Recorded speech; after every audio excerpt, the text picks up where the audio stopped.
So, if you happen to watch the VOD, you'll know what happened.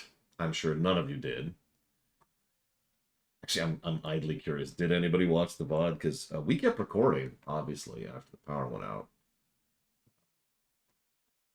Or did the VOD not go live properly? It just occurred to me, literally just occurred to me right now that the VOD might have not have gone live properly. No, it's there. Oh no, maybe it didn't. It didn't go live properly. Holy crap. Well, never mind. I take back my recriminations. But yes, obviously we kept recording for a minute, because I have a UPS, and so the computer was still on even as the power was off. I do have to do a little rejiggering with the power, speaking of which, because not everything was on, including the capture card. Bit of an embarrassment. But regardless, yay.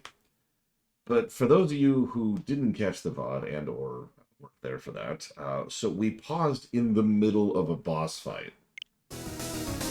This boss fight, in fact. And I haven't touched the game since then. So without further ado,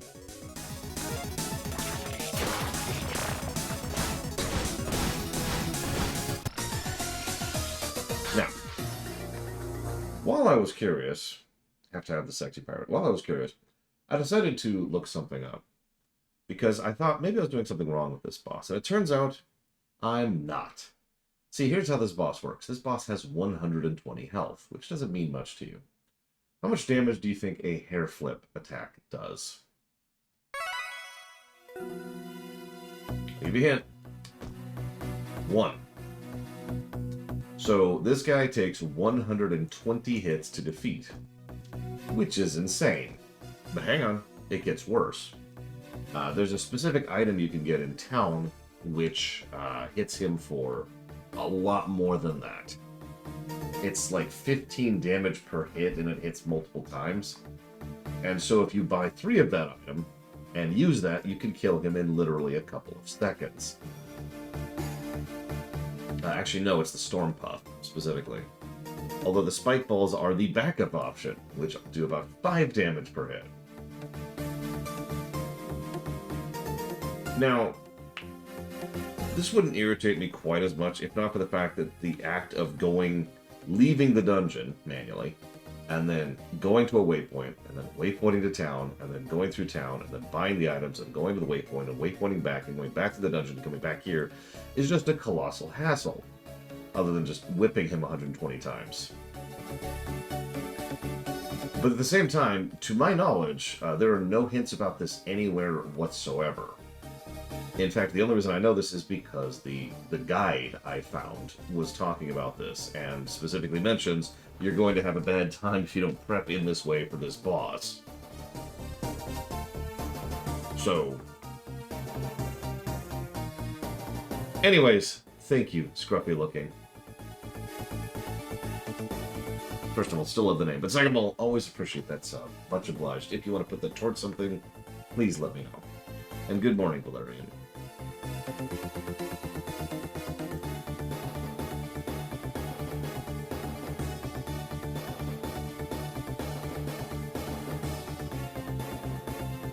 Yeah, if there's a town warp, I don't know about it.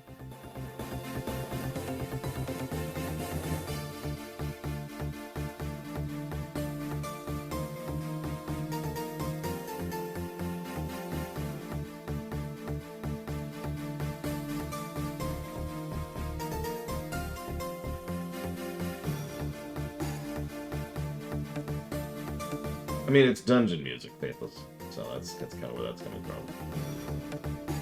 Put that there. Okay. So what I'm going to do, I'm going to go ahead and save. There we go. So let's see. Let's see what this takes.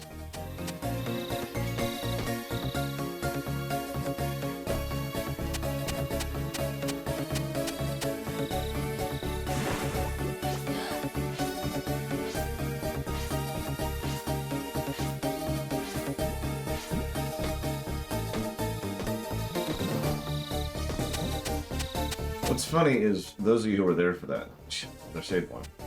know that while I was going through Half Genie Hero, I pretty much never used items because not only did I not have to, but nothing in the game really indicated that that was a thing that I had to do. So I just pushed through that game with the upgrades, and that was it. Oh, that's right, the Pokemon Presents was today. So before I read what Ect is saying, how many of you want to bet that everything in the Pokemon Presents is junk?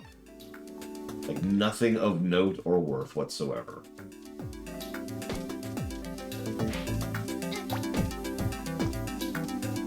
In fact, my specific prediction is we'll get a bunch of mobile crap that nobody cares about. Well, you know, except for the people who actually play mobile games.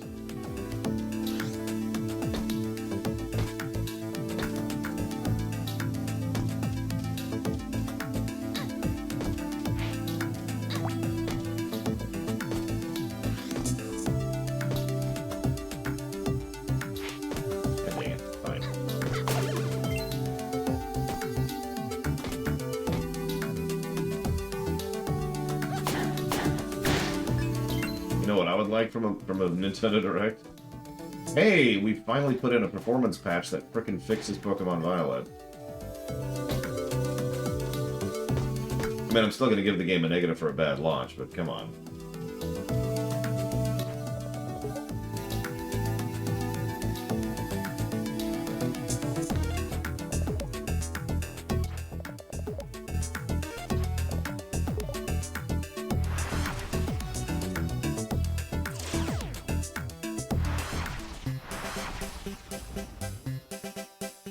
Jesus, Act.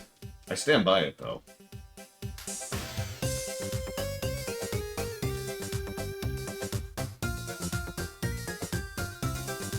What, Valerian? Like, I've heard some dumb takes in my life, but I'm gonna say this one more time.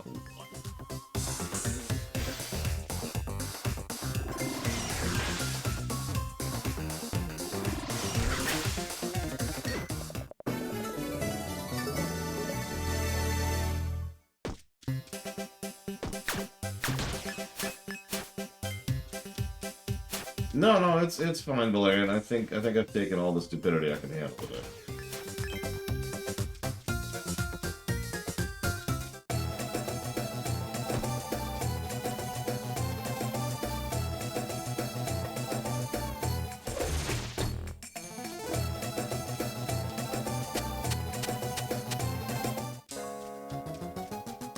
Okay, so we made it back to the guy who sells stuff. We've done the easy part. What Storm Puffs? 3 Storm Puffs. That's 150. Ooh.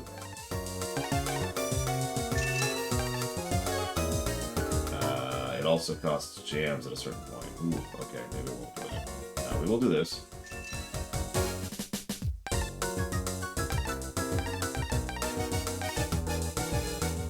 Might as well buy this, because we've been holding off on that.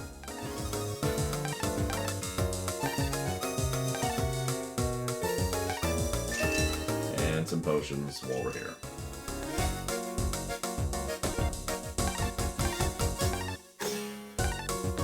Okay.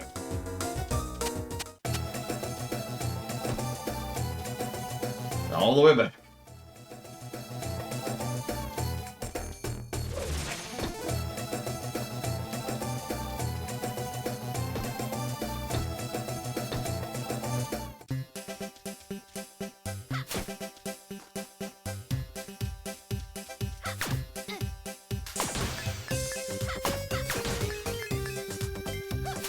Oh, by the way, really minor point. Did you notice that when we got the health up, it actually refilled our hearts? Unlike in the first game. Oh, whoops. Pay attention.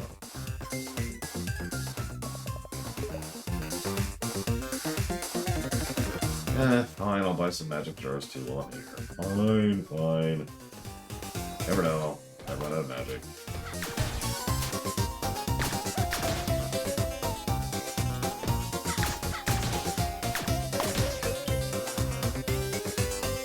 Oh, they're doing a Pokemon show. Starring... let's see. Volcano Mustardom. On his quest to capture all of the Pokemons. That's fine, that's fine.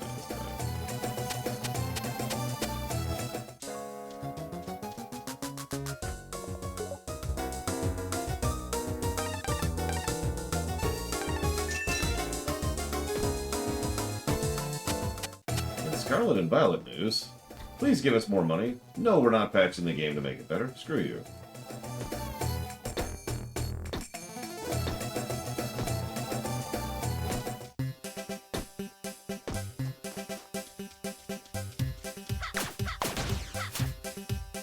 I was trying to think of the most obvious XP of Ash you can come up with.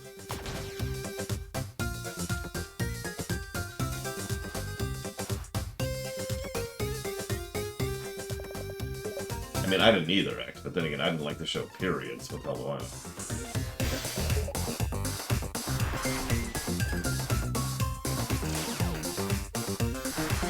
God damn it, Noctis, no! We're sick of hearing you complain about our terrible, unoptimized code. So we made it worse. We removed one comma. Have fun.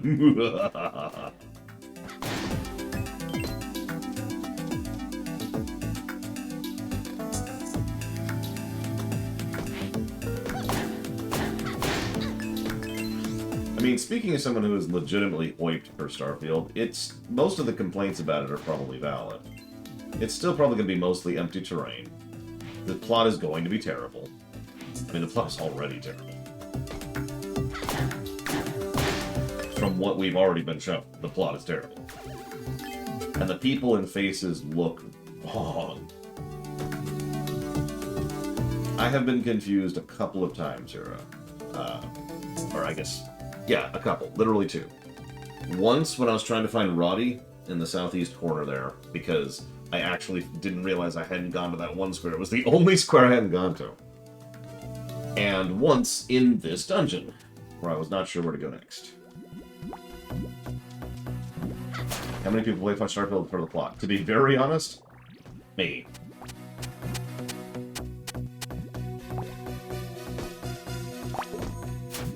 No offense to anybody who does, but yeah, no, that's not what I'm here for. Now, don't mistake me. I don't mean I think the story's going to do that. Actually, quite the contrary. I anticipate the story will score quite well in Starfield. Just like the story scored quite well in Oblivion. But the plot was not the source of that score, you know what I mean? So, scruffy looking, I don't know if you know this, but you can put that up to 3 things at no additional cost or detriment.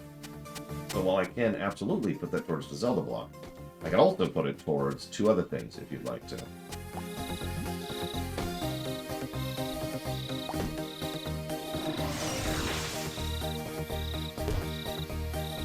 Just gonna skip this jumping puzzle.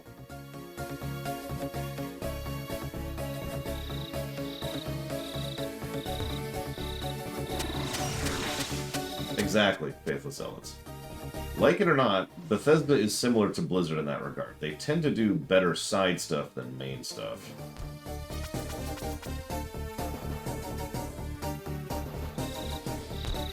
I mean, come on. Like, what do you remember more? The main quest chain of Oblivion, or like the Fighters Guild quest chain, or the Mages Guild quest chain, or the Dark Brotherhood quest chain, or the Thieves Guild quest chain? You get my point. You get my point.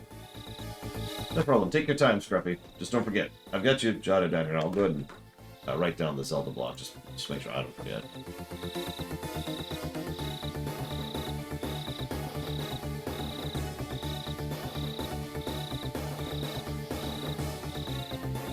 Warcraft 3 isn't a fluke. It would be more accurate to say that Warcraft 3 was medicine. Now, it's not like he did that in a vacuum.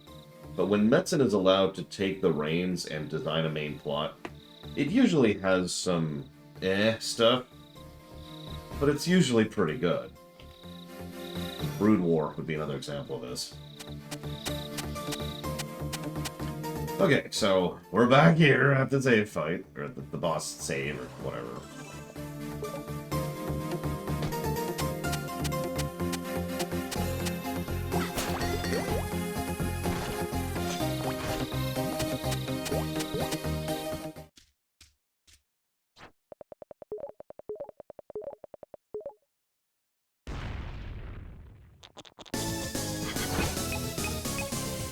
they go directly up.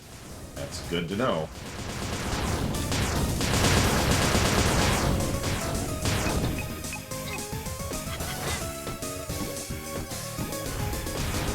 God damn it.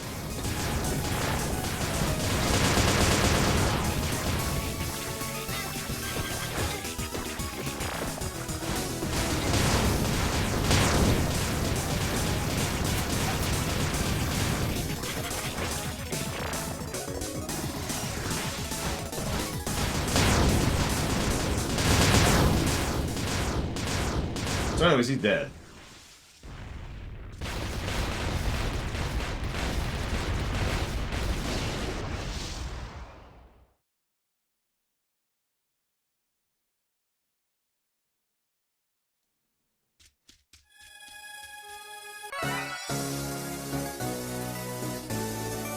I mean, I was hitting him with lightning, in the interest of fairness.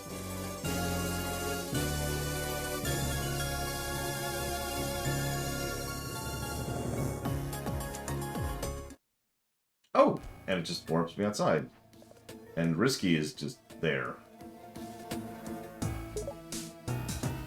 Well, well, well. I see you managed to beat me to the first magic seal. Nicely done. I'll be a good girl and hand it over. Not a chance. Back off or I'll smash this thing to pieces. No need to be hasty. I'm sure we'll be seeing plenty of each other down the line. Ta-ta. Oh. Okay, that was weird. So I'm going to use the walkthrough, like, from now on, I think. Or, essentially, I don't want to run into another boss backtracking issue like that. So, speaking of which, negative to gameplay.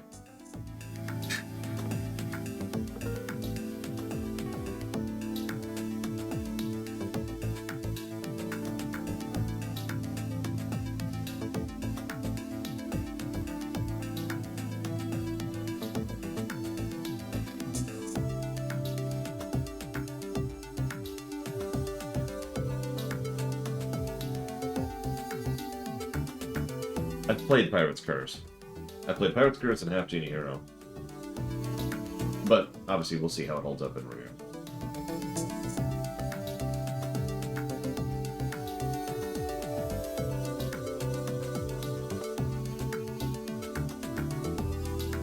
Good morning, Nugget Cruncher. Okay.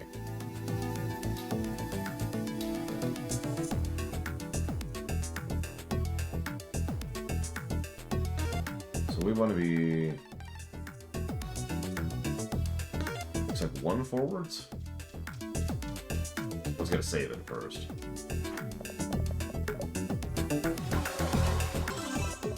More apple dragons. Why are there apple dragons? Why is that, of all things, becoming a thing? They're so stupid. They're apple dragons.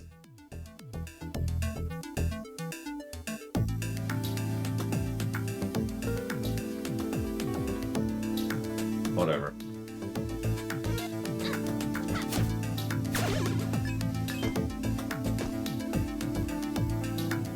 Well, enjoy the stir fry, and possibly the Spanish.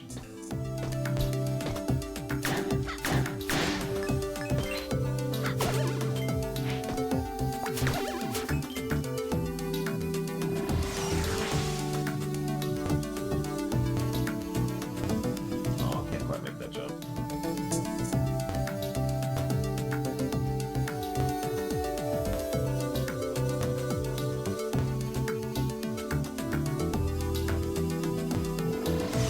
I used to know Spanish pretty well. Then I stopped using it every day. Funny how that works out.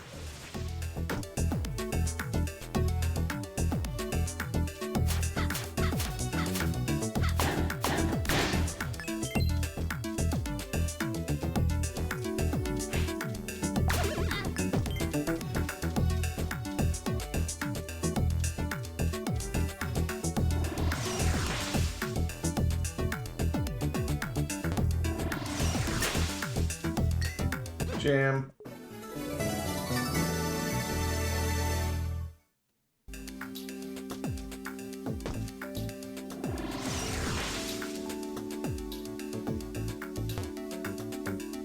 Selfie stick.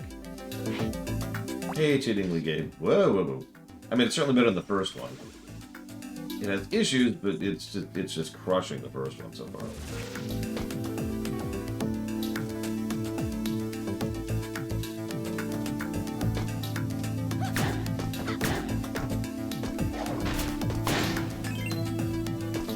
Yeah, no, check it out. Wong, and we're a monkey. Just like that. Wait, we want to stop being a monkey? Done. Just like that. Rare multiplicative upgrades, or more common linear upgrades. Probably the former, not just... I tend to enjoy what I call staircase leveling more than iterative leveling.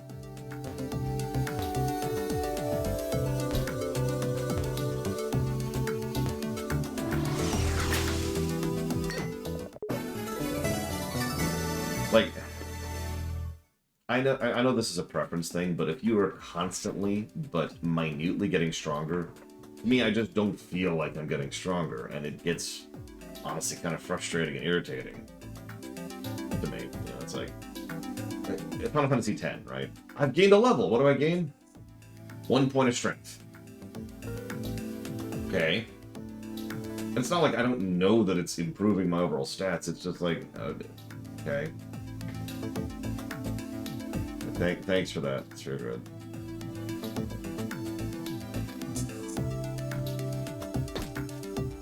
Okay, so I got that.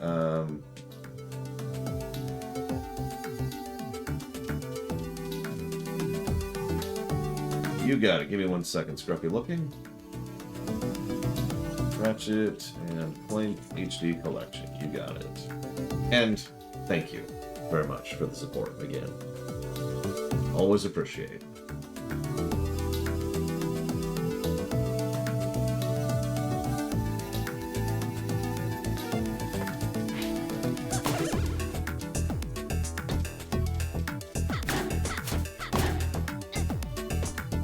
It's also possible to do staircase leveling wrong, it's worth noting. But yeah, exactly, Nugget Cruncher. If you just have microscopic improvements all the time, then it feels to me like dead levels. Just nothing but dead levels, because you're just slowly but surely not getting stronger, really.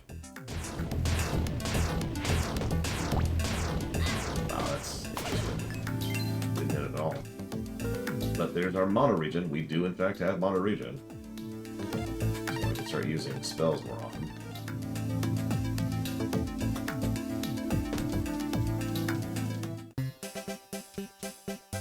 Yes, I've done an all-white mage run. I've also done an all-monk run. Those are meme runs at this point.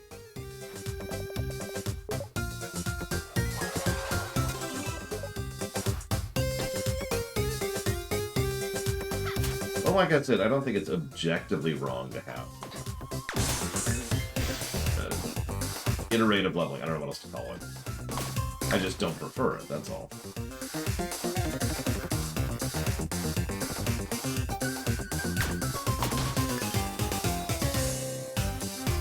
Why would there be PMDX? Now, I'm honestly shocked. I'm honestly shocked there's any news other than mobile garbage.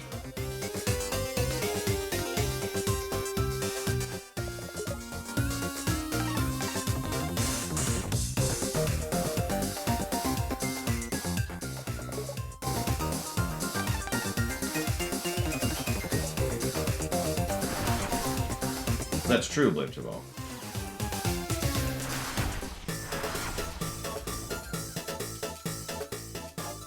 You need to see the mayor. He's at his happy place, the seaside retreats, the far end of Pollitt Bay. Said to bribe you with this. Thank you.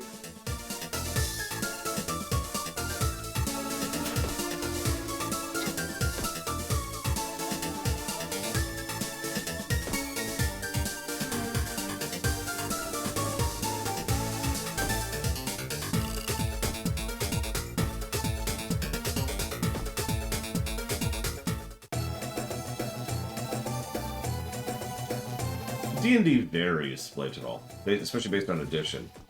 Speaking from personal experience, and this is a complaint I've heard leveled at Baldur's Gate 3, by the way, 5th edition definitely has dead levels. when I was playing through the campaign I was doing with Third and Guido and Cadiz, there were several levels where it's like, alright, go ahead and level your character. And I'm like, okay. Higher HP. This thing goes up. That's it. There's still exciting levels, obviously, but there were times when it would literally take me 30 seconds to level, and I'd be like, okay. Done.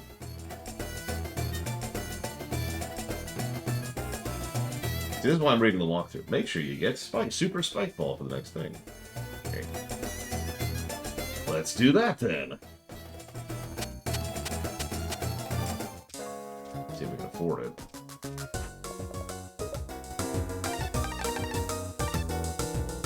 We can. Also true, I was playing the monk, specifically. That's gonna cost 300 gems in order to get that.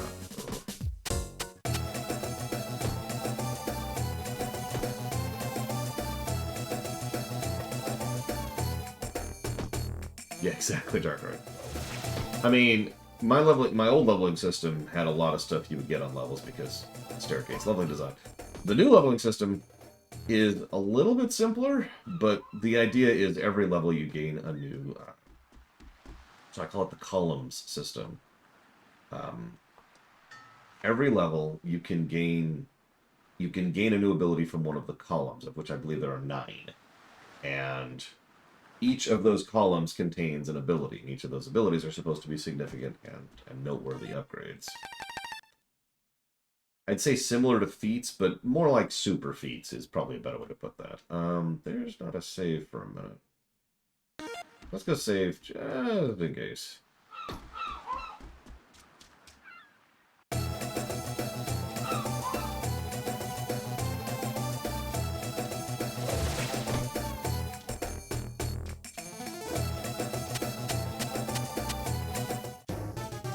I mean, kinda to quite a.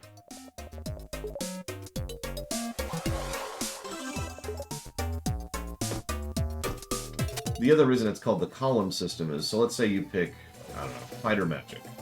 So, if you decide to raise your Fighter Magic column, then you get the thing that's at the bottom of the column. You can only ever pick whatever's at the bottom of the column for you. Each column has, I believe, 10 things in it. So you start from the bottom and you work your way out. That's the basic idea. So you can go up to like 2 here, 3 here, and 5 here if you really want to, or whatever combination you want to do. But you can't just skip ahead. Which, of course, means the higher stuff in the columns are the, it's 4 higher level stuff things. They're higher level things. The higher up you get, the stronger they are. Gems! What do I need, 300?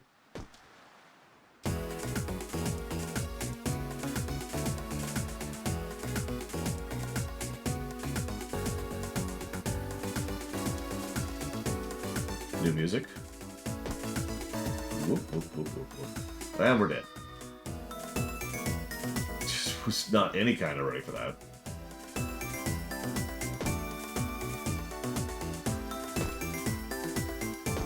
Okay, I get it, game. Fine. This doesn't control like ass like it did in the previous game. That's another thing. The monkey no longer has, like, the worst controls in the universe. Which I suppose sounds like a minor thing, but, I appreciate it. I appreciate no longer having to constantly fight the controls in order to accomplish what I'm trying to accomplish. It's the little things,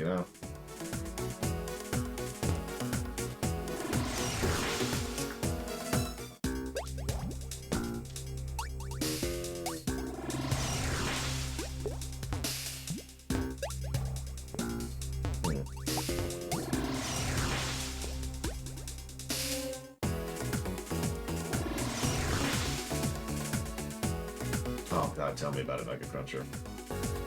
I say once again without hyperbole that playing the first game was just awful. Aggravating, frustrating, and just grating. As compared to that, which is just interesting. Why are these things here?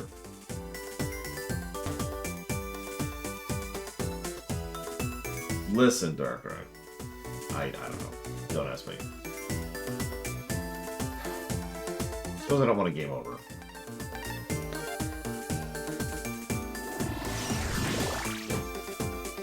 Well, someone's playing something deluxe.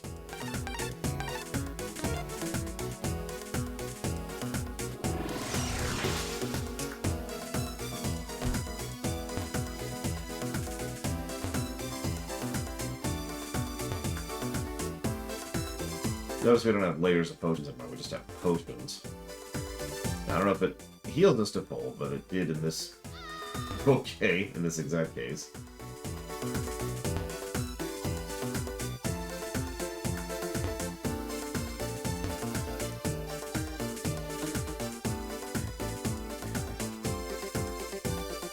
Just gonna hold on this time.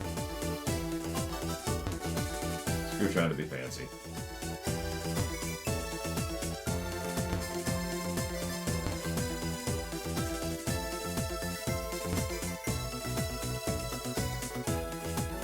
I mean, I'm not gonna lie to you, it's not blowing me away.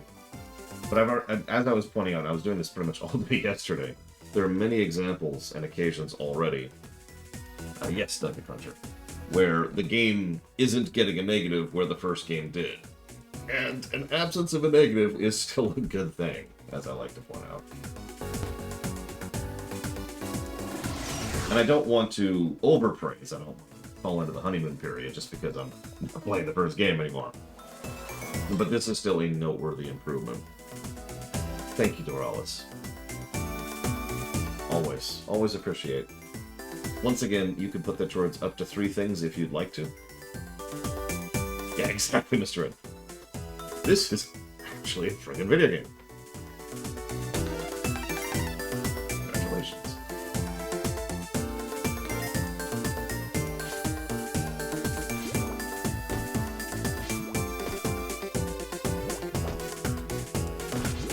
And as usual, execution matters. Okay.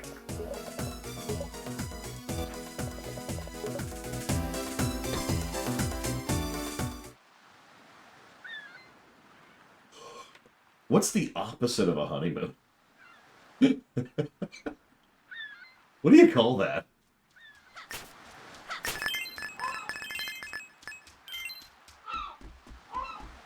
Actually, there is a term in real life for that kind of a concept. It's called shock time. And if you don't know what shock time is, good, but it's actually a prison term. It's something that they use in the legal system here in the States to try and shock people into not being criminals. They try to be as harsh and as brutal about initial imprisonments and where you're sent, specifically with regards to jails, as possible. To shock you. So, lawyers and prosecutors will argue for shock time in order to try and punish you as much as possible, regardless of your infringement, especially if it's your first infringement. How did you get a latte out here? Like, you had to... How are you fat, considering you have to... Whatever. Hi, Dr. Winter. Ooh, the genie. I suppose you're still angry with me. Sigh, word has spread. Now that Risky Boots is plotting revenge, Sequinland Palace is afraid to send wagons. Without our fishing trade, Scuttletown is all washed up. I was hoping not to resort to this, but here. He just gave us the deed to the town. There is such a thing as a maximum sentence. It's a lot higher than it should be. Like, if you probably think, you know, maybe you have a functional brain and you think that, for example, a month of jail time is a huge period of time. And that's because you have a functional brain. But no. The actual max times are usually done in the dozens of months range. Anyways, the deed to Scuttletown? A wealthy man from beyond the wastelands has been pressuring me to sell the town. I resisted, of course, but now this offer is the only hope for our people. So after much thought, I've decided to turn the reins over to him. Life will never be the same, but at least Scuttletown will be provided for. There has to be some other way. If only there was. But I fear that making a tidy profit on the town moments before it's obliterated is the only solution. Please honor my request as my final act of service. Find the ammo baron and give him this deed.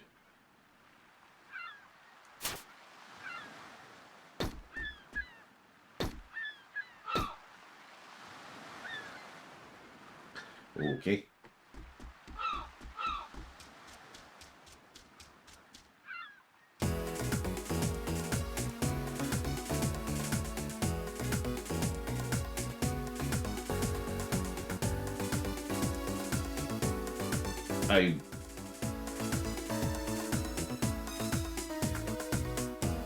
Tony Stark has fought Thanos, Zagdath.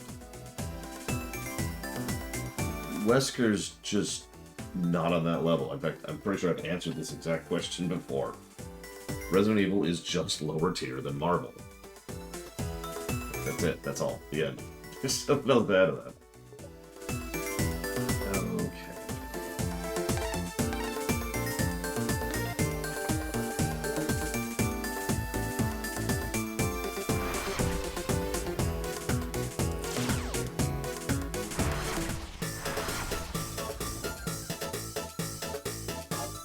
Checking my list here.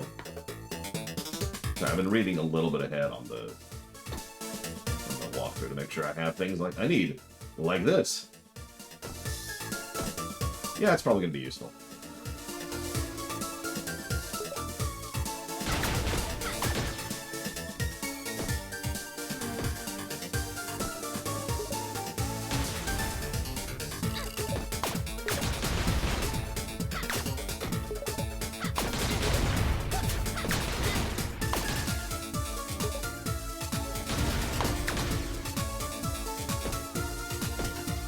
I do like how efficient you can be with the mono usage of this. You just doot doot and then turn it right back off again.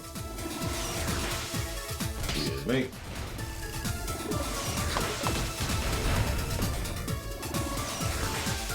Aw. Can't cast in monkey form. I was curious.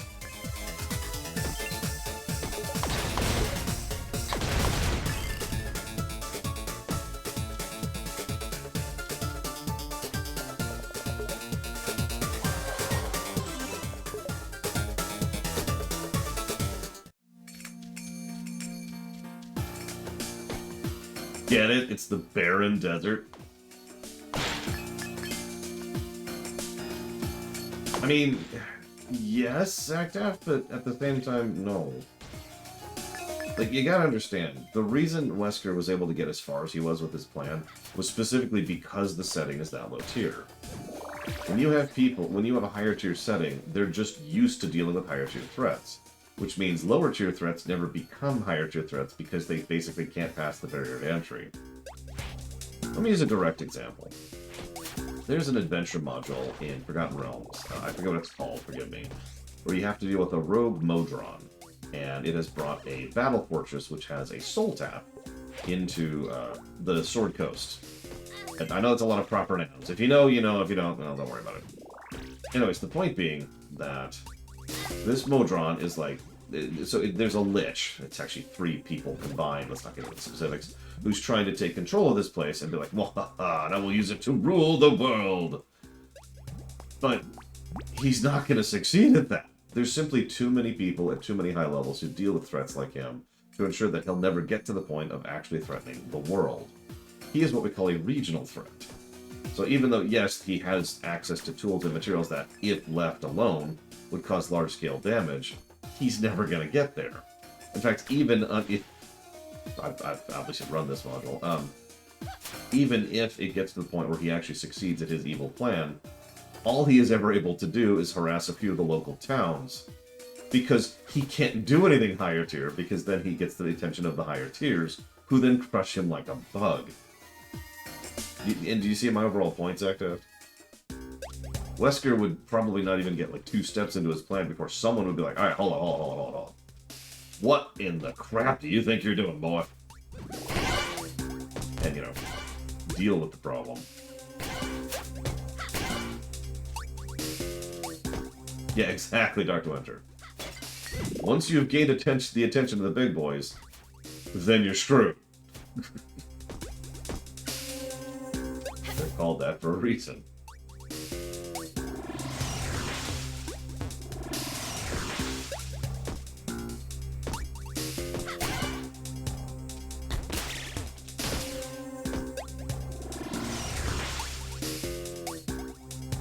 Yeah, something that used to irritate me, Loner, it doesn't irritate me as much anymore, is how much different modules would try to emphasize that, oh my god, it's the end of the entire known universe.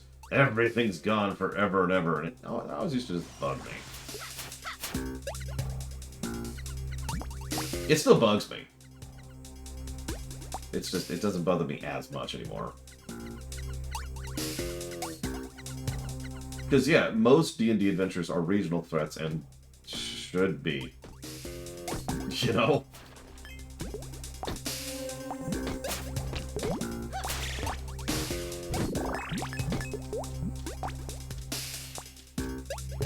And yeah, we keep talking up Elminster. It's probably worth noting he's one of many epic level adventurers in Forgotten Realms. He's just the most well-known one. There's lots of options for, you know, people who would deal with actual world-affecting events. Now, so you ask, what about Sigma? Sigma's interesting, because Mega Man X is actually reasonably high tier, but at the same time kind of isn't. So, like, in some settings, I could see Sigma being, you know, as effective as he is in the X series. And in others,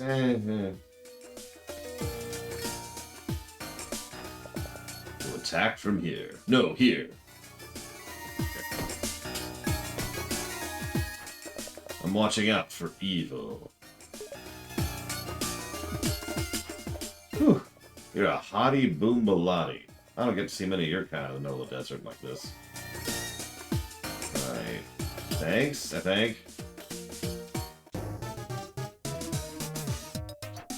Kablooey, who are you, Kapow? The Ammo Baron doesn't need another girlfriend. Bourgeois. What he does need is that rundown rat's hole Scuttletown. It's the perfect staging ground for my new campaign. Look at his hat. No, look at his hat. Look at it.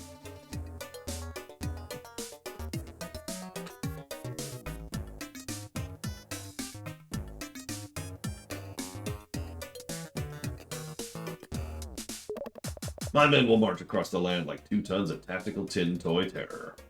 Rat-a-tat. That's my home you're talking about. Hold up, girly girl. You got something for the ammo burn or not?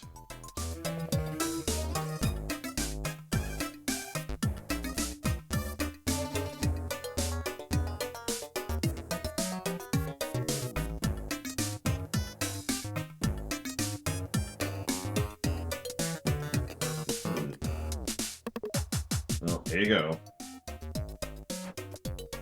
Blamity blue. I knew that old coot would knuckle under. I got the deed to Scuttletown. That makes the new mayor me, because that's how that works. All my friends live in Scuttletown. We're pretty happy with things the way they are. Don't you worry about a thing, sweetheart. We're all family now. In fact, if he's the new mayor, that makes you my official citizen. Put her there, soldier.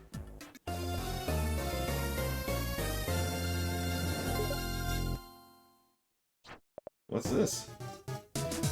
That's your official Ammo Town passport activity book. What's Ammo Town?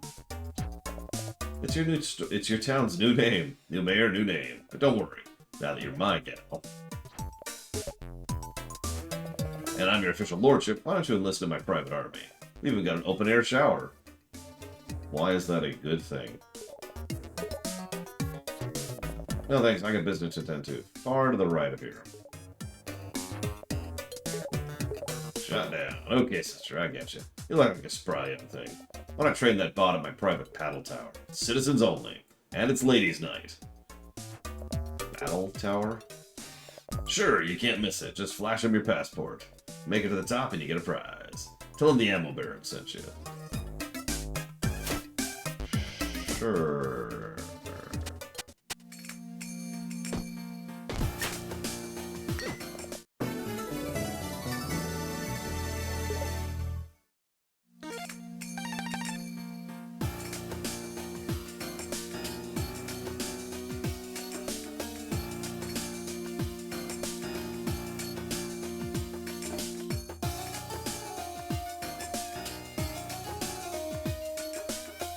That's a good question to go. I was actually just thinking that. It is. It is in every way a currency. It's just.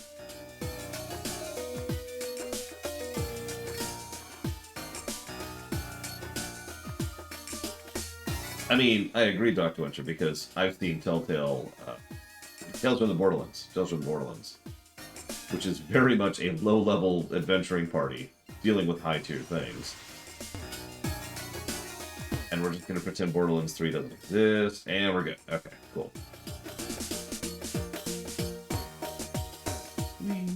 Whee! Okay.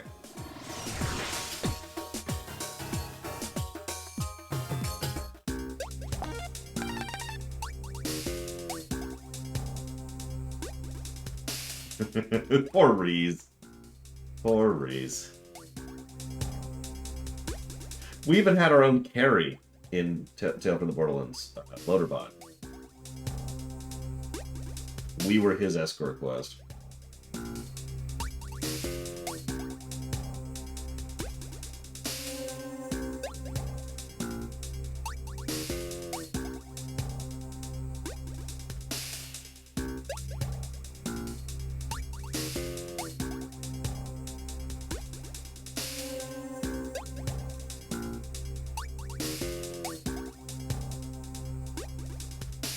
Sorry, I'm double checking some things here.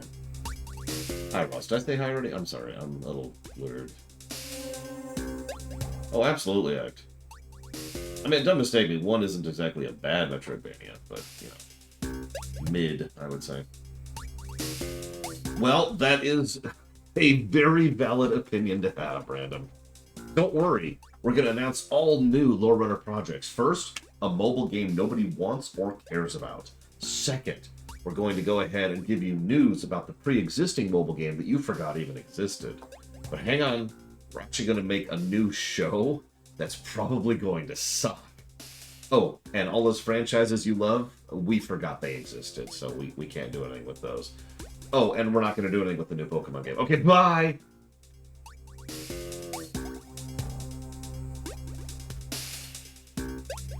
Where am I on this map? Gotta be there. Why doesn't it show my location when I'm underground? Pokemon Go 2. Go further. I like that.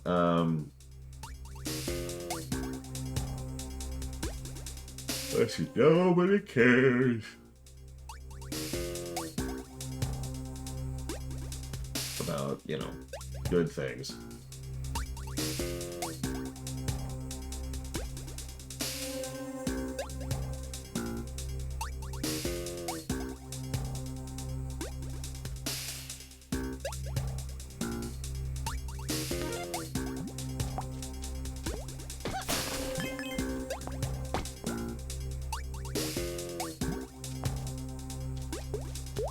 Wait, you can do in-game events? And of course I do, because I remember, you know, back in the day. Let's see, what was that? Gen 5, I want to say, when I got Victini. I actually got Victini back in the day.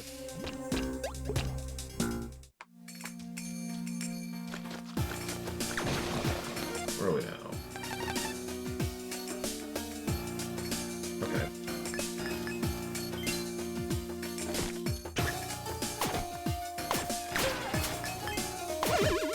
But yeah, then it was, I don't remember. So my own personal progression path there was, it was like, hey, I guess it's fine. Some of the original, like, I think it was Gen 3, there were event things you could do, and they were quests, and you would have a little bit of lore, and a little bit of story, and all that fun stuff. And it got less and less that over time, until finally it was just, you put in a code, and you just got the Pokemon. And I don't remember exactly when that happened, but I remember it happening, and me just losing interest completely.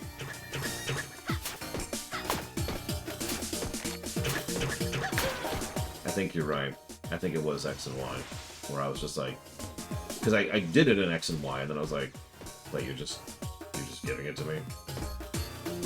And I don't know, I was just a little disappointed, so I walked away from it.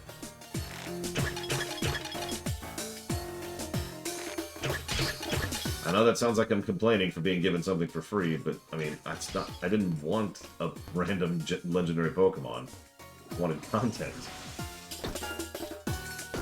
So, no thank you. Really, Darkrai? That's funny.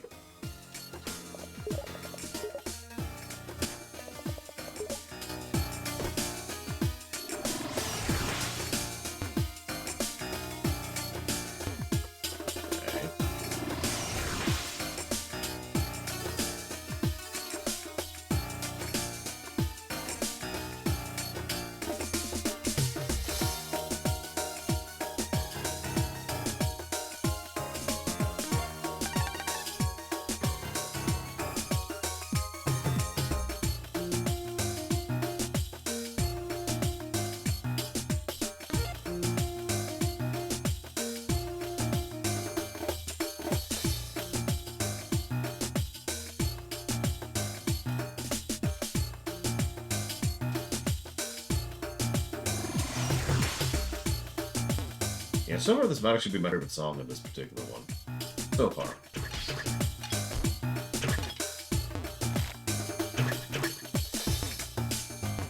I love that animation. Wah!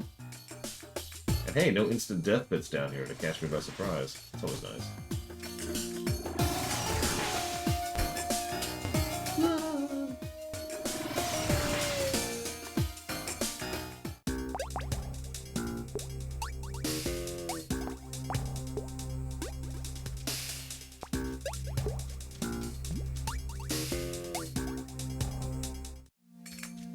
I mean, I feel you, Random.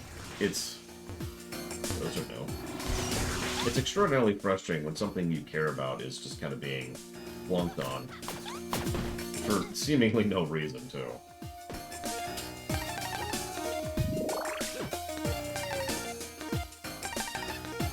I understand exactly what that feels like, because I'm a Mega Man fan.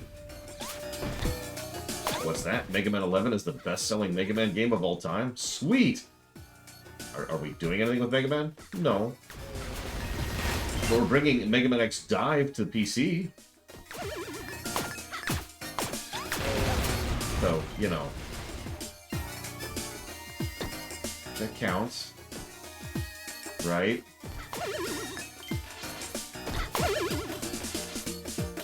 Good morning, Walker. I was gonna say, Lufia, Breath of Fire. I don't know, there's a lot. There's actually a lot of IPs which are just dead, and will probably remain so. Possibly forever. Everything under Konami. I mean, something I've said for years is that it's kind of both directions. On the one hand, you're only ever going to sell so many units with certain types of games because that's life. The market size for certain games just is not going to be that large. But on the other hand, you, the developer and publisher, also have a degree of control over how much your units you sell if you properly support the game in question. And I can literally prove this because something that has been said for years is that the reason we have so little Metroid love is because the Metroid series is a niche series. And while that's true, Metroid Dread proved my second point, quite accurately, because they actually supported Metroid Dread, and lo and behold, it sold pretty damn well. Now, it helped that Metroid Dread was actually a damn good game, but you get my point. I guess this is the Battle Tower. Yeah, this looks like it. Well, that's one of the reasons why I say support and not marketing, Nugget Cruncher. Obviously, marketing is important, and good marketing is even more important, especially not waste money on billboards marketing. But if you support a game properly, make sure it gets regular patches, make sure you have good community outreach, make sure that you're doing everything you can to keep the game afloat and alive and to keep the customers happy, more people are going to spread that word of mouth, which is going to get more people interested, which is going to get more people playing it, right? Hence, support. Has there been a bad Metroid game other than Other M? Yes. Metroid 1. If that doesn't count, then... I mean, there's Federation Force. Okay, so, Dungeon 2.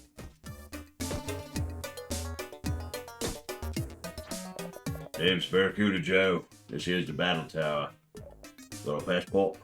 Yeah, actually. Battle tower rules are simple. Entry fees 20 gems. Clock starts once you pass the door. Beat the clock. You win. Also, a lot of folks die trying, so I hope you save first.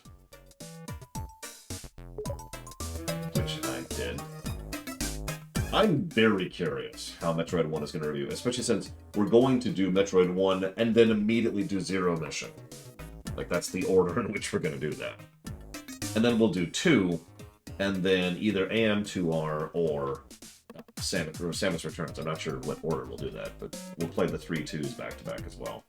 Let's get it. Time to beat the clock. Ready to go.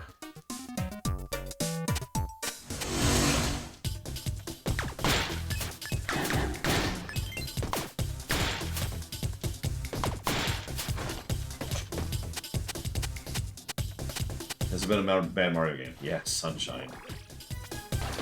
Although even that was a net positive, in the interest of fairness. Just not by much.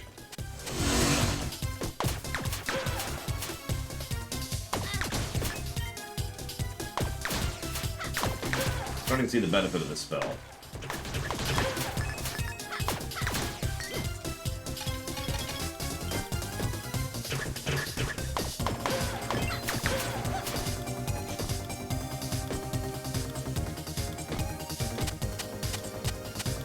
I mean, Mario Sunshine is still a net positive game. So if you're asking, is there a Mario game that I would put in but as a net negative? I don't think so. Obviously, we'll determine that rather definitively as we go through the 2D and 3D Mario blocks. But I don't think we're going to. Even Mario Brothers 1 has held up reasonably well over the years. And Mario Bros. 1 is about as rough as it gets. So if that doesn't manage it, I don't think it's going to. Oh, that's true. I always forget Lost Levels exist. So maybe Lost Levels. Maybe Lost Levels. Because Lost Levels is a pile of dog. No, we'll see, we'll see. As far as Zelda games, again, the worst Zelda game is Zelda 1.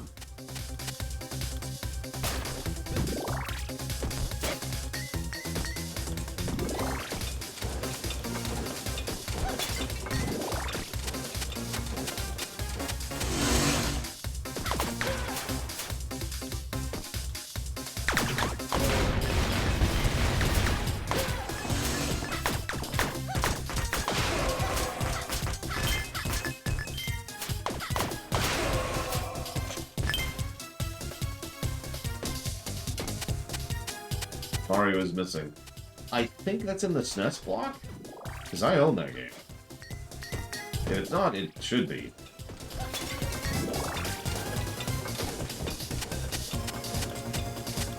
Sticker Star is an abomination, first and foremost, but second of all, is not a mainline Mario game. It is a Paper Mario game, or more accurately, a Mario RPG. And again, it's just...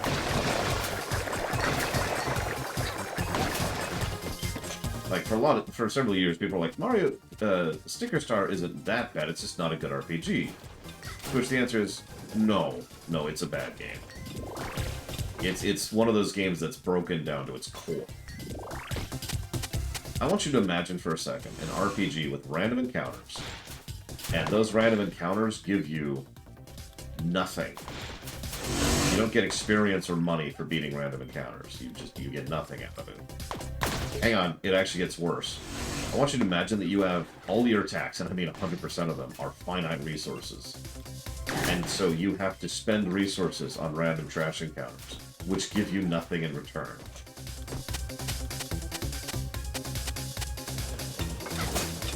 Like I said, Sticker Star is rotten down to its core. That game is terrible.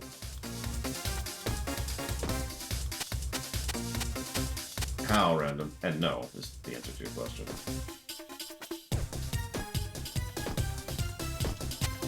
The wonderful story. Yep. So some of you, I'm just gonna give the most repeated complaint about the story of Sticker Star. So you know Bowser, one of the most well-written and consistently engaging and awesome characters in the Mario RPGs?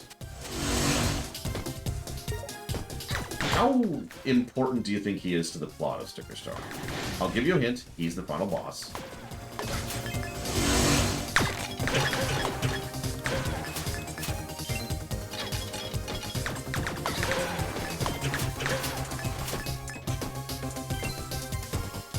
Six lines of dialogue. And very evil. That does sound like, you know, Bowser. But unfortunately, you're both being too generous. He has...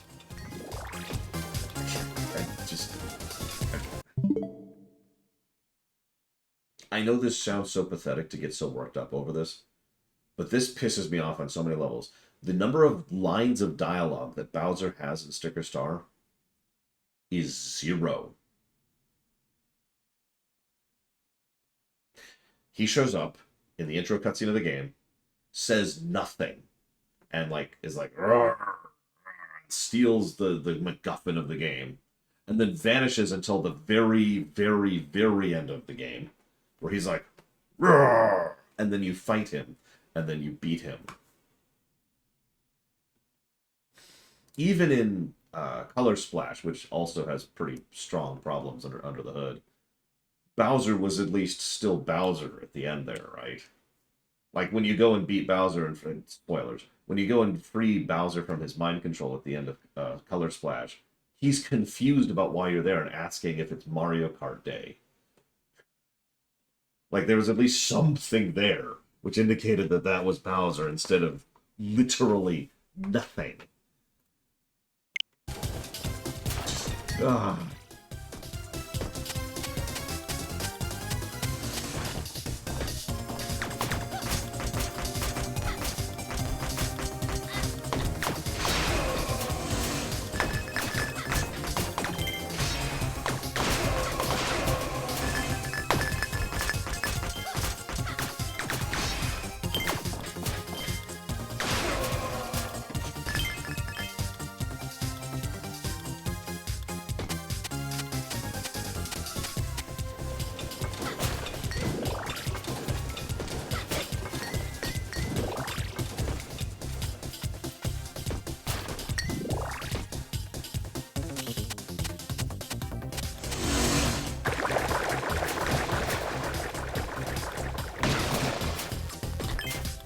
Oh, wow, random. That is an interesting coincidence that spares you from a crap-tasticular game.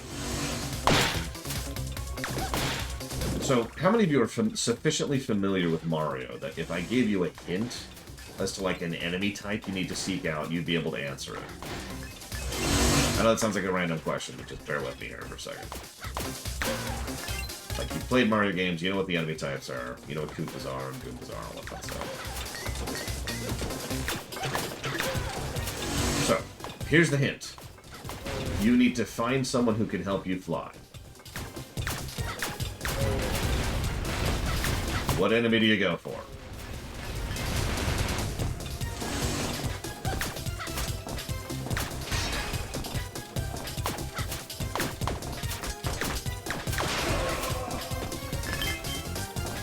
Kidu, very good choice. Well, that would be my first thought, too. Paratrooper, also valid. There's also Paragoombas, while we're on the subject. Blue Koopa with Yoshi. Actually, yeah, that's a really good answer. A bomb to shoot you out of a cannon. Yep, okay, cool. All good answers. I'm very impressed with all of you. These are all logical answers that would make perfect sense.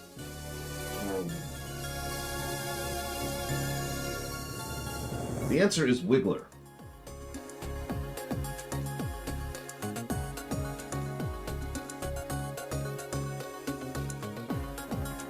Now, some of you are probably thinking, what the hell's a Wiggler? It's an enemy that was introduced in Super Mario World. It's the caterpillar guys. They were also in Mario 64. They're semi-recurrent things. Yeah, because the Wiggler becomes a butterfly. and flies you up there. I should mention that literally nothing in the game indicates that this is a thing that can happen, or that Wiggler is going to be helpful in this matter. The game has an astonishing amount of walkthrough-itis. The amount of walkthrough-itis in Sticker Star, I can't understate this. I cannot overstate this, sufficiently. I want you to imagine that you're playing an RPG, and you come up and you fight a boss, and this boss has one weakness. One way in which you can kill this boss. Unless you're using glitches. Nothing indicates what that method is until you're in the fight. And in some cases, you have to actually die to the fight twice before you'll get a hint as to what the weakness is. And then you know what the weakness is, not where to get it. Because you have to actually go find the specific sticker, which then allows you to use the weakness. Hang on, it gets worse. Because you have to use their weakness at the right time in the fight. If you use it too early, too late, you've just burnt the sticker, of which you have one, and you have to die to the fight, and go pick up the sticker, and go fight the fight again. That is the level of walkthrough-itis. That is the layers of walkthrough-itis that exist in that goddamn game.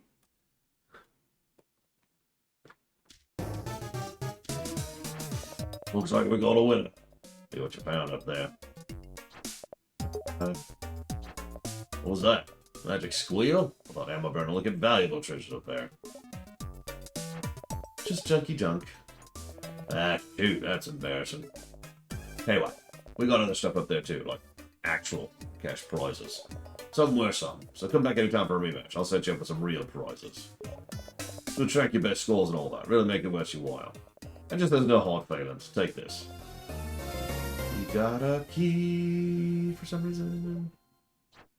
No idea what the thing's for. Looks something like a wood sprite with you to wind their watch or some dumb thing. Take it, it's yours. Thanks, Barracuda Joe. You're a lifesaver. Don't say kiss to me unless you're actually giving me a kiss. Otherwise, it's just words, okay?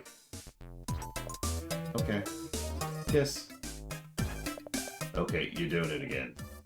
Here you go. I should hit the save room before you leave. Thanks, Barracuda Joe. You're weirdly helpful. Risky boots. I had a feeling you'd show up. I'm afraid my patience for you is starting to wear thin. Why don't you hand over both magic seals now and save your dear uncle from any further unpleasantness? Never! Fine, we'll do this the hard way. You'll both beg for mercy in the end. You'll see! Isn't this game called Risky's Revenge? Why is she doing, like, nothing this whole time? Other than stealing a magic lamp she hasn't even used yet.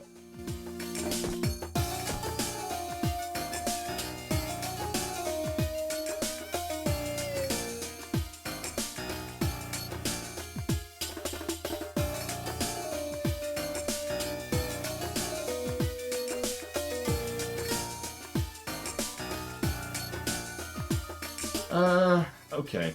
I could probably use the magic jam, so let's go ahead and get the magic jam.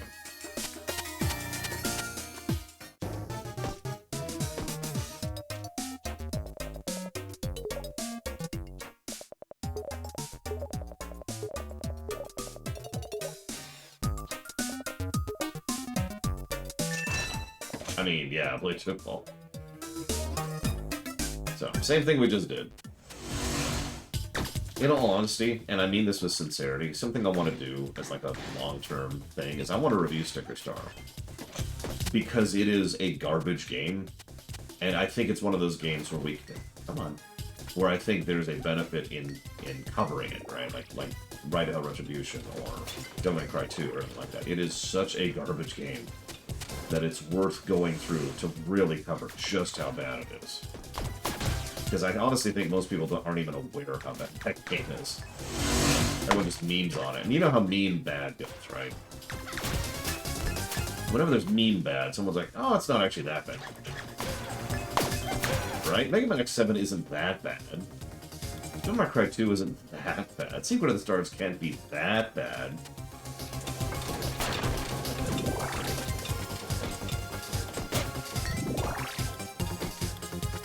That's Sticker Star. That game is garbage.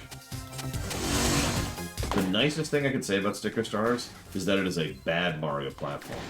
Because it tries to be a Mario platformer, too, in a Mario RPG, because that makes all fast sense. I don't mean just like in one stage as like a gimmick. I mean like the majority of the gameplay. Yeah, Kingsfield 4 can't be that bad. Shantae 1 can't be that bad. You do get what I'm talking about. I do it too. I fall victim to the exact same mentality. There's that part of you that just thinks, people meme on it and bash on it all the time. It can't possibly be as bad as they all say, right? Like, that's just, it's insanity. Hello? Okay. You want to grab the vine that I'm jumping on there, please? Thank you. I mean, yeah, Nugget Cruncher. I cannot tell you how many comments I've gotten over the years over some of the bad games we've covered, with someone who's just like, I just think you're being harsh about it, or I just think you're jumping on the bandwagon, because it can't be that bad. And I'm just sitting there like, did you watch the stream? I mean, no, of course they didn't. I mean, I've covered Quest 64 1.5 times, I feel like pointing out.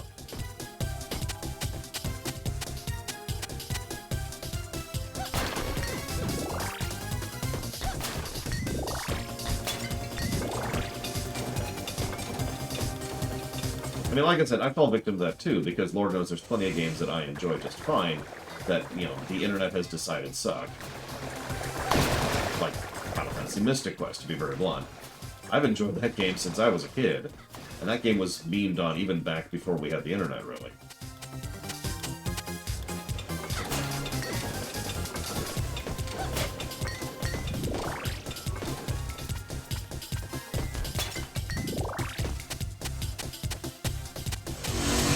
Oh yeah, Last of Us 2, which honestly fell apart pretty badly.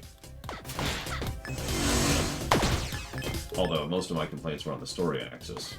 Not all of them, the gameplay still had its issues.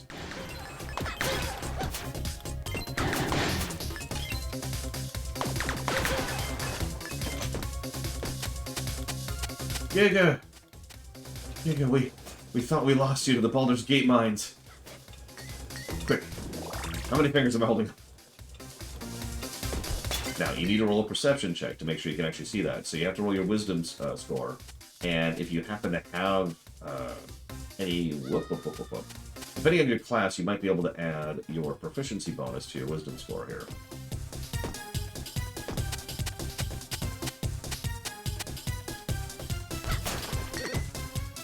I mean, no, you're exactly right, Blatable. As I proved, Mystic Quest... It's the only Final Fantasy on our current books right now, is still a net positive game. It's not great, and it's absolutely beat the crap out of by its contemporaries. But the idea of saying Mystic Quest is a bad game is, of course, something I would disagree with. Now, by contrast, there are some bad games I'd rather enjoy that are absolutely bad games, but that's neither here nor there. Hopefully not Crazy Norse, we'll see. Hey, Canada Bangs. How you doing? Jesus, Giga. Well, I do appreciate you poking in to say hi. I'm glad you're having enjoyment. I really am. A friend of mine has been playing through Baldur's Gate 3 as well, and she's been giving me little tidbits, even though I've been asking her not to. But no, she's been staying up way too late playing that game. Also, apparently, they pulled the Fallout 4 tech. You can actually save mid-conversation, which is good in a game which has Guild Choices gameplay. So... cool. Come on, there we go.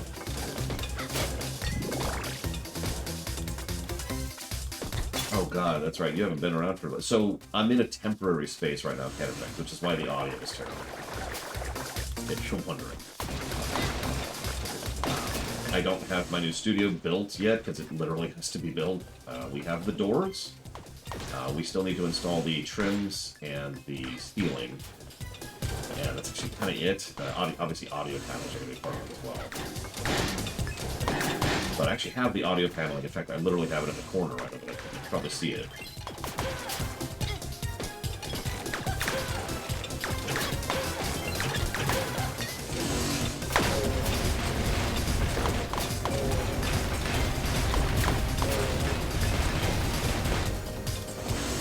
You know what? Let's blow a potion.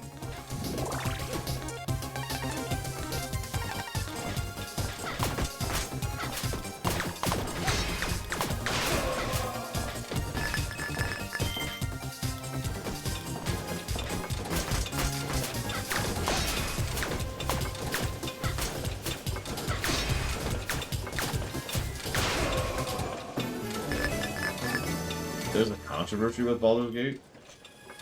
So the first game was so bad it's the 10th worst game we've ever reviewed, Giga Pudding. Jam. Yeah, no exaggeration, no jokes, no memes. The game was terrible. The game was terrible.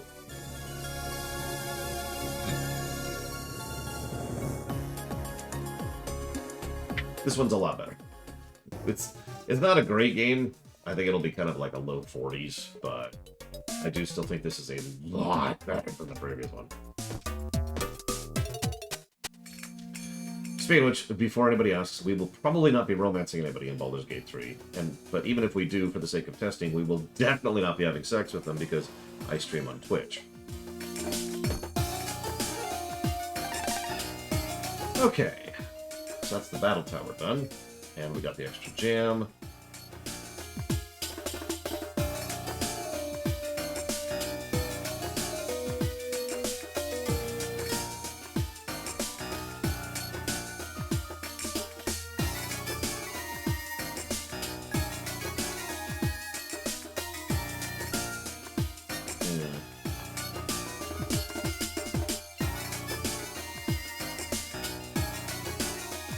Also, for the record, I don't think there should be any controversy about that, and that's speaking as a bona fide prude. I still think that people are making way too big of a deal out of absolutely nothing.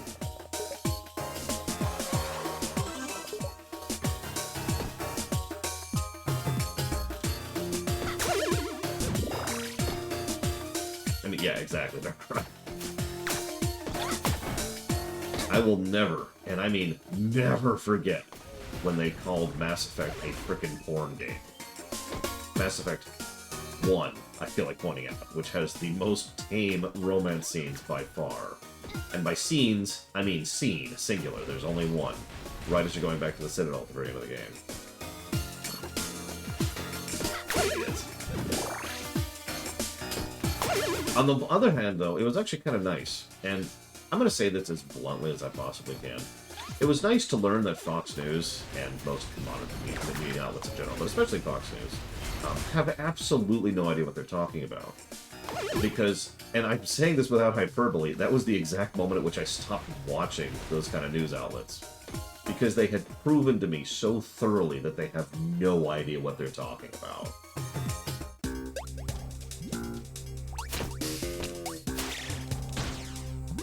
Like, it was no longer something that was debatable or in question. It was just, yep.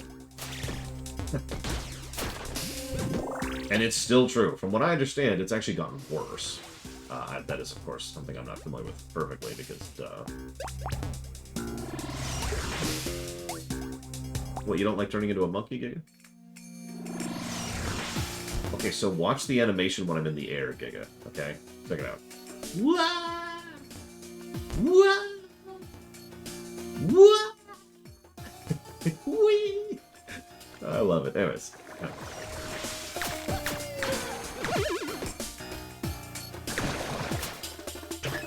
Oh, right. I need to be able to keep it.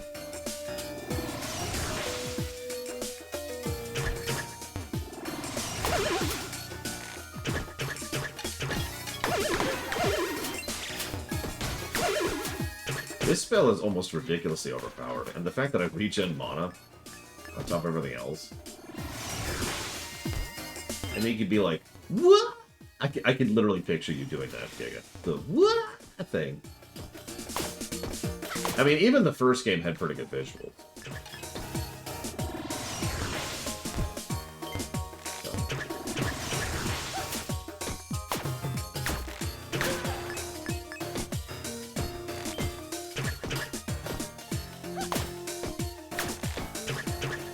Oh god, yeah, the monkey is the woo.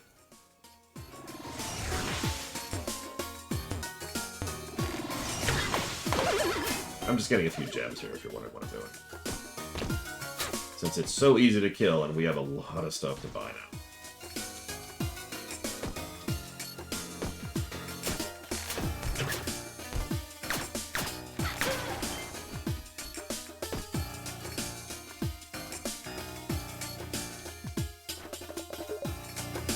Okay, so let's head back to... I guess here. Why is the default to no?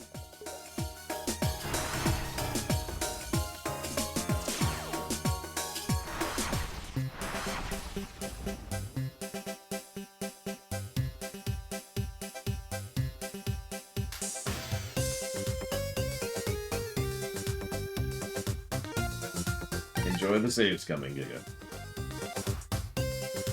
Not really Crazy Norse. Like, the overworld map, sure, but you see that thing in the lower left? I only barely understand it, and it also doesn't indicate where you're at if you happen to be in one of the underground areas. So there's a little bit of guesswork there.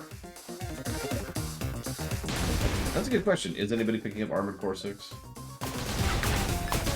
I've heard a lot of people get buzzed about it. About a hoip. Not any specifics.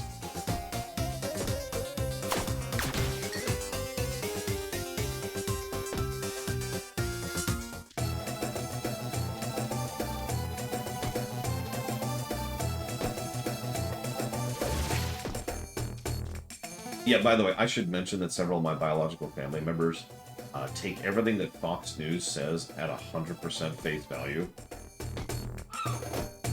This is the same people who insist that news media is broken and tells them lies constantly. But that's why they listen to the good news station, which is Fox. When Risky Boots returns to rule over us, I'm planning to switch sides. Hey, it's survival. Now a military town? If they start raising us kids to be deadly assassins, I'm gonna use my powers to combat the evil that's taking a stranglehold on the town. Thanks, kid.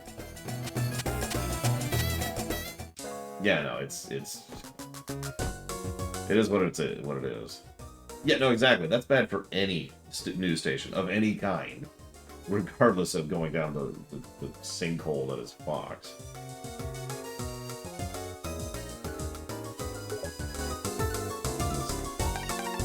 Anyways, so we could get the attack speed upgrade, or we could get the Mega Ball.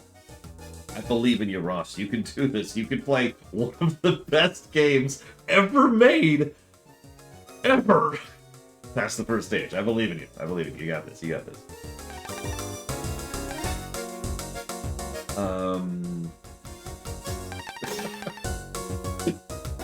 I think we're gonna get that. Okay, so I was actually given an order in which I should upgrade things. That was the first thing it said to buy. I can already see why.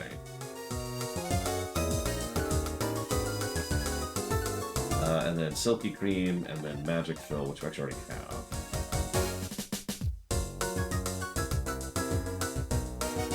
I kind of want to get Magnet. But, oh, it looks like I can't afford both. So I'll get Magnet. And then we'll earn up to that next. There are forces. There are financial holding companies that are trying very, very, very hard to hold up real estate prices right now, Canada Banks. We'll see how that works. That can go any way. That can go like in any direction for any degree.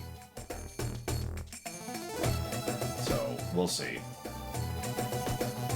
Because housing markets always crash every single time. Every bubble has crashed 100% of the time. But what they're doing right now is kind of insidious. The idea is, and God, I don't even know how I can summarize this. They're trying to establish a standard of living for the people who are a part of the construction market, who actually build the houses and build the buildings and whatnot. Sufficiently long period of time that they get to the point where they do things that people do when they have more money, like have kids, or buy a better house, or take out, or buy an extra car, or whatever. You know, basically moving up a step in their expenses, so that when the housing bubble crashes, those people will be sufficiently inclined to then both vote for, in terms of unions, and vote for, in terms of politicians, keeping the housing prices up so they can maintain the standard of living they have now adjusted into. I know that's a lot of words. I apologize for saying that terribly. But it's this whole thing, and it's just kind of horrific, the way they're doing it. But anyways, so I want to go over here. So what's this spell do? Nice. I like it.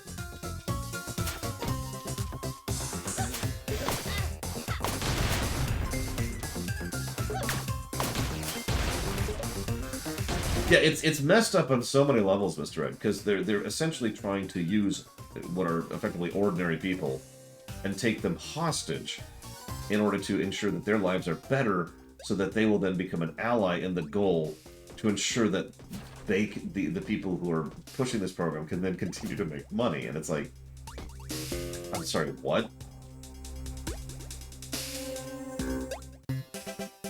Because at that point, like anybody who's resisting they can point and say, "Oh my God, but think about those poor people and their families.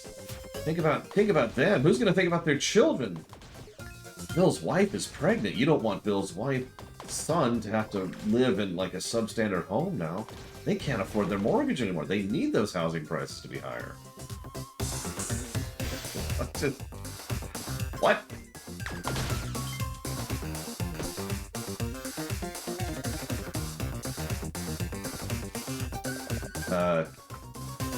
No, Camry's a model.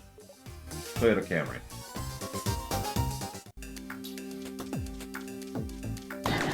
Oh God, I don't even want to get into that one, Blair. No, you're fine, Canada Banks. You're fine, you're fine. It's life, right? We all got our issues. We all got problems. Myself included. I am legitimately... What irritates me the most is I am actually privileged to have a bolt hole, the place I'm at right now. If my sister did not have a large enough house to accommodate me, and was not willing to accommodate me, so she had the availability... I say my sister, but my family. If my family did not have the availability and the willingness to help me out, I would be turbo screwed. I would have no other place to go. I would have no other options. Yeah, there are still people who are still back at that complex, which last I checked still doesn't actually have a proper management staff or anything, and is going fully forward with Section 9. Who are just screwed. That's just their life, because there's nothing else for that.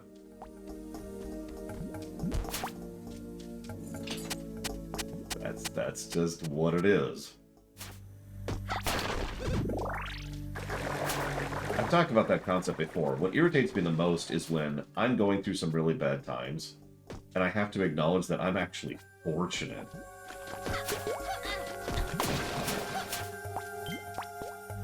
Like, this shouldn't be the ceiling, you know what I mean? So I'm guessing we're gonna get the elephant next, because I keep seeing these damn bricks we can break.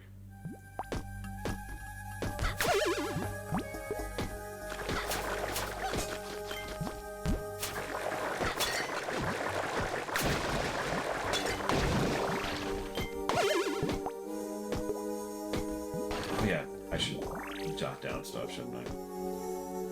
Listen, Von Falkenstein, I don't know. This is the second game, correct, Canada Banks. Much, much better than the first. Speaking of which...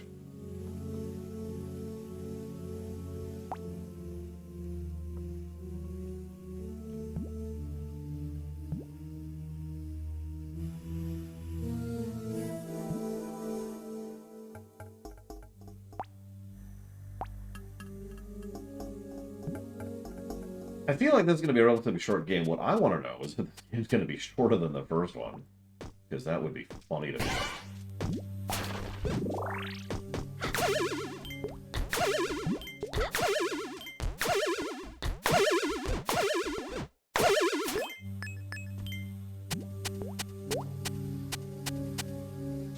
What was it called, Dakota?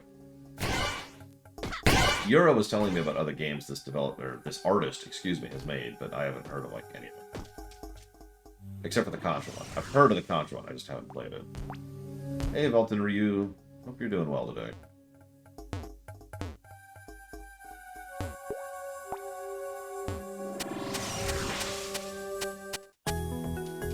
Yep, new transformation. Who approaches? A restless energy.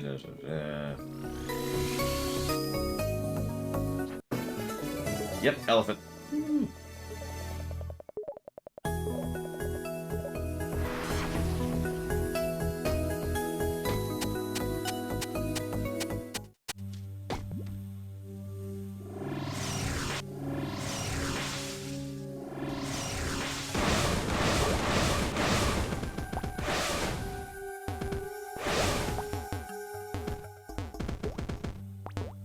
Actually, a pretty good comparison, Sean. I like that comparison. Because, yeah, we've already pretty firmly established what the first game was. Good God.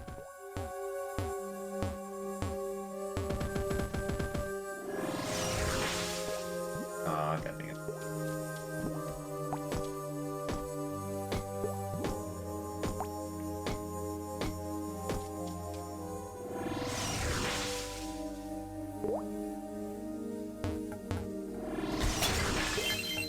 Money.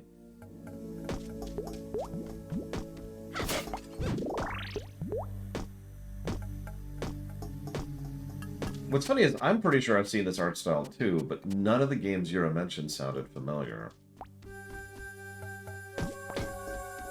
Unless I've seen someone who's trying to ape this this art style, which is possible. I say ape like that's a bad thing. Trying to emulate this art style.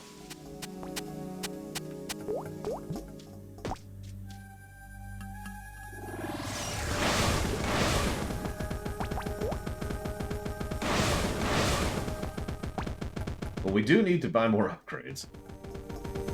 We need to get, what was it, 200, I think? Oh, hello. Hey, Brainiac. Where you going? Yes, where to? Who are you guys? No need for long. Shantae, right? Check with the brain. From Scuttletown? Yeah, she's the one who's just over run at the mouth about. You guys are Roddy Top's brothers? Yeah, that's right.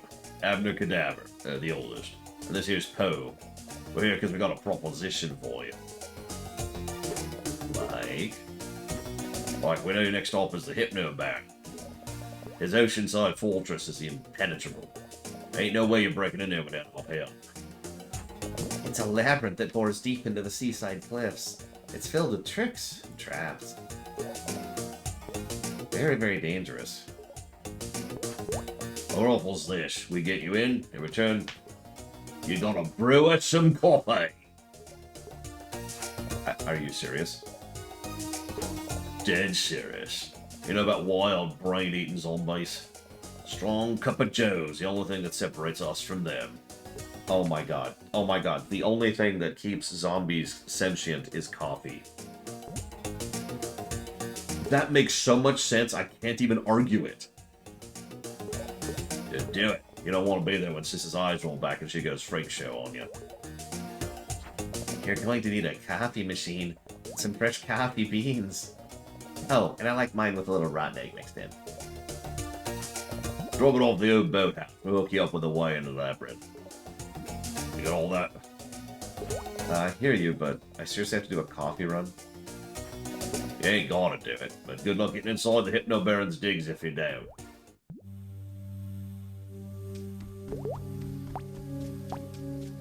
It makes weirdly large amount of sense.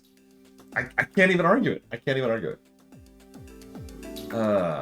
Okay, so level 2, screen 3, which is to the right of here. Listen, crazy horse. Sometimes you just need a little bit of something to get you going in the morning. Wait, I thought you were joking.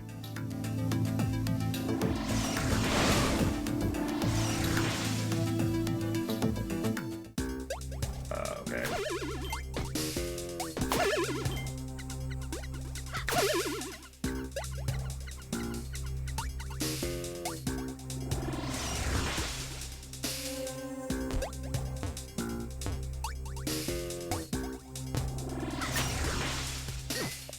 Yay, hard up.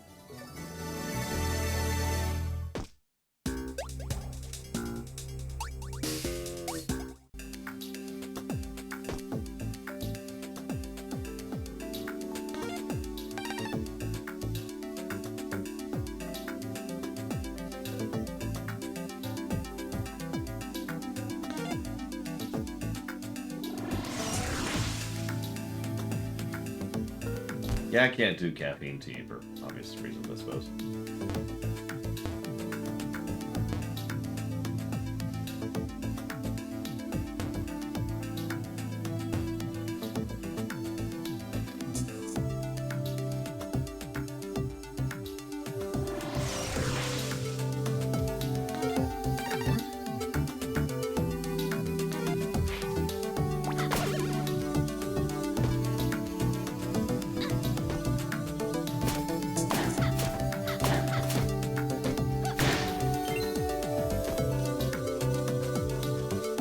I wonder if realty is related to poetry.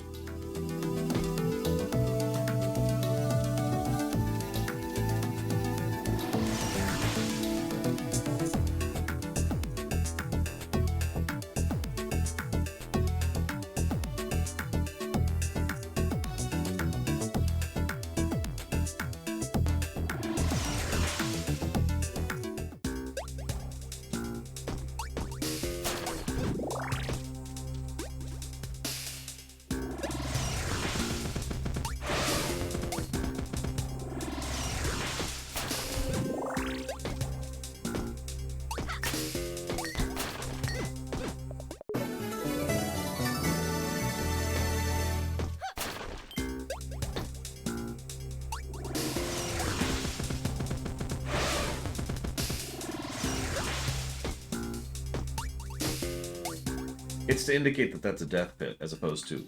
So, I explained earlier why the death pit symbols are so important. Look at the screen right now. Now, obviously, this is obvious, but my point is, we know with total certainty that we can drop down here. Why? Because there's no death symbols. So, it's safe. We can drop, we're cool.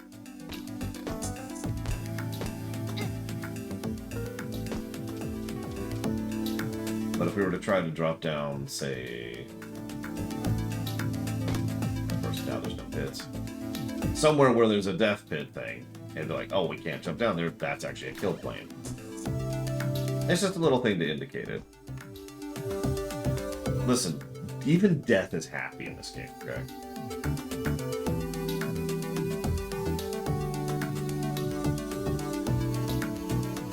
I have heard of Wonder Boy, but I've never actually played any of it. I've actually watched, I think, one speedrun of it.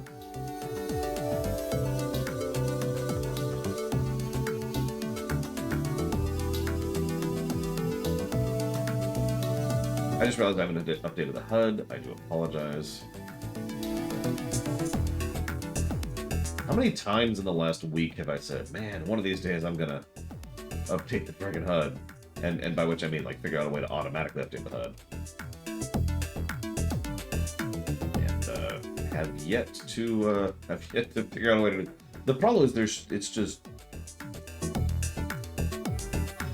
the problem is everything. I'm not sure. I'm going to need something very custom for that. I only know 2 scripters who have the time to spare to do something like that, and both of them I haven't talked to in a while.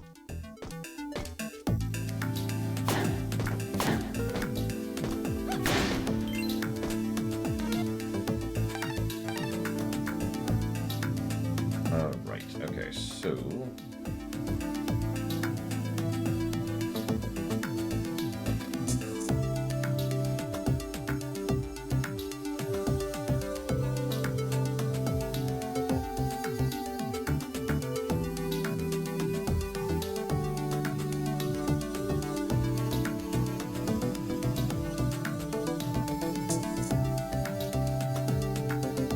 I think Nugget Cruncher meant it's sad that BioWare is no longer BioWare.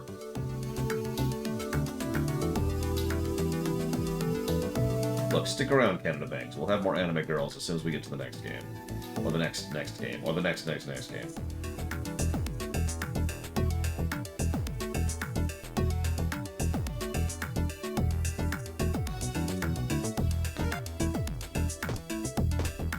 I'm dead serious. The art style, I don't really like the art style of the actual artwork in this game all that much. In the next few games, I think it's a lot better. The sprite work is different because they use, I forget what it's called, the term, but they use drawn sprites for the next couple of games. Or, not the next couple, sorry, Half Genie Hero and onwards use drawn sprites. I don't remember what that's called, but whatever.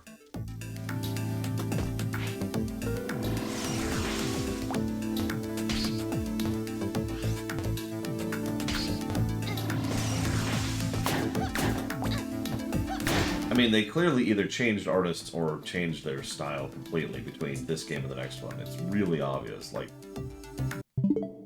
look at how Shantae is drawn right there. And that is noticeably different from over here, for example. Like, either that's a different artist or they have moved forward in their art style, which is a thing that happens. I mean, look at old questionable content versus nowadays. Why did you not? Okay. Come on. There we go.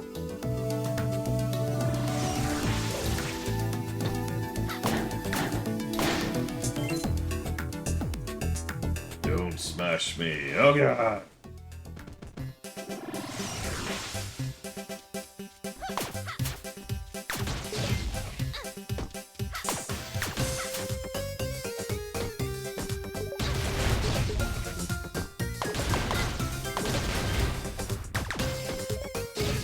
I'm going to buy some more potions soon.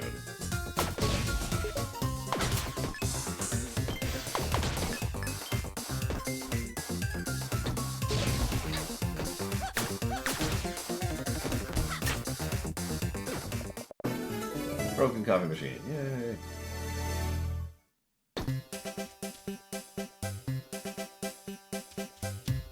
Honestly, since I don't feel like dying right now, I'll die later.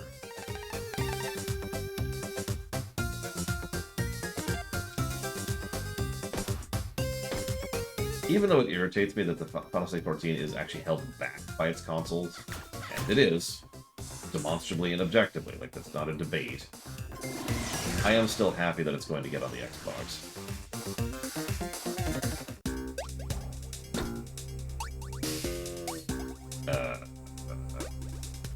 DS, actually, Walker. DSi, even, specifically.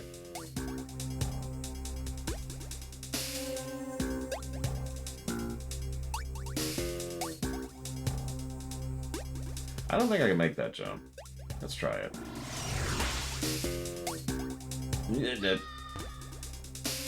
One more try, one more try. Nope, that arc is completely wrong. Moving on.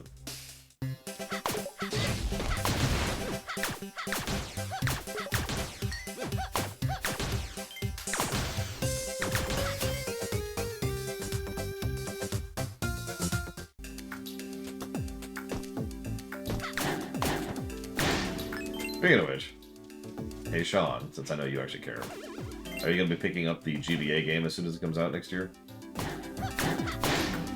On the Switch, obviously.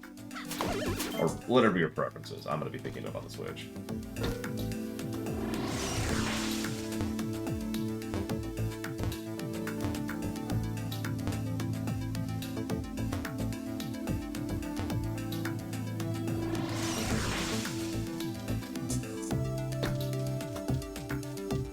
I like that sentence out of context kind of things.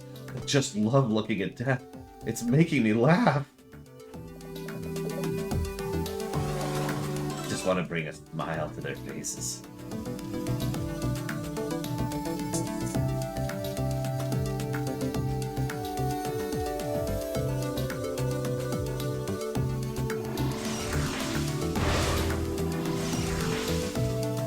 Trust me, when I first hit the forest, that was the first thing I tried to do too, Crazy Arms. Like, oh hey, fruit. Oh wait.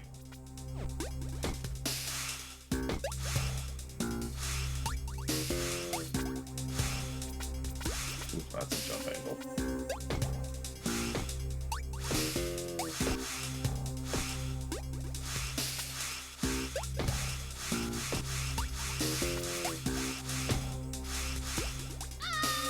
Well, I gotta start from the beginning. I was just thinking, you know, I'm gonna have to do this at least twice. I gotta come back, too. Is this my kind of art style? It's good. I've seen better, obviously. God damn it. And of course, now I'm screwing up all the place. Hang on. Let's make sure we go save before we go die with this nonsense.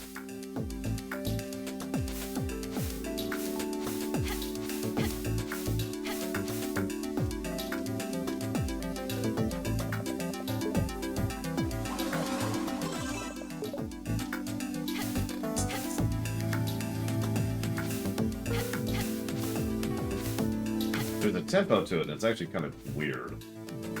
Still getting used to it.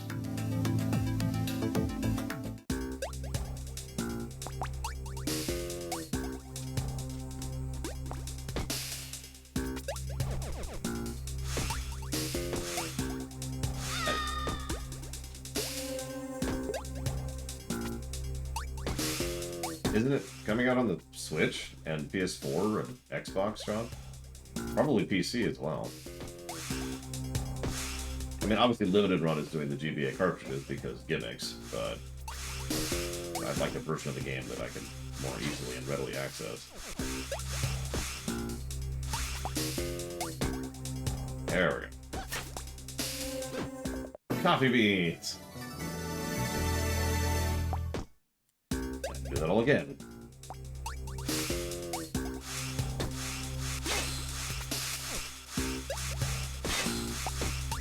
Okay. Yes, we found the means to keep the people sentient.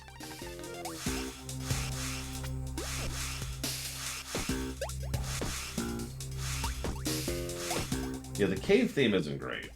And there's been some good music in this one.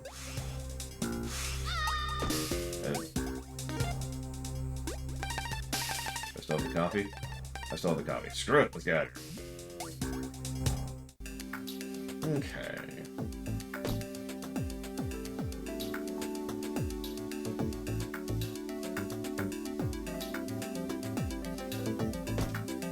Let's see. Looks like you actually need fire and lightning in order to progress through the plot at this point. Interesting. Really, Sean? That's dumb. To say that as bluntly as I can. But whatever. Suppose we'll get there when we get there.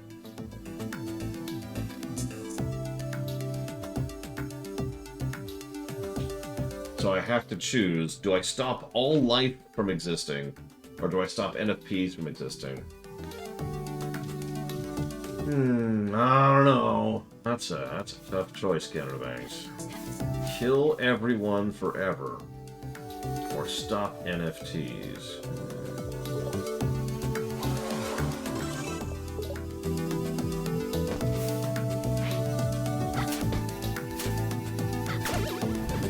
Hang on, if I kill everyone, who's gonna give me coffee then?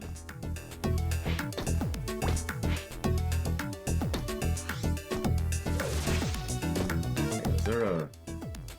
It is.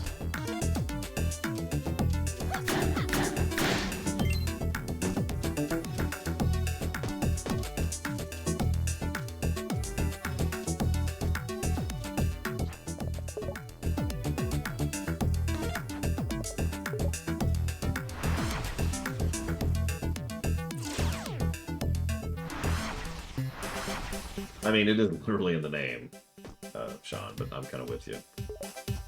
I've thought about picking up some limited run stuff before, and never have, and I don't really regret it.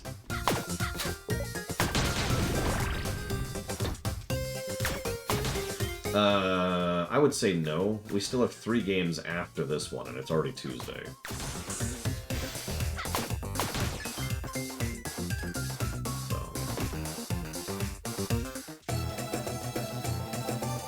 Let's see what we can afford right now.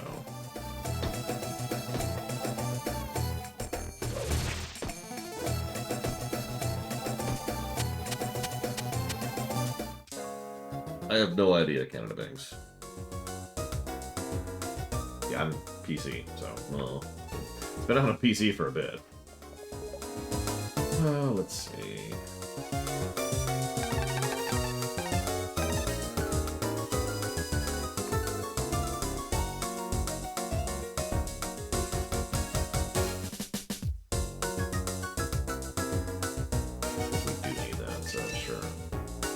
only a third two.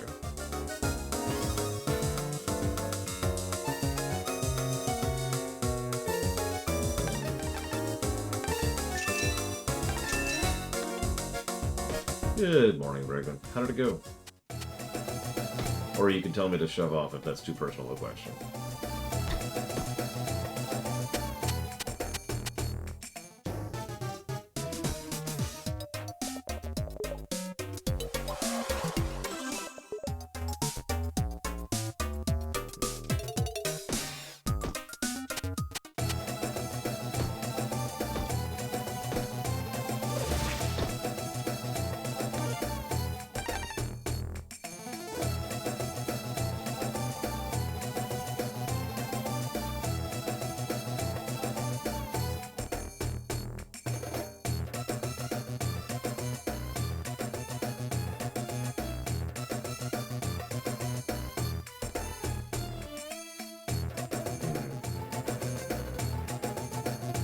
I'll be right back.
Hey, Shantae.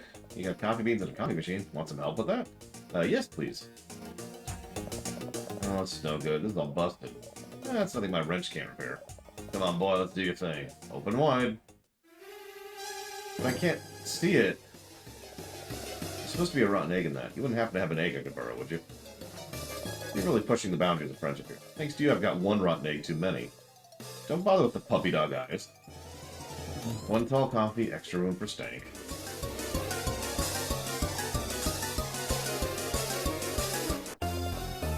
You got the gross latte. You owe me one. No more zombie barista. Thank you, Sky. Wrench, you're the best pals ever. Now I think this is the boathouse.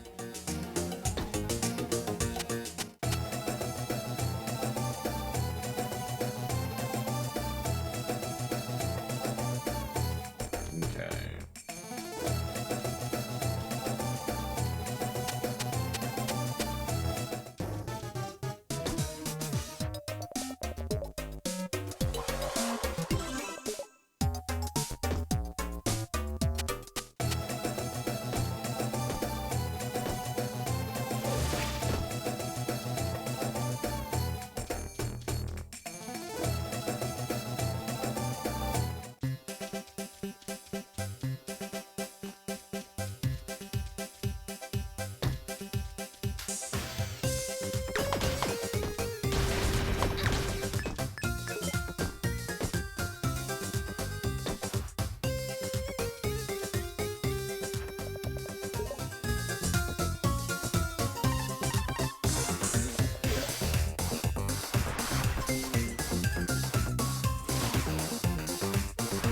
I mean, I would agree with that, prisoners. But I would not agree with von Falkenstein. Or maybe I would, I don't know.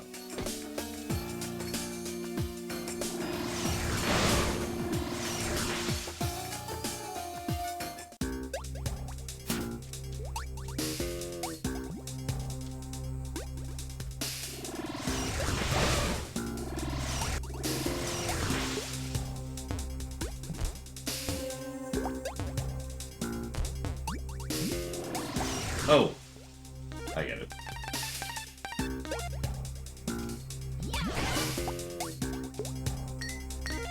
The most replayable Star Wars game? For me, personally. Let me think about that for a second.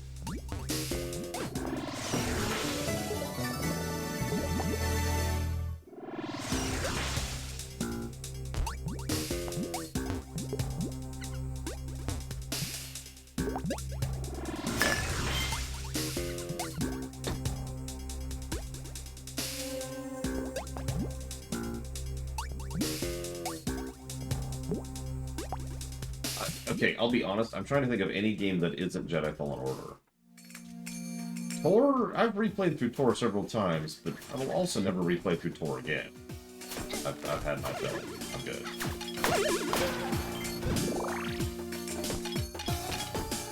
Although, honestly, yeah, Tor might be my second pick on that. If it wasn't for the show, I'd never play KOTOR 1 again. TIE Fighter is unique and interesting, but gets old very quickly.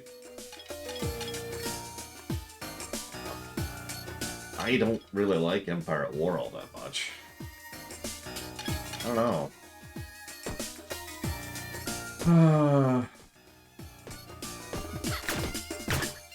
I think I will answer by saying I don't think there's any good answer to that for me. I don't think there's any Star Wars game other than Jedi Fallen Order, which is an automatic, yes on the replay factor for me. Think of that what you will.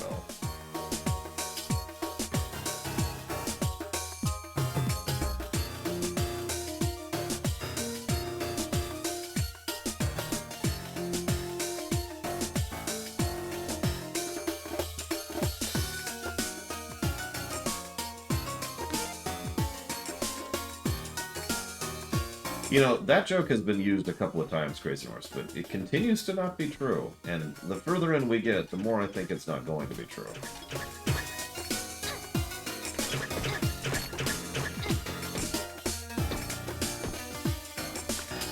Which is good.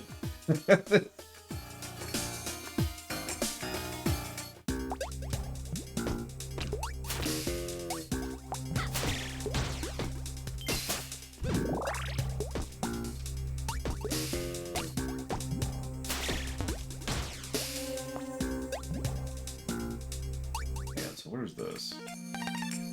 That's what I thought.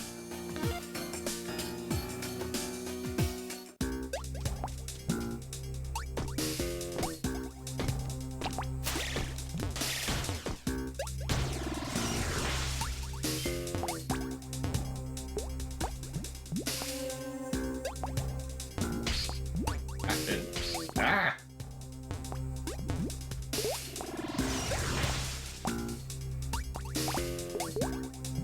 And yeah, I agree completely. Vanilla Empire at War kinda sucks. It's mods that I think are really the reason that game has any kind of longevity.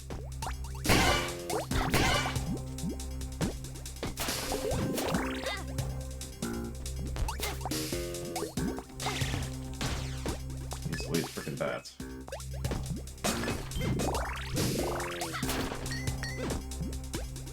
You got it, Blade to Ball.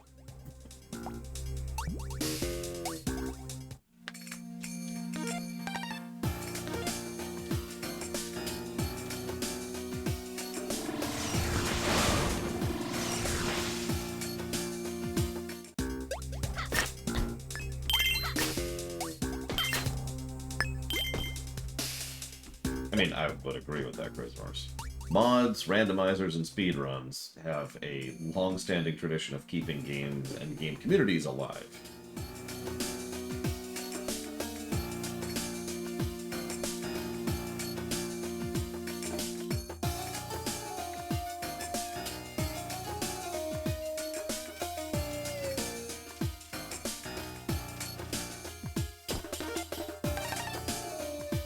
Is that here?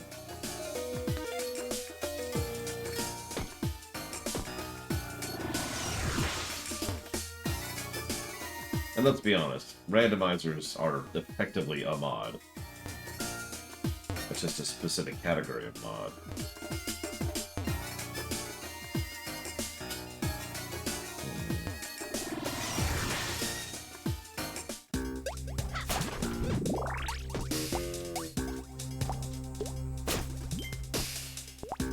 I mean, I do understand that it's difficult to make your game mod-friendly. Like, it's a whole other ball of wax in terms of game development. I just still think they should, you know, do it.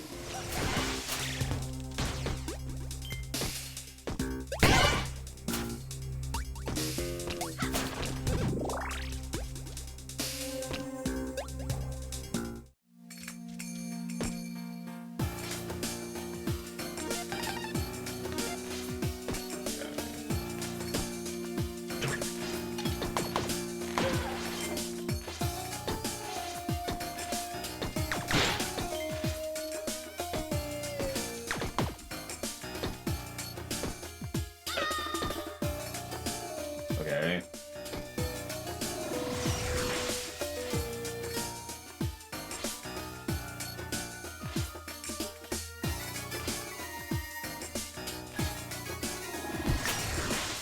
Damn.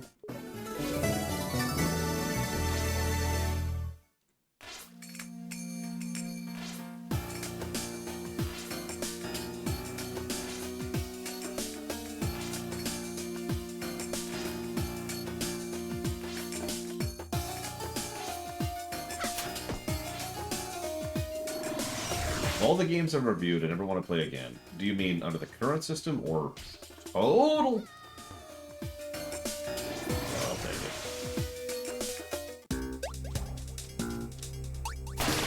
it. Current system.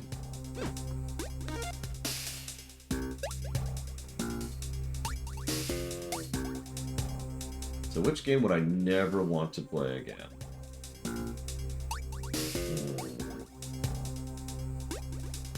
I mean, other than the obvious. Let's not go for the obvious low-hanging fruit there.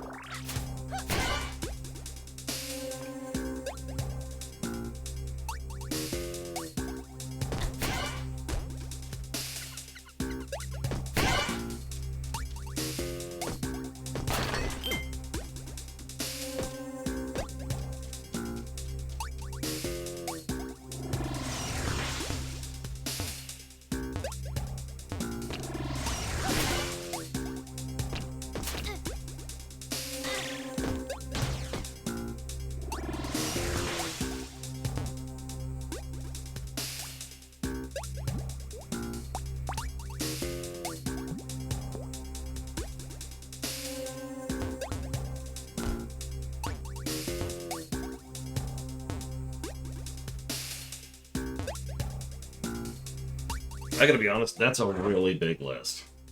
I'm not sure I can narrow that down.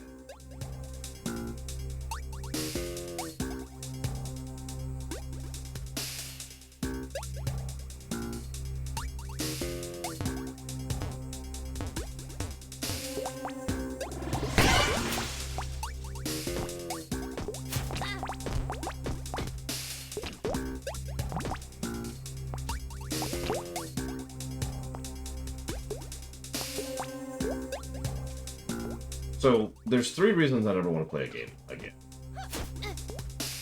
One is the obvious, because the game sucks. And I don't particularly feel like having to endure it again.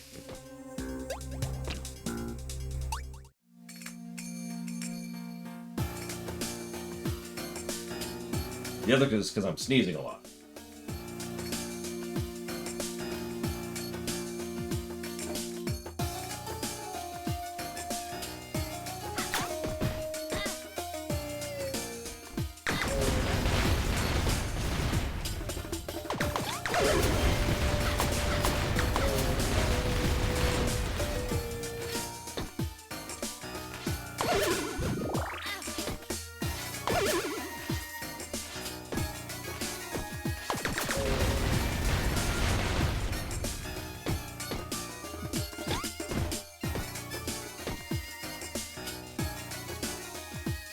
Okay, I think I might be done sneezing for the moment.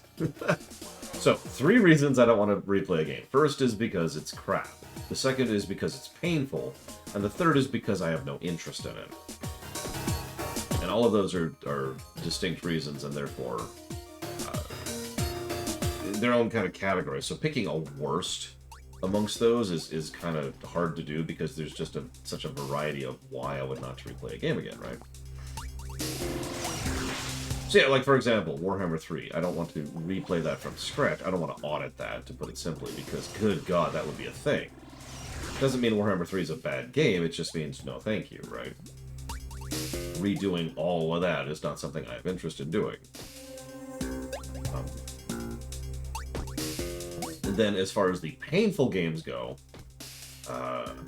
there's actually a PS3 game which I can never think of the name of. We actually have talked about it before. It's not in the current system, which would probably qualify, but of course it's not in the current system, which is the question, so that would probably default to Bounty Hunter, by virtue of literally being physically painful in order for me to play.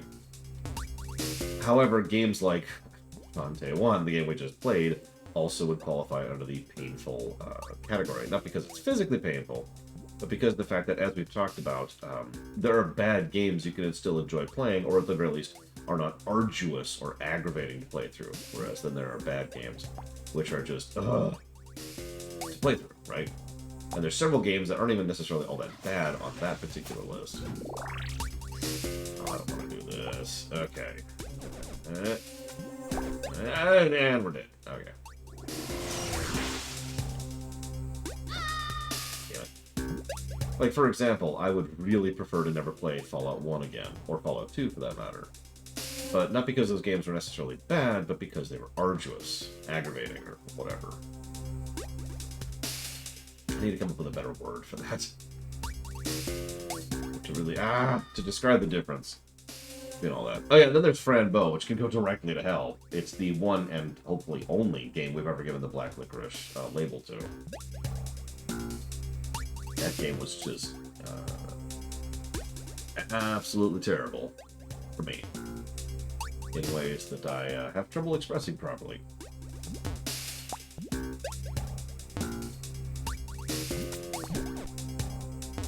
Okay, so that's not what I was expecting to happen. That's cool. That's cool. That's cool. Everything's cool here.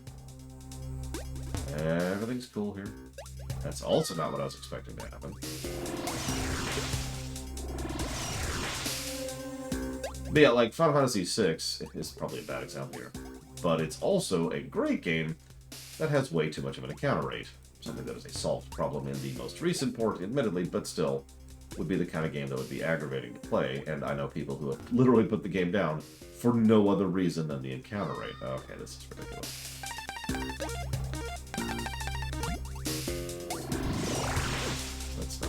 That's just not. So the monkey bullet requires me being able to grab onto a wall, Crazy Horse, and you probably didn't notice, and that's totally cool, but you can't grab onto this wall. You can tell because there's a texture on it. You see the little bumpy thing? That means I can't grab it.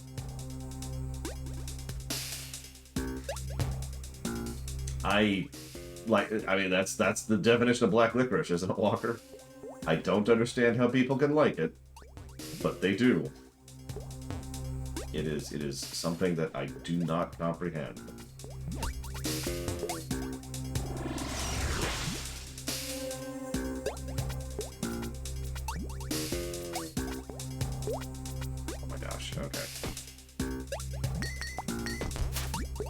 Okay, we made it.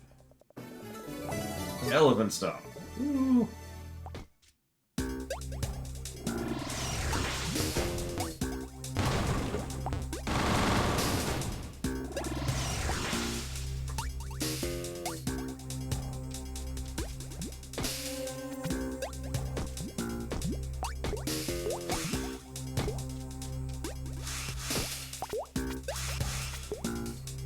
Don't actually remember glitch at all, because the first game was really unclear about what you could grab and where. Annoying for that.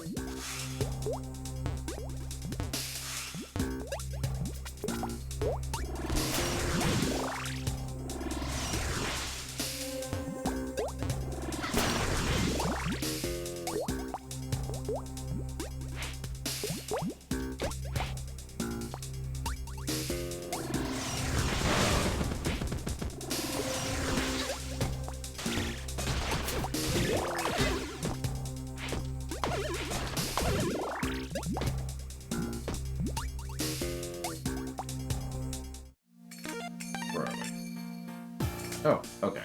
That's not where I wanted to be.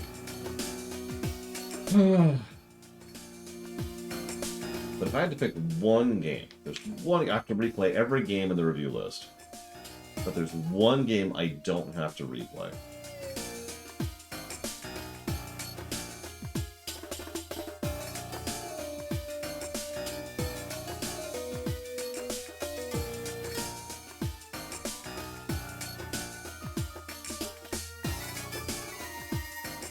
Yeah, honestly, I am leaning towards Frambo, to be completely blunt. Frambo or Bounty Hunter, probably take the pick. A lot of these truly terrible games, I can at least endure and cheat, or cheat on. Frambo is just what it is, and Bounty Hunter is just what it is, you know. I mean, there's a reason Bounty Hunter is an incomplete run. Oh! Did I write down Kit? I did. There's a question mark there.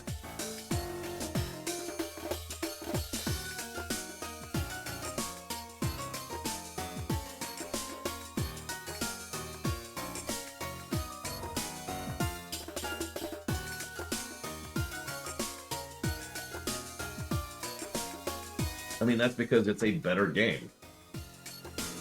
That's kind of the point of the black licorice concept. A piece of black licorice is better food, like objectively or fairly, whatever, than a rotten egg.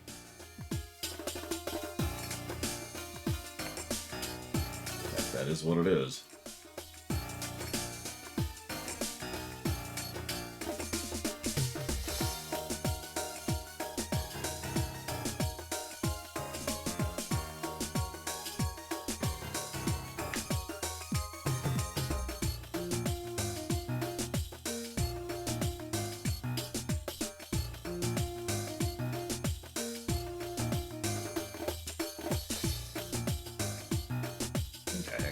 Let's see, where are we?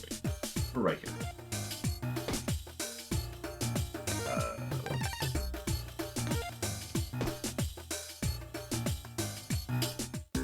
Bounty Hunter was physically painful. Literally a source of physical pain playing the game because of how the control scheme worked. How the controls worked. That's where that came from.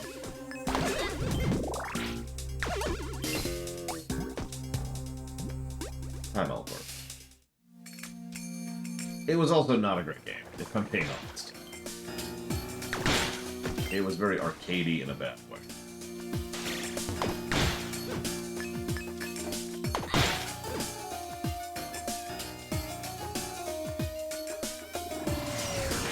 Yeah, -11 is not great on our system.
Now you got me thinking.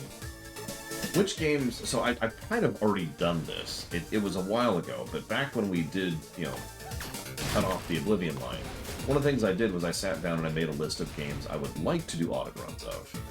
Which I mentioned because, for example, you notice we're doing an audit run of GTA 5. Whereas we're not doing an audit run of any other GTA game. Which brings me immediately to the question. Would there be any other GTA game that I would very much not want to do an audit of? And, well, yeah. Obviously, the answer to that is all of them. But if you put a gun to my head and said, pick one of the GTA games to not do an audit run of, I'd actually pick 4.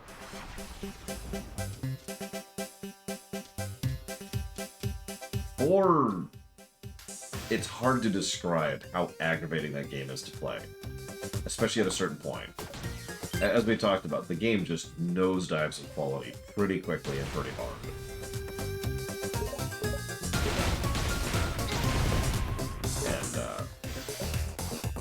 And those final missions can go directly to hell. And no mid-mission checkpoints, of course.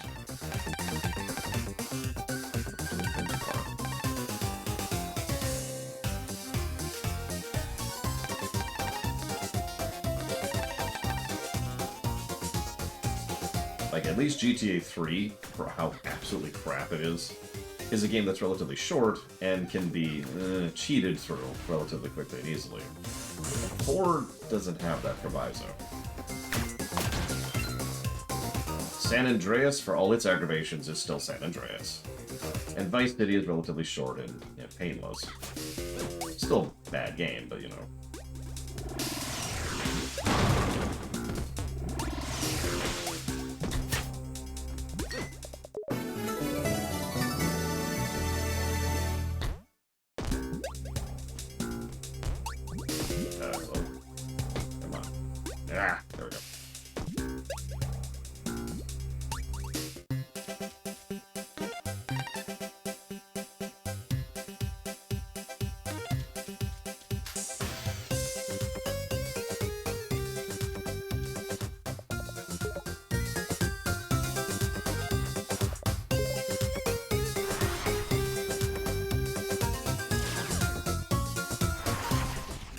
By contrast, to flip the question a little bit, there are some games I wouldn't mind doing an audit run even now. Games that, are good enough that I would love to do a replay through of, even games that we've covered under the current system. Yes, it was Crazy Horse.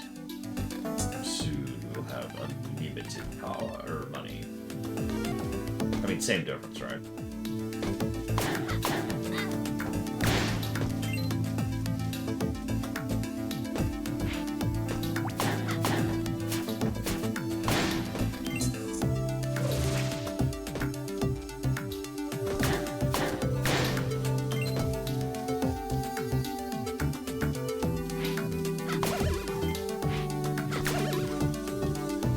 Well, yeah, exactly. Like, I wouldn't mind auditing Portal 2, Metroid Dread.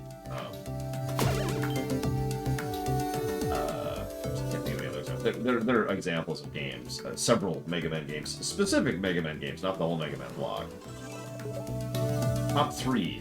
Ooh, okay. Let me think about that for a second.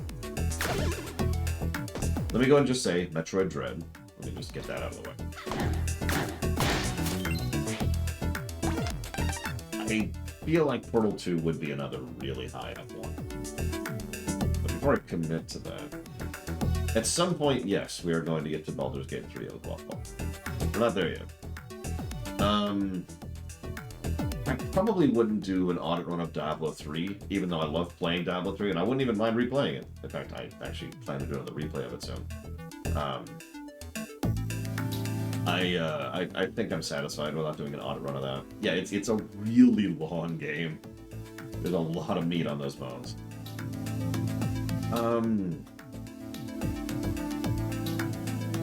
So we've got Portal 2, Metroid Dread, Hat in Time. I wouldn't mind doing an audit run of. Mega Man 11. I know we're up to 4. Just bear with me.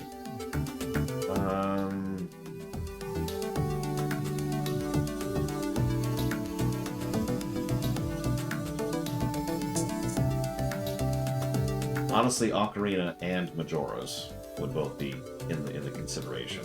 We're up to 6 now. And honestly, Oblivion, which is 7 now. So if I had to pare that list down, I'd probably automatically just get rid of the longer games because they're longer. So no Oblivion and no Zeldas. And that would leave me with Portal 2, Metroid Dread, and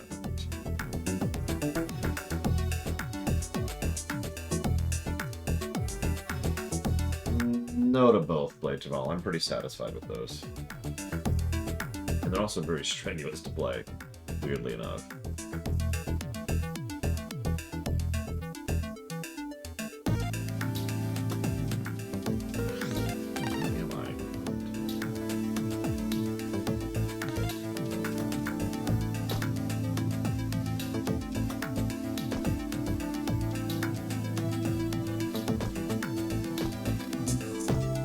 No, Walker, of course not. That would be a colossal waste of time, especially since I have so many other games to cover. Halo 2. Sorry.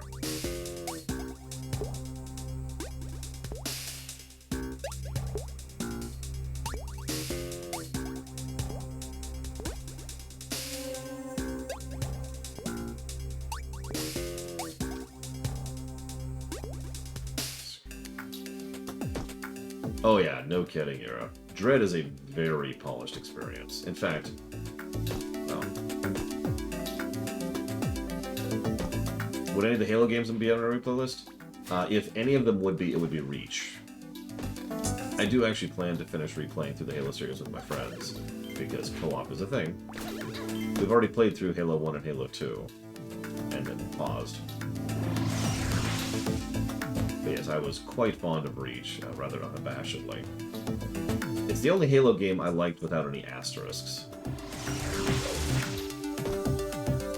Which, if you don't understand what I mean by that, like, every Halo game we covered, it's like, oh yeah, I like this game, asterisk. And there was always irritations in pretty much every single one of them. Although, interestingly enough, a lot of those irritations were solved by playing in co-op, which, you know, yeah. What does it do better? Yes. Joking aside, the biggest thing Reach does better is a lot more attention to detail and polish when it comes to level design and counter design, and just general terrain layout and set piecing. There's a whole lot of fun in that game. Pretty much top to bottom. Is this it? I think this is it.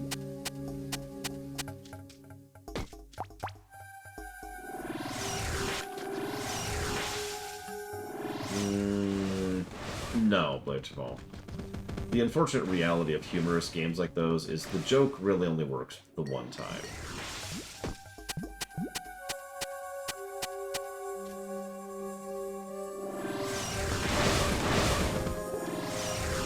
This doesn't look like the right cave. What I'm trying to say is that, considering we already have a stream, rumination, and eventually a highlight reel of Stanley Parable, I don't think there's any real value in hitting that well another time.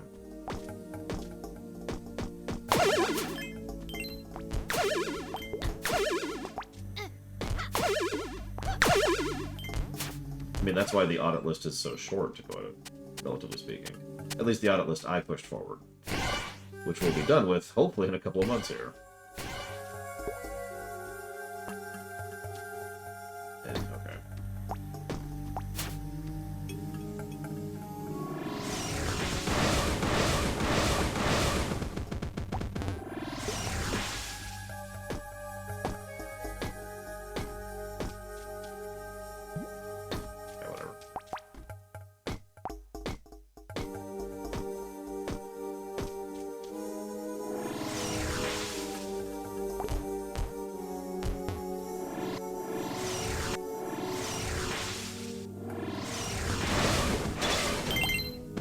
Dakota's correct. There's also the list I haven't even showed you guys. The private list I have of games I'd just like to cover someday because they caught my attention, or the premise sounded interesting, or, you know, whatever. Something about them sounded cool. I'd like to cover that someday. Now, the good news is most of those are short games, but still.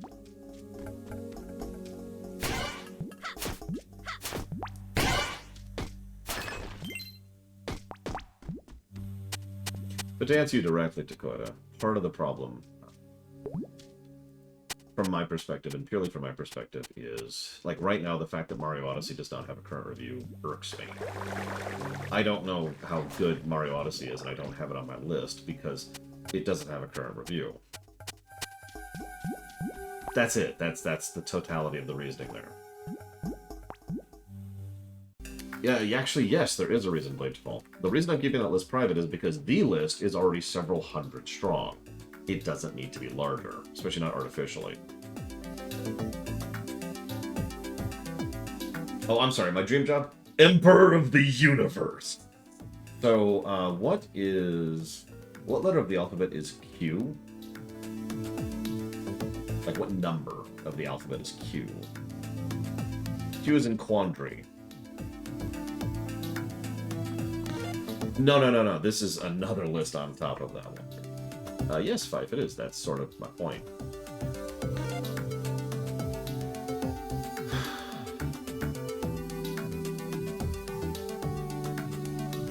$17. Okay, so what's 17 times 26 plus 13?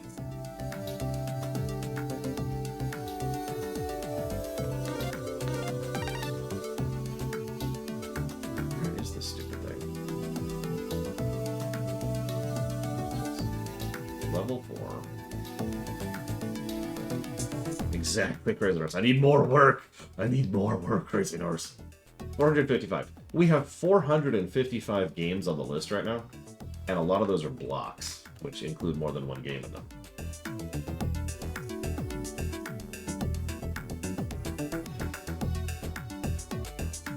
Where was the... I'm sorry, give me a second. I'm trying to figure out where the hell the walkthrough's telling me to go. I'm actually failing it.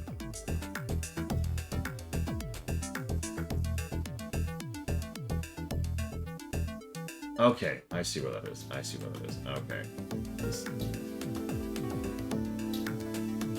Yeah, it's after the pruning pass. Although, in fairness, I mostly just got rid of dead fruit when in the pruning pass, but still.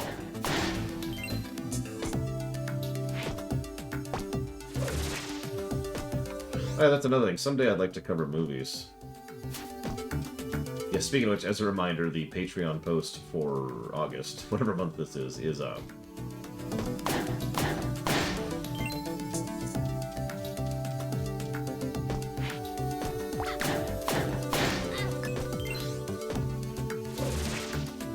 I mean, she's only half Genie Tracks, yeah.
What do you want to bet the angle's actually easier than I'm making it to be?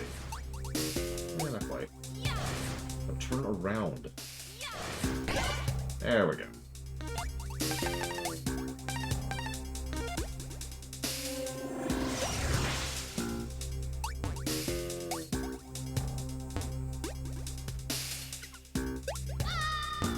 Perfect.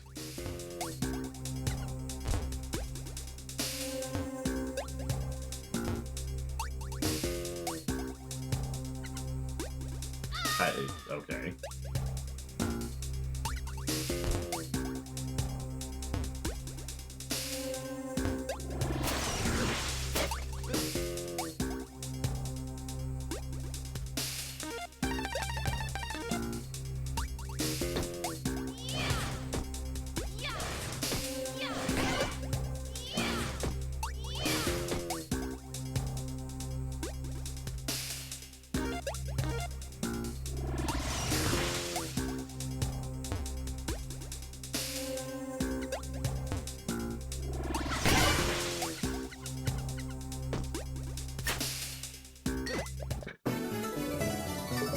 I mean, I'd love to someday, Fife. I don't know how I could ever possibly justify doing so at this point in my life.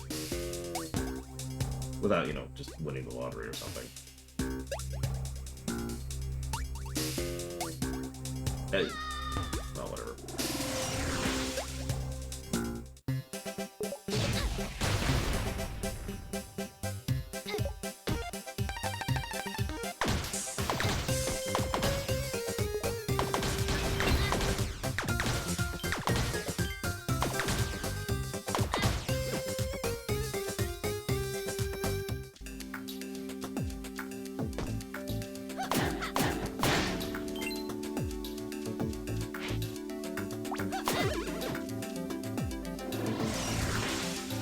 we got some money. We're not quite done yet. We're not heading back to town just yet. I'll wait for that bullet to slowly leave the screen.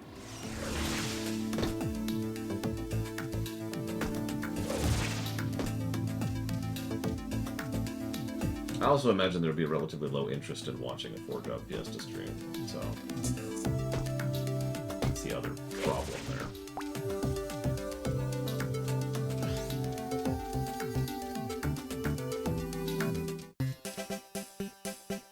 Come on.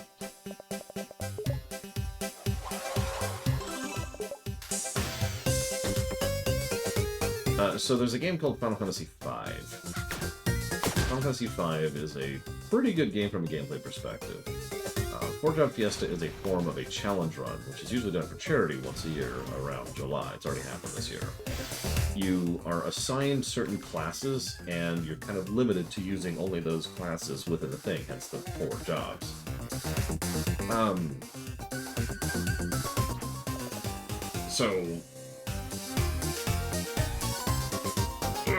Stretch. The way I usually do it is you're given X jobs, and those people can only be those jobs, and that's it from then on. But another way you can do it is you're given 4 jobs, and so your 4 party members can mix and match only amongst this pool of 4 jobs however they want to. So if you get fighter, white mage, black mage, and blue mage, then you can have a white mage, black mage, a white mage fighter, a blue mage, white mage, and a blue mage, black mage, for example. However you want to do that.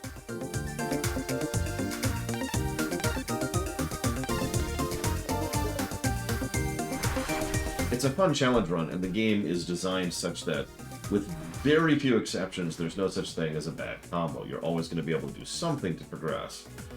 There are exceptions to that. There are a few specific builds which just do not work. But for the most part, you can make whatever work, and that's the point, the challenge of it. It's a lot of fun. I recommend 4-Job Fiestas for anybody with even a remote interest in the franchise, or challenge running, or whatever. It's a good way to stretch.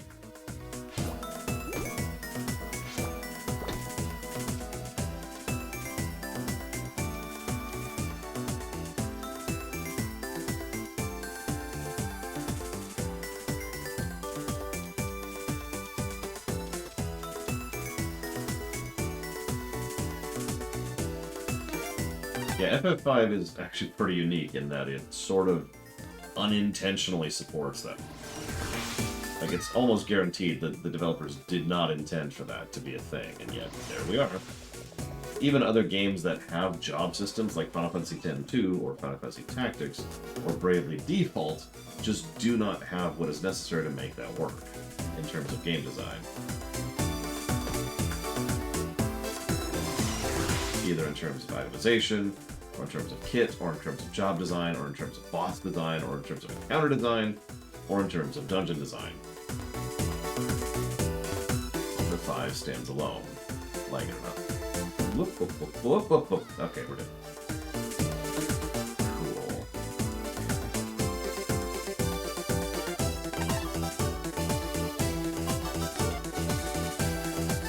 Here, did I miss it?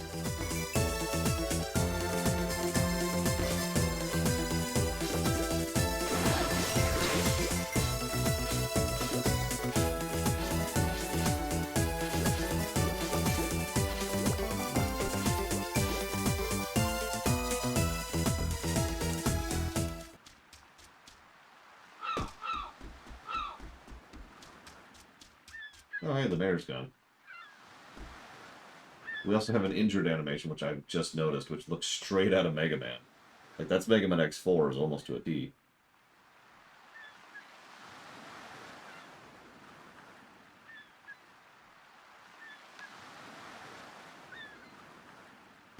Okay.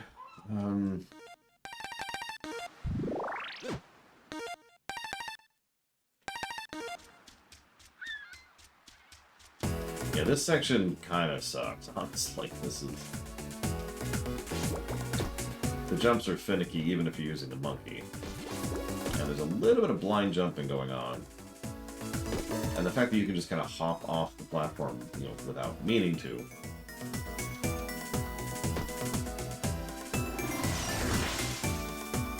because of how the wall grabbing mechanic works.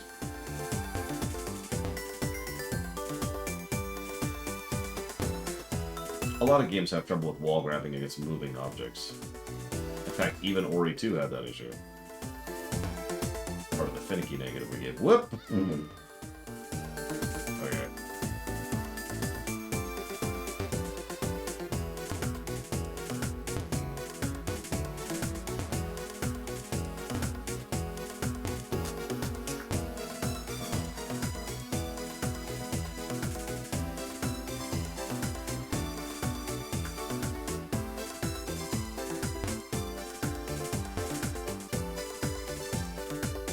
She's so hyperactive as a chimp. Okay.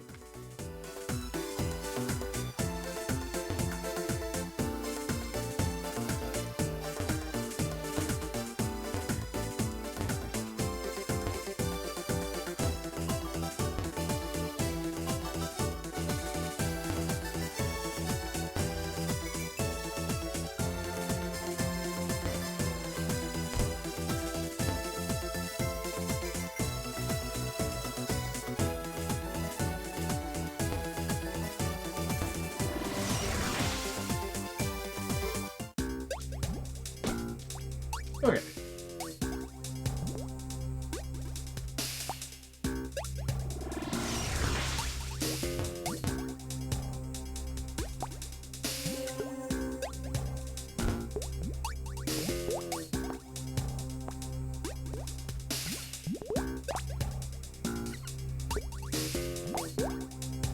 Okay.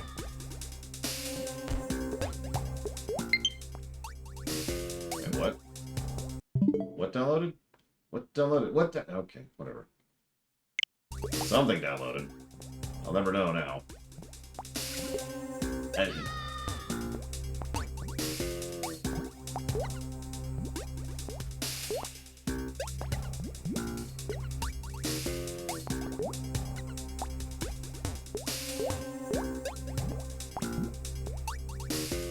really?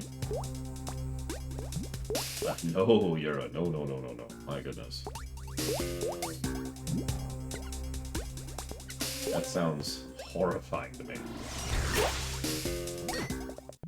Magic Jam.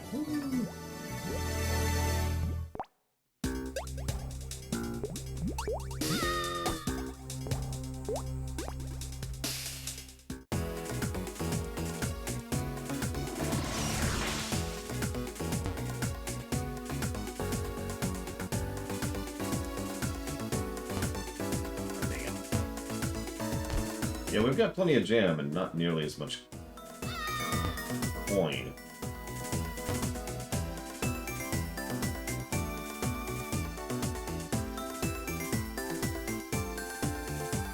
I may... Oh, I'm rallying down. I just tap right. It's like, wee! End this game. Yeah, this is worth a negative. Not just because of how finicky it is, but also because this is MSQ. We have to go through here. We had to go through here in order to progress the game.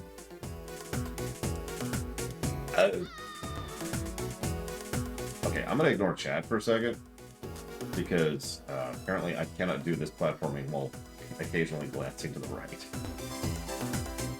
Sorry, give me a second here. Okay, hang on.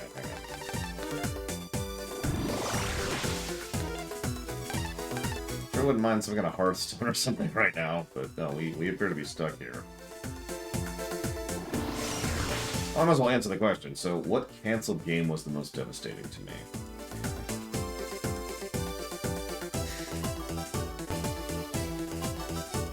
You know, this is going to sound weird. I have a hard time thinking of canceled games! Because most of them don't really faze me that much. Mostly because they're franchises I either don't care about, or we know so little about them that it's hard to be fazed about something that, you know, it's in a vacuum, right? Like Star Wars 1313, okay, but what do we know about that? I've decided I hate the universe. So, also we're getting that new Ubisoft one, so that's nice.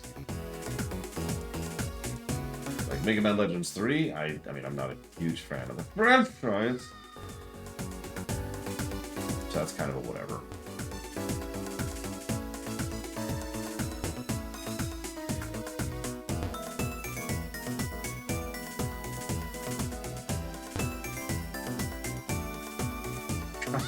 Damn it.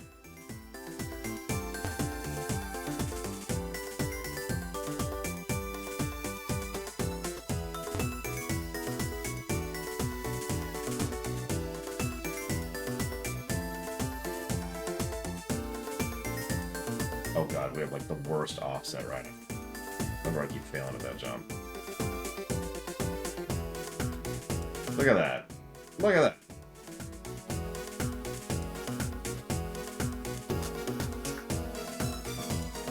I mean, we literally call it Boba Fett effect. Ugh. Jesus. And we're not done. And if we fail, we have to start over.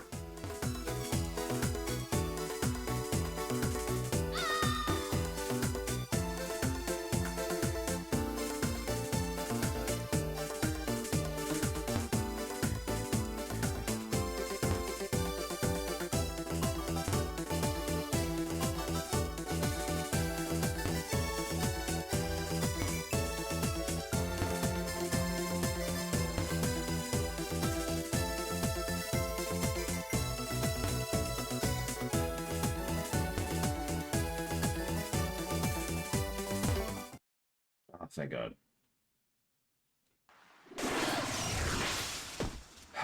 Okay. So cancel games. Let's see. Canceled games that exist.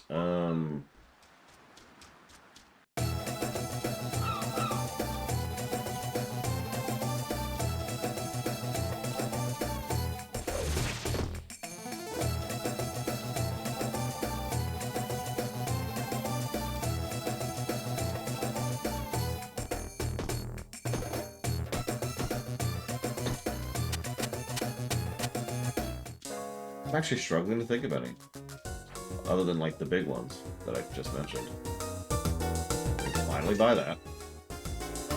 Can't buy that. We need more money for that.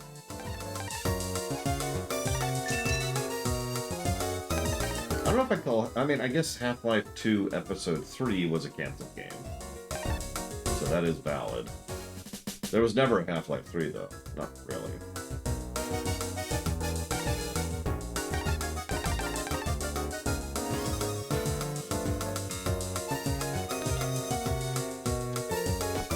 Not that I'm aware of, but at all. To my knowledge, they went immediately on to Xenoblade 2.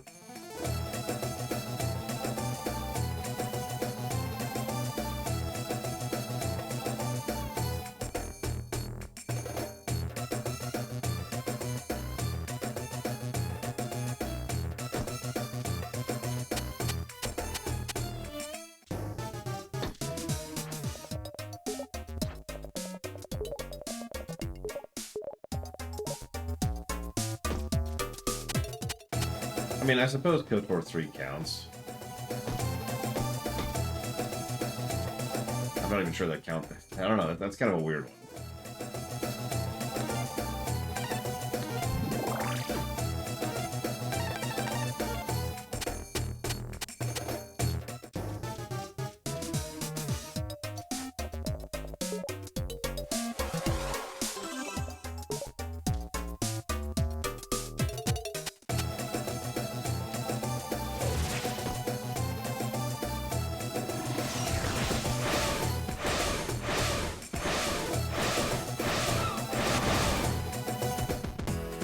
As I say, does anybody else have any other examples? Help me out here.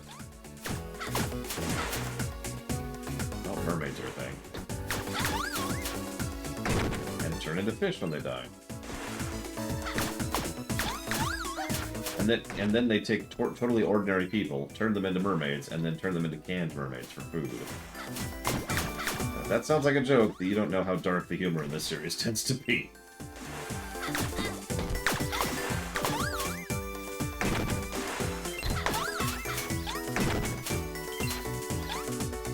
Dragon Age 4. Mass Effect 5, for that matter.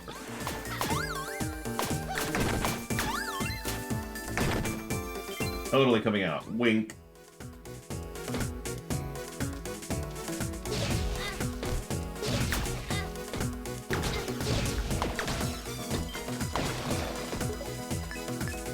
Listen, that golem has no right to exist, as long as he's blocking my way. However, being in my way is a very dangerous place to be. I mean, it would be interesting to see what they would have done with the Mega Man Legends 3. Speaking of someone who was not a fan of Legends 1 or 2, and I've reviewed both of those under the current system. Whoops.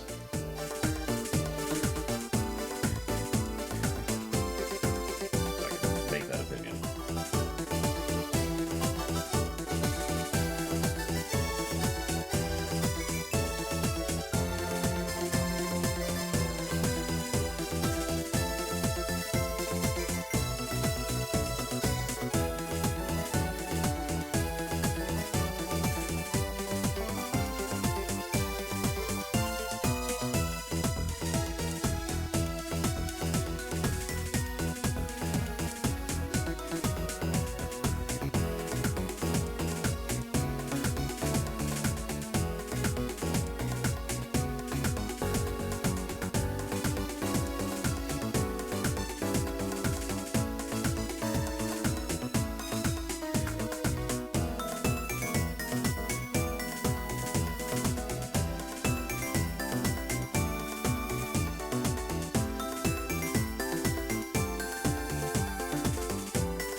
They're back. They're back.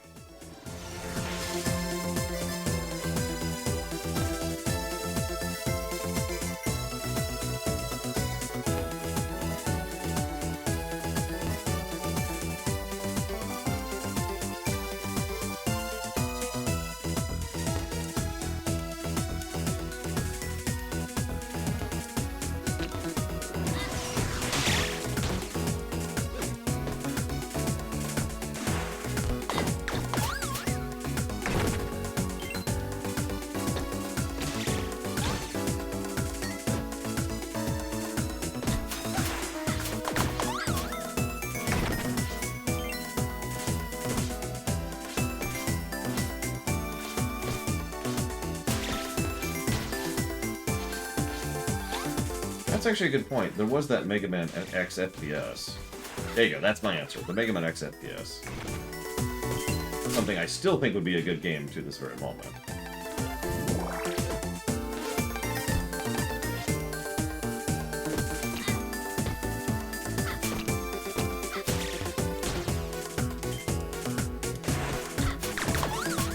Fallout Van Buren? I mean, yeah, I think that counts. Although I admit I have no interest in that. So that's a no for me. It's a good example, though. Good example. Besides, we got the real Fallout 3. All Bethesda, all the time. Like a true Fallout. I can't even say it with a straight face. Speaking of someone who likes Fallout 3 better than 1 and 2, I still, yeah. New Vegas? We'll get there. I'm not a fan of New Vegas, but for a pretty basic reason.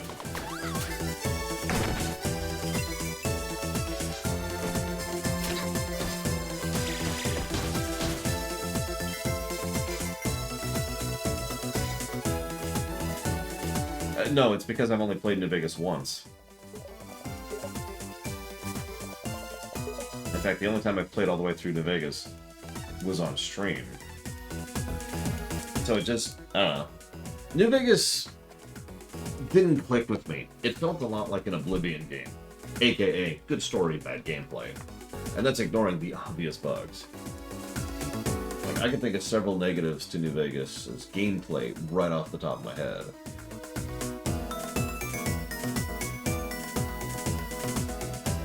I don't really have much else to add to that. I am looking forward to doing a review of it at some point and figuring out what we really think of it.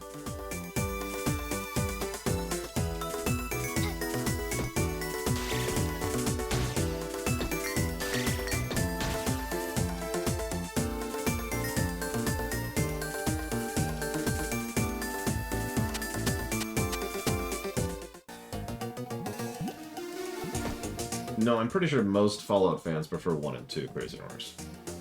Like, I'm pretty sure I'm in the minority on that one. Hey, look who's back. Wasn't sure you'd keep your eye into the dial. Whatever, here's your lousy drink. A latte? That's a chick's drink. Well, you remember Poe's egg anyway, so at least he'll shut his gab. It smells wonderful. You can't tell where the foam ends and the scrambled egg begins.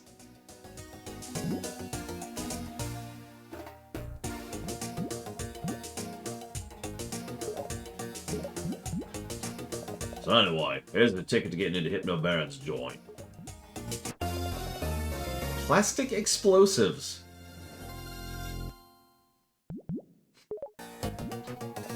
Oh boy, it's a blob. What am I supposed to do? Sculpt my way in? Ain't Clay. And there's enough plastic explosive to blast his wimpy door in the next week. All you need now is a detonator. I don't even know what that is. Just stick this ward to the Baron's door, hit it with an electrical spark, and stand back and wait for the fireworks. This better work. Yeah.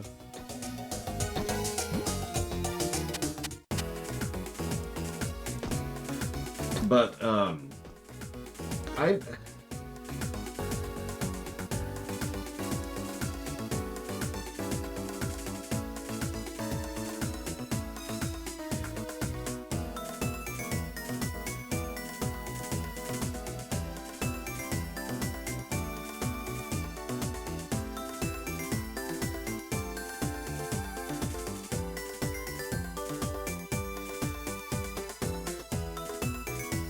sorry, give me a moment.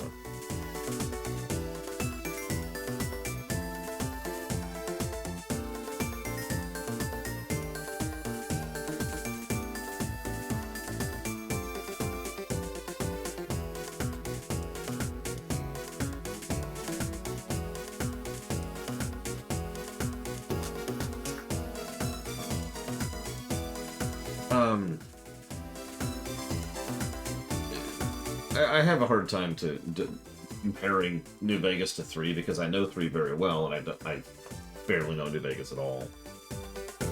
So we'll see when we get there. We'll see when we get there. But as we all know, Fallout 1 and 2 are the one true... Actually, I know several people who think Fallout 1 is the only real Fallout game because Fallout 2 was so different tonally and in terms of structure.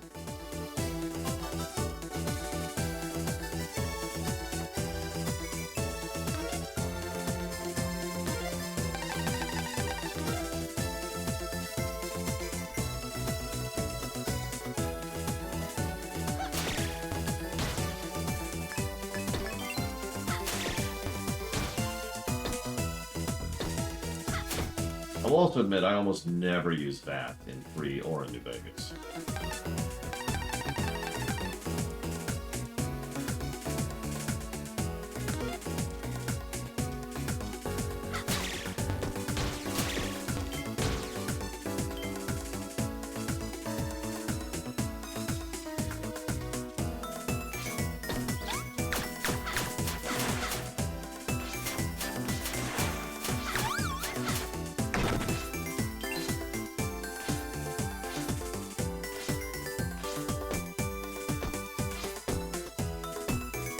I will say this. I think 3 does horror better than 1 and 2.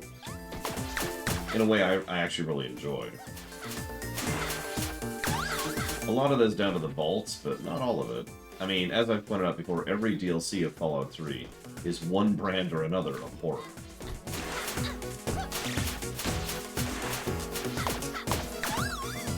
Like, you've got the kind of pseudo-creepy, everything's fine but actually not horror of Operation Anchorage.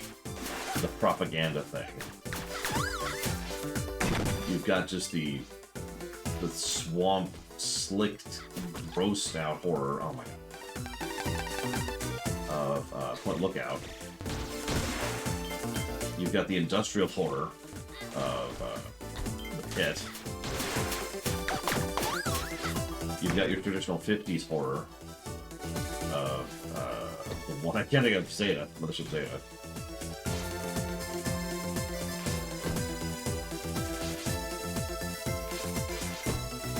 What does 1 and 2 do better than 3?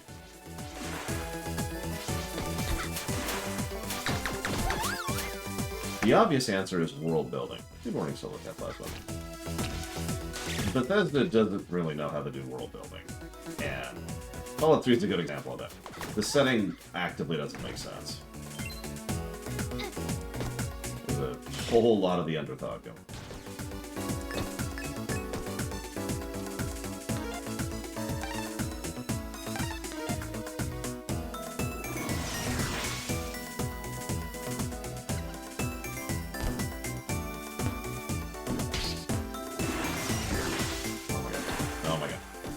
No, no, no, no, no, no, no! Oh, we made it. Right.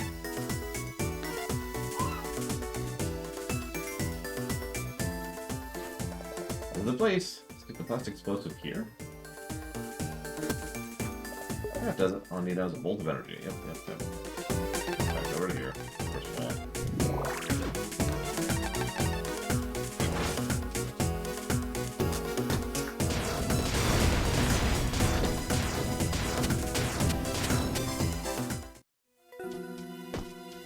Dungeon 3.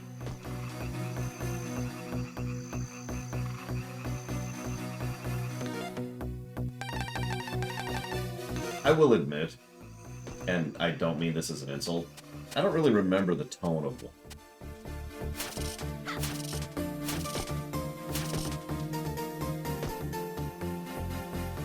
You know, other than everything's dead and life sucks. Unless that was it, in which case, never mind.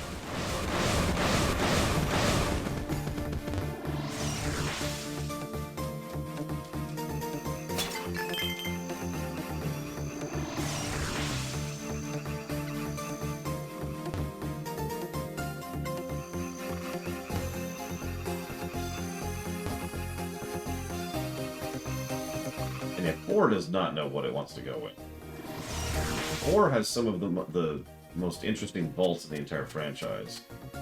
And yet also it's 4. Oh, and also it has some other, like, a very, very crappy look at slavery. Like one of the dumbest takes on it I've ever seen. But also on community. Also there's silly zaniness, because there's the comic book quest chain, which is actually a good quest chain. And then there's the main plot, which is best described as, we had an idea and then gave up on it.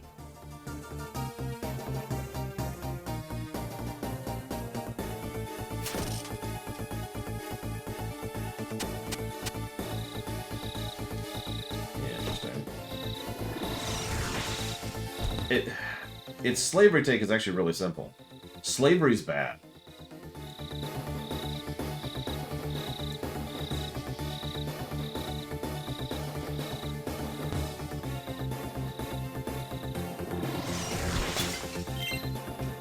Now, I know what you're thinking.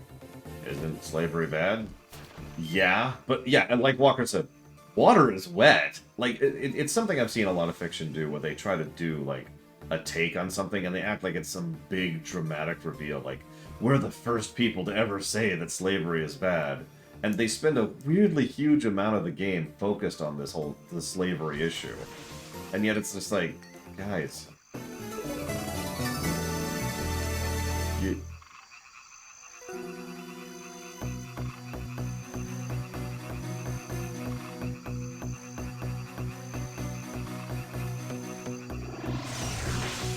Yeah, exactly. Surface level commentary. Like I said, slavery is bad. And that's it. That's the end of the sentence.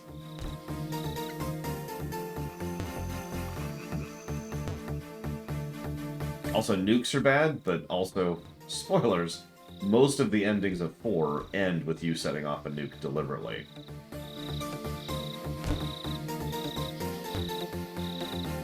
Not to praise, you know, New Vegas, but New Vegas had a better take on the slavery is bad angle.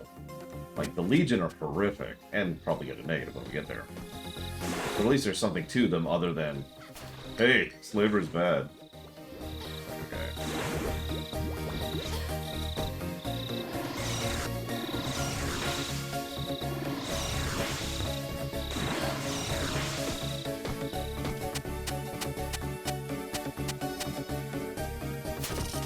God, I actually know what you're talking about, Malachor. What you're talking about sounds straight out of a bad Star Trek episode. Listen, I know that these people torture and enslave people, but it's part of their culture. It's something that needs to be considered as part of their heritage and where they came from as a people. Maybe we should be willing to look at it from the other angle. Who are we to judge them for their history and their pastimes of brutally enslaving and killing people? And by the way, there actually was a Trek episode about that. It was an Enterprise, and I blasted it. It was actually really funny because a lot of commenters came down on me like, "Oh, Lore, you're just judgmental." But about half my commenters also said, "No, I totally agree with you. This is nonsense." So, I'll take that, I suppose.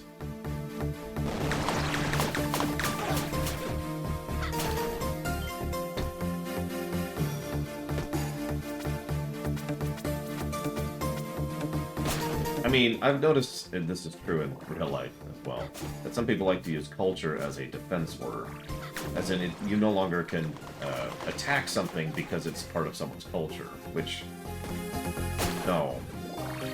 Put that as nicely as possible.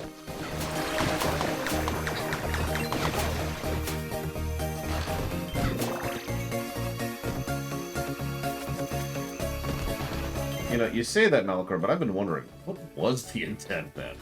Like, how else do you take that?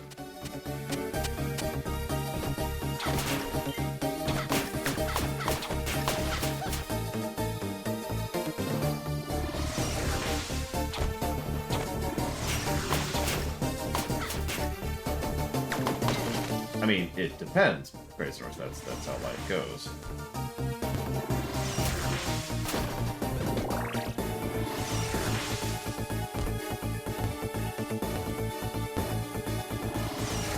I mean, I live in the United States. There's a whole lot of cultures in this country that I extremely do not agree with. The pull yourself up by the bootstraps thing is a pretty bad one. The... Ooh, okay.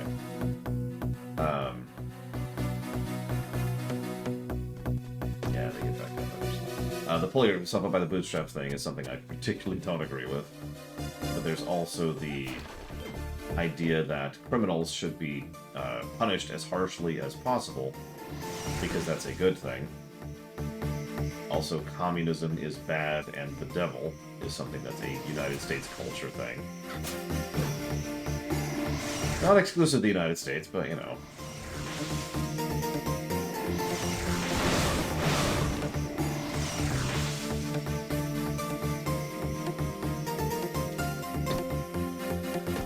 I can also say fake news, but I think everybody has that problem.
Fallout 4, Act.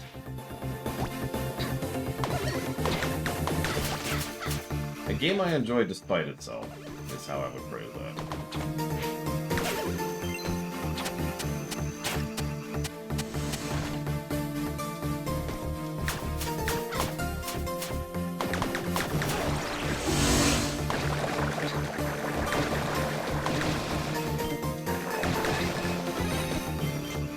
Yeah, as I say, there are legitimate parts of 4 that I enjoy, quite unironically. I enjoy the building, I enjoy the gunplay, I enjoy aspects of the combat. I actually really like how they do power armor.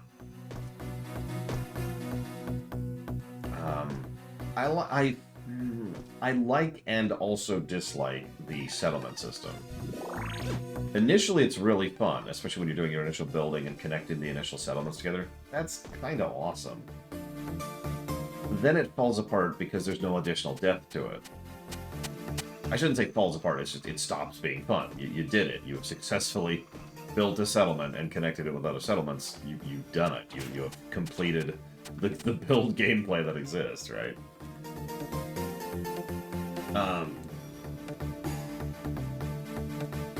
I say I like the power armor. I should clarify. I really hate the fuel of the power armor. It's bad in 3 separate ways. But the power armor themselves works really, really well for me. I think it's actually the best presentation and gameplay of a power armor we've ever had. Especially when you can really start customizing it. Because as Malachor points out, you get a power armor right in the friggin' beginning, like in effectively the second stage. But then much, much later in the game, you start getting all the pieces and modifications and additional power armor styles to really start modding that power armor. And that's where the power armor shines, in my opinion. I mean, then you get a mod to get rid of the fuel problem. Because the fuel problem sucks.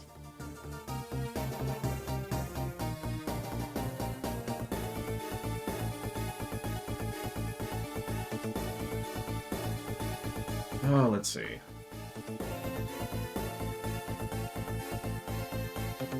Okay, so...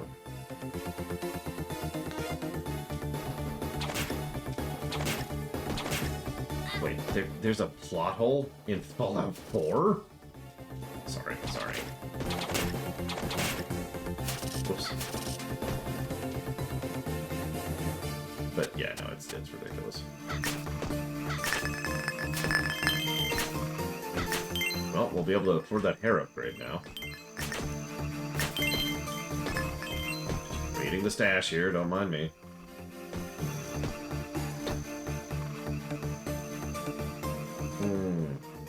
I mean, the main quest line is interesting, because the way it progresses initially is honestly very strong. And I mean that.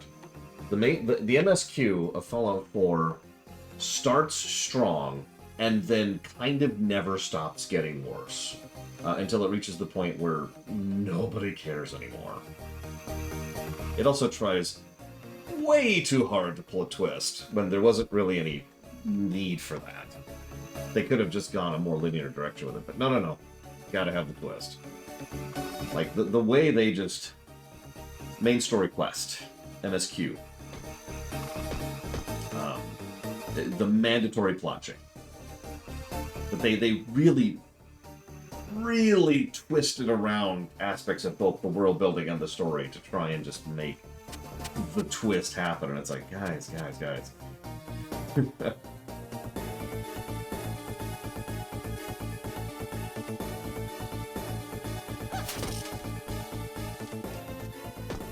I've noticed this a lot of fiction. They'll essentially destroy their own stories because they really want to have a twist. And it's like... As if the twist is the end-all, be-all of the plot, and everything else can be sacrificed in its favor.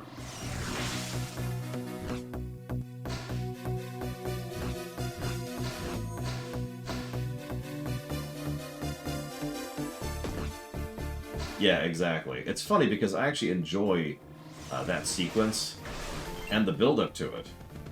But then there's this really tiny little tidbit which of course everybody noticed, which was like served as a to-be-continued kind of a here's where the story's going hint. That is, spoilers, never followed through on. And you get the really strong impression that they had essentially they've done the story outline up to that moment, because the story up to that moment is a fairly cohesive linear line, and works really well. I'm with this. And then you get past Kellogg, and then everything else has no cohesion to it. Things just happen without any proper story sequencing or logic. There's no pacing whatsoever. Your own stakes have gone completely out the window. It's just all of this is a jumbled mess. So this I could honestly praise, but this can go directly to hell. Oh yes, and the best ending of the game is treated as a bad ending, which irritates me on several levels. Okay, so how do I get through here? I'm done.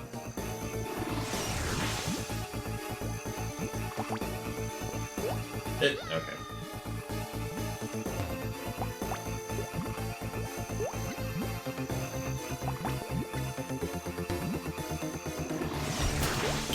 Yeah, the Institute ending, to be very specific. Like, it's not like it's going to be a universally good ending, because you've still got all of the problems at the Institute to deal with, but the game treats it as a straight-up bad ending.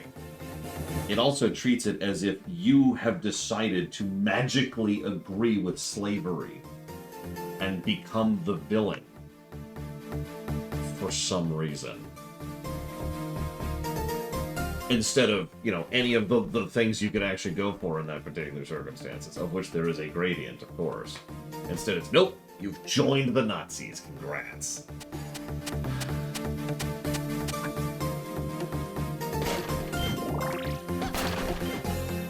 It's okay, though. The other endings are nuke the city out of spite, nuke the city for no reason, or nuke the city because you've joined the actual Nazis.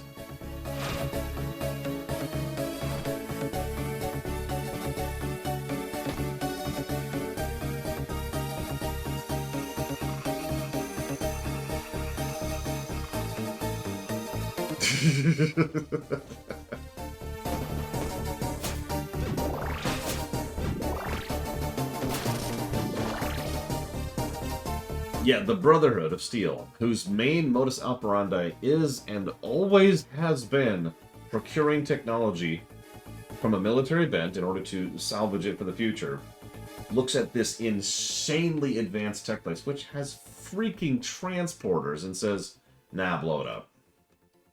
Death to synths.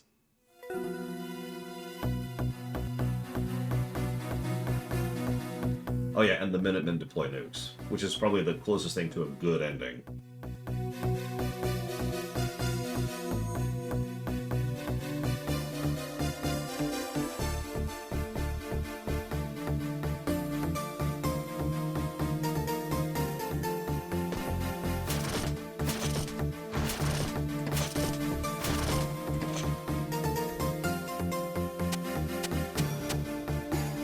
I do, Don Crow. I actively dislike every ending in that game.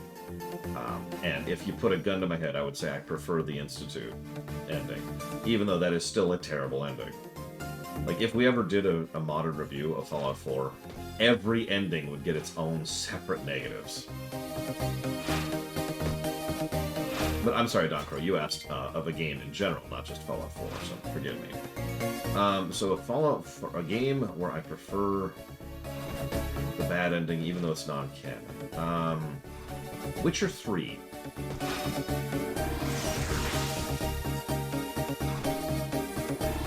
If you know, you know. Okay. This is just about enough. Am I just gonna start over? Is that what this is? Okay, fine. Let's just start over.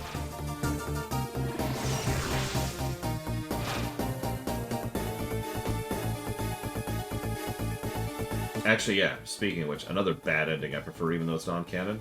Mass Effect 3. Refusal.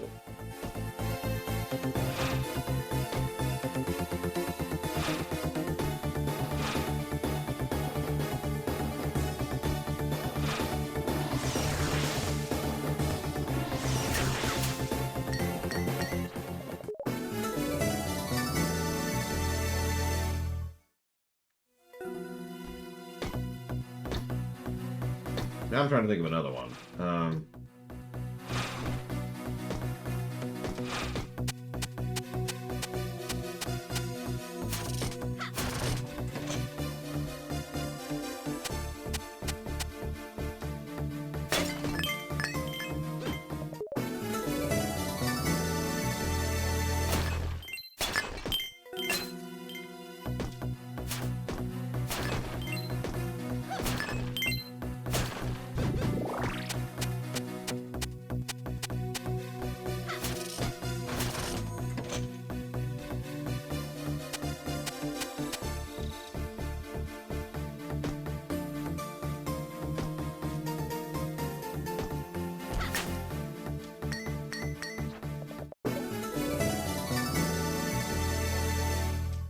That's a good point, Sean. I didn't think about that.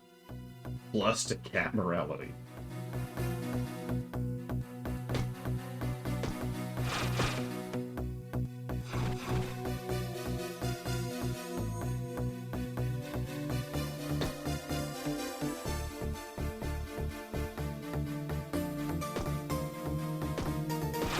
I'm actually having trouble thinking of another bad ending I like. Actually, you know what? No. I feel like... I could be misremembering. You know what? We'll talk about it when we get to Grand Theft Auto 5. Let's put it that way. Because Grand Theft Auto 5 has two bad endings.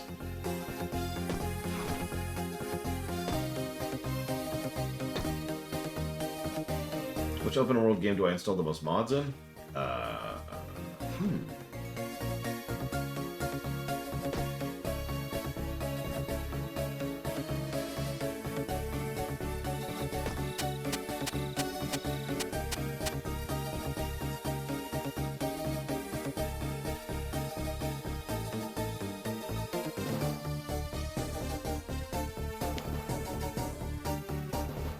King's Field 4 did have a bad ending.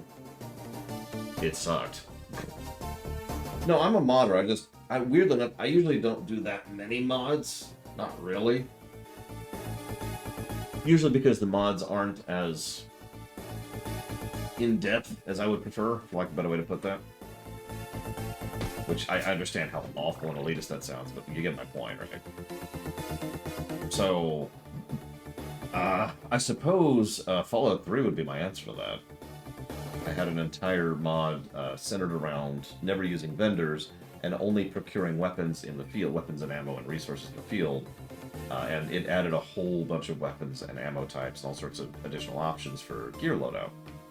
Oh, I guess WoW counts. So there you go. The answer is WoW, because I have a couple hundred mods in WoW.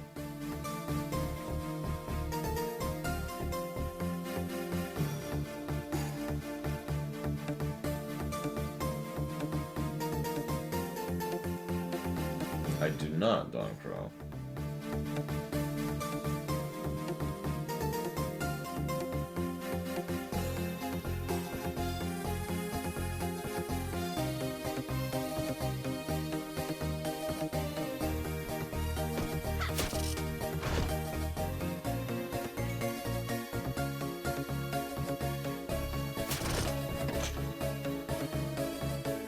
Pretty sure I got this already. Let me just verify. Yep, okay, we're good, okay. Okay, so, just making sure.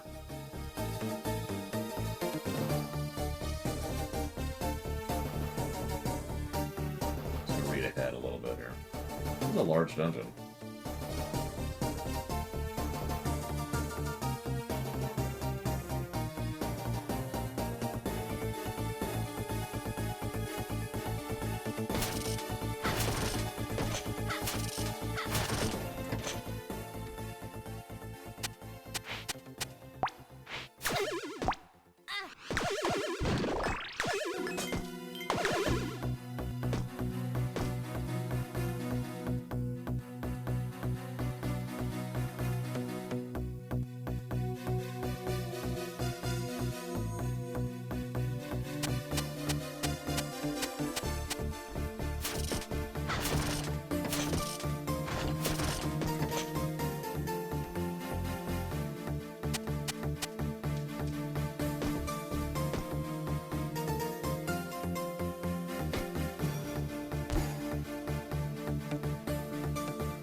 been debating that, Shea Magenta, because yeah, the music is like an MP3 or something.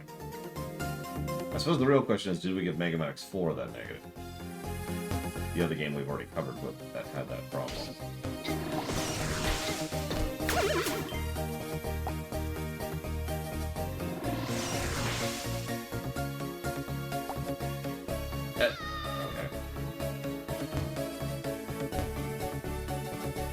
Which the answer is, I don't remember if we gave that negative.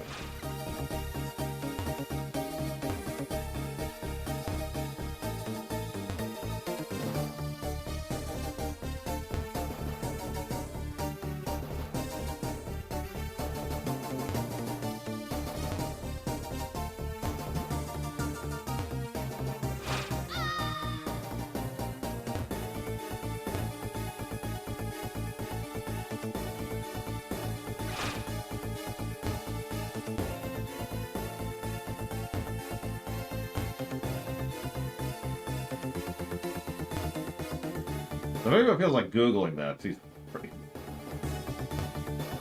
I don't remember if we gave that negative now.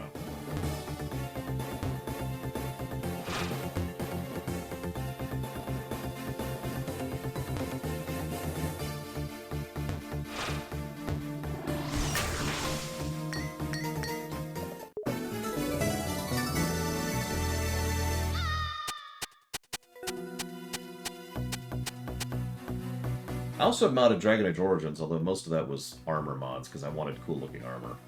I do a lot of cosmetic mods, more than I do fundamental mods.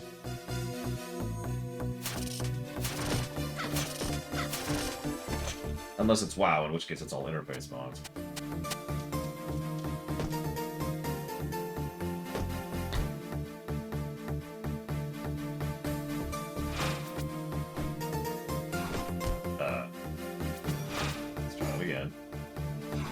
Yeah, I tried several make the character prettier mods in Oblivion. And I think I've told this story before, so forgive me. But... okay. I feel like I need to be a monk for this. So I was just... I can remember the exact spot I was in. I had decided to do a normal early game loop for me, which is taking the road around the Imperial City and just doing some of the side quests that exist along that road, you know?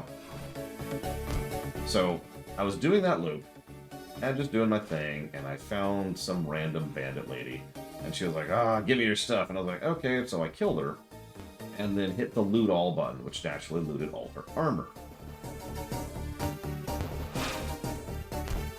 So, you can imagine my surprise when there's this naked woman laying down on the road here. Like, I was, honestly, it was just this moment of... what?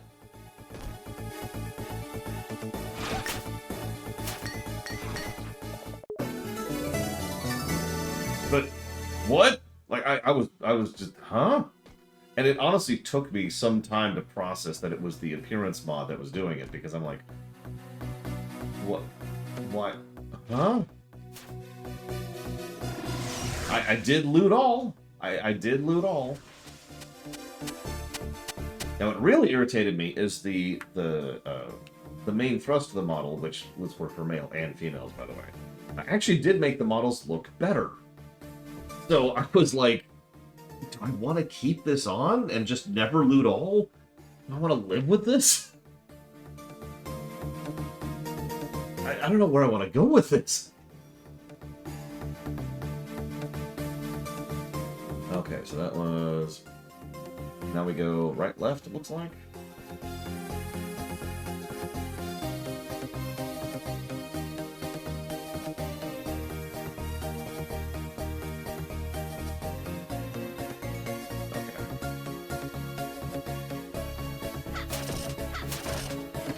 I was gonna say, nowadays there's, you know, body enhancers that don't make them freaking nude, so that's, you know, it's... oh my god, Ginger Ninja.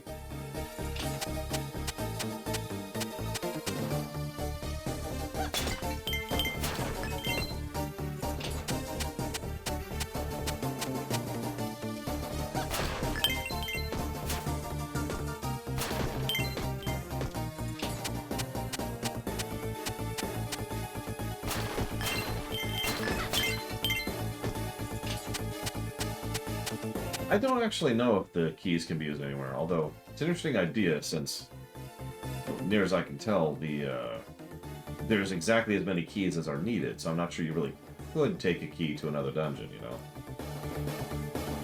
Maybe like hypothetically? I don't know. Also, what do you mean by unscaring prisoners? Yeah, we'll be able to buy our damage upgrade now that we're past all the dungeons. Well, all the main dungeons.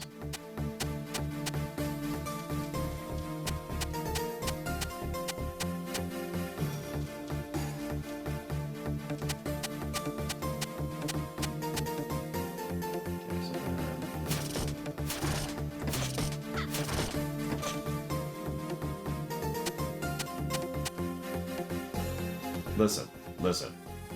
Oh, unscarring. You mean literally. Gotcha, okay. That makes more sense.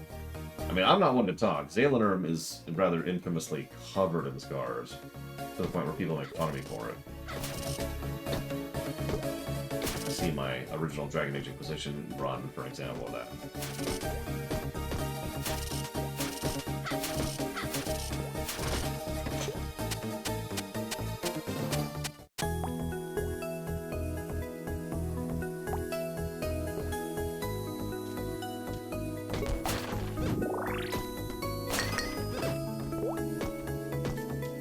I have a lot of scars in real life, so I mean, shrug, honestly. So, mermaid ability.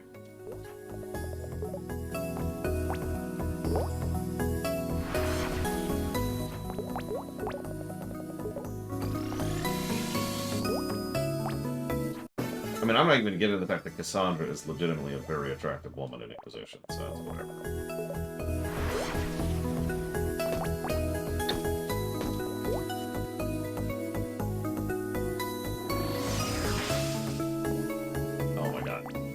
Oh my god, we're so cute.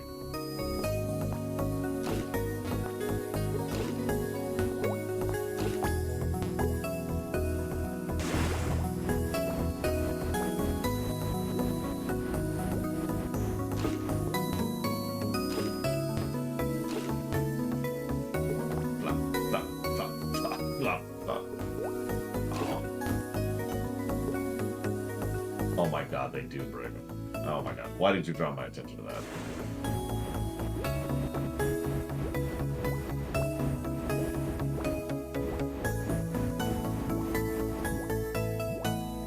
I do love the animation on that. Notice the slightly different movement when we're going up, down, or right up, or right down. Do you see that? It's got like an angled animation there.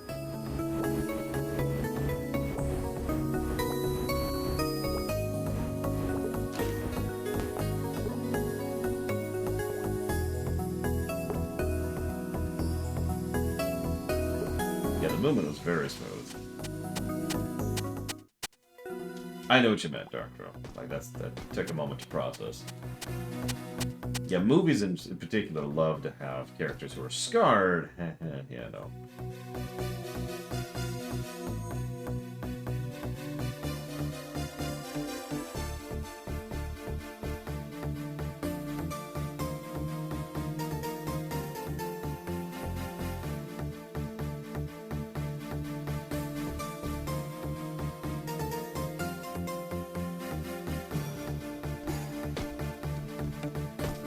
I mean, animation in general has been really good.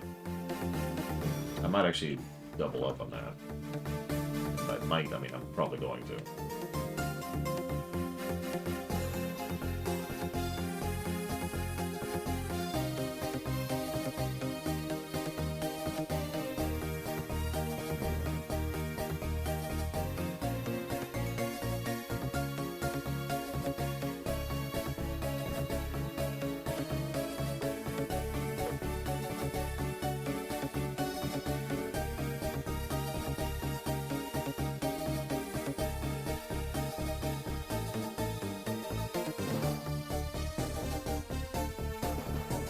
It's okay. The woman who plays...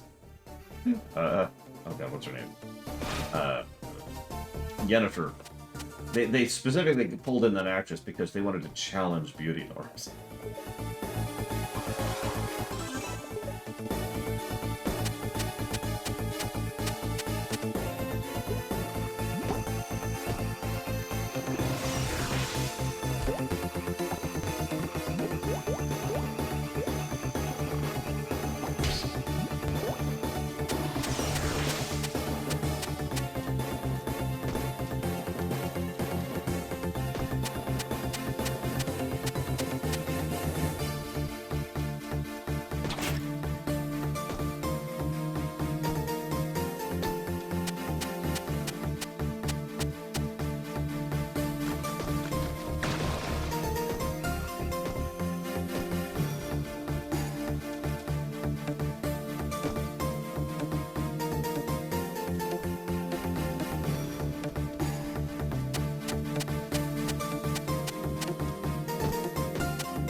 This is a lot of backtracking.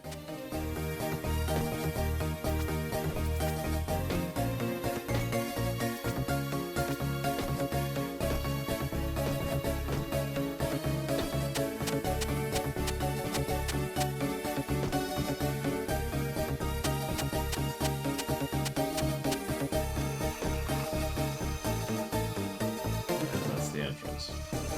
Hey, must have missed it.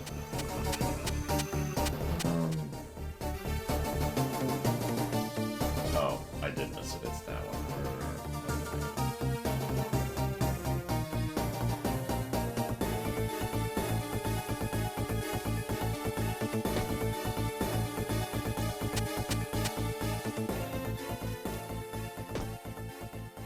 Oh, yeah. And since nobody did, we're going to Google this really quick. To the website.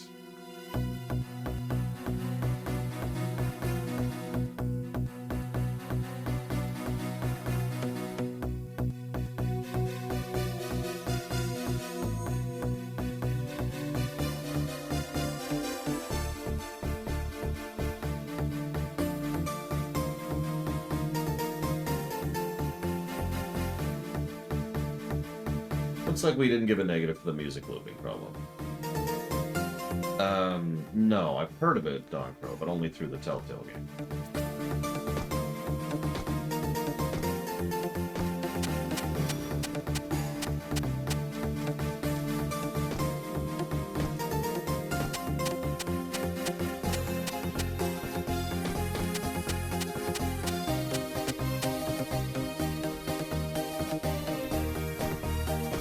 To my knowledge, no, Noctis. Unless they cost less, maybe? But even then, like, what's the point?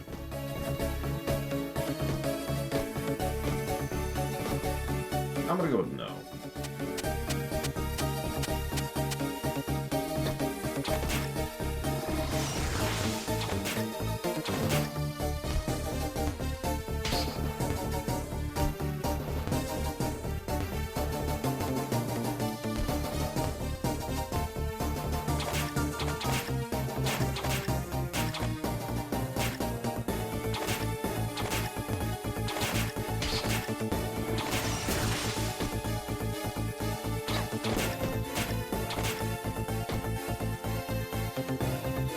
This is a long dungeon, even with a walkthrough, too.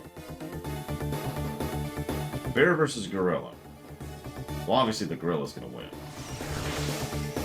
You're probably thinking, but why?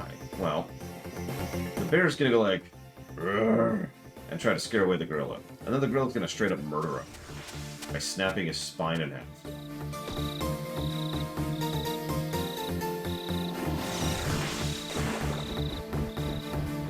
Any questions?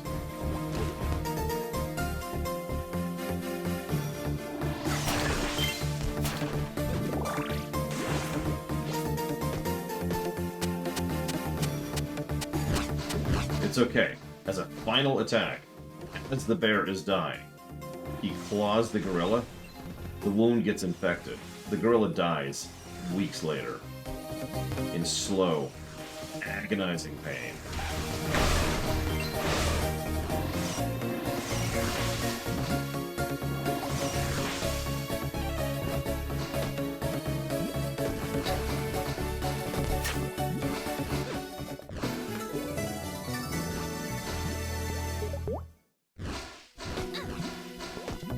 Yeah, I kind of gotta watch a speedrun of this at this point, because the fact that the previous game had an hour speedrun any percent is... yeah, it makes perfect sense. It's a Game Boy game that's slow and arduous.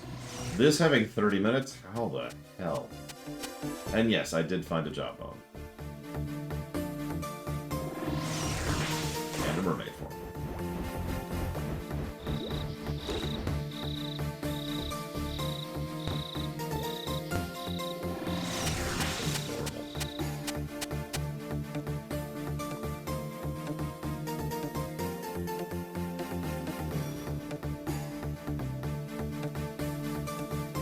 What?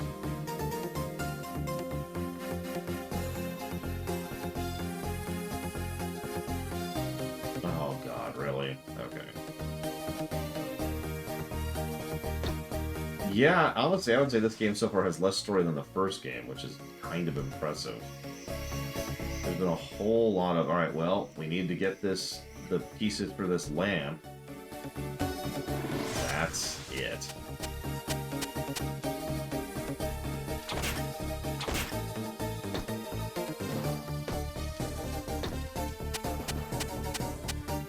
Well, that's probably because it has more characters, Mr. Red. I mean, the Barons were introduced in this one, which weren't even in the previous one at all. And spoilers, the Barons are going to show up again at least in the next game.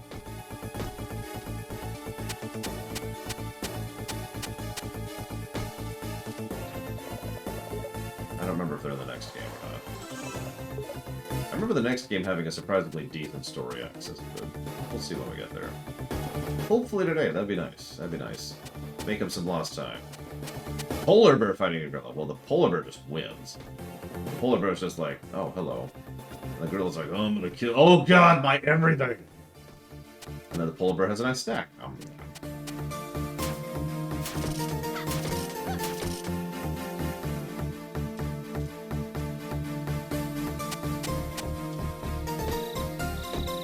You got this fight, Mr. Red. I believe in you. Especially if we give you a chain gun.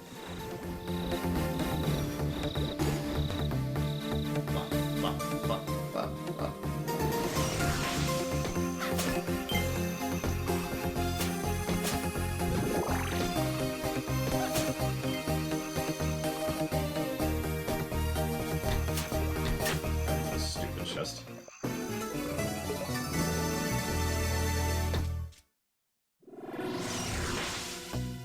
Just for the hell of it, while we're here.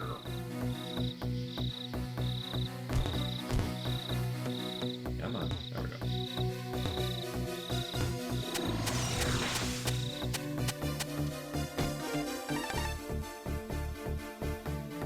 Actually, it's a ways back to town.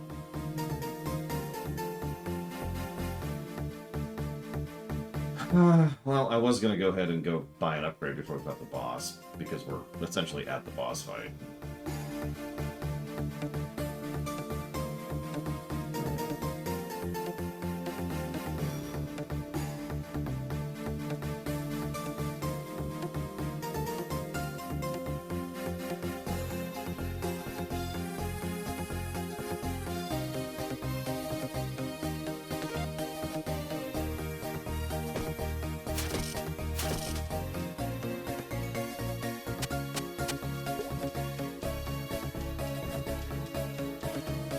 Killer whales are just living their best life, you know?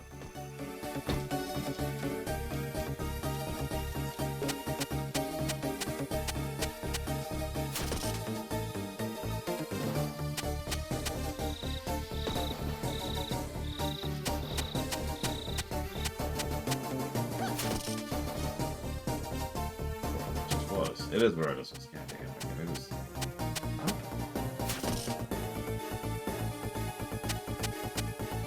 This looks right.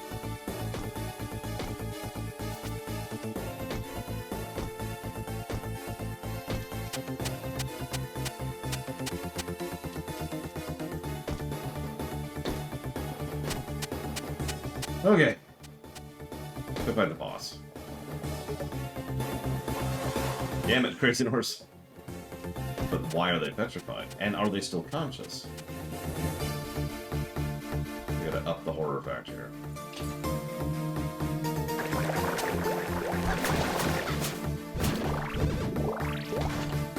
So, boss time. Yeah, I'm not a fan of this dungeon. Like, most of the dungeons have actually been positives, and I don't know why I'm saying that. The previous two dungeons have both been positives. This one can go directly to hell.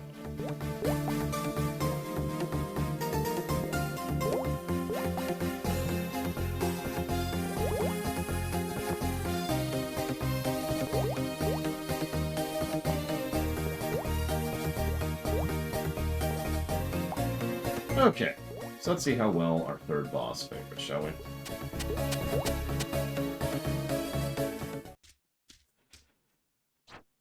Cackle, cackle. You must be the genie looking for the magic seals, yes? That's right.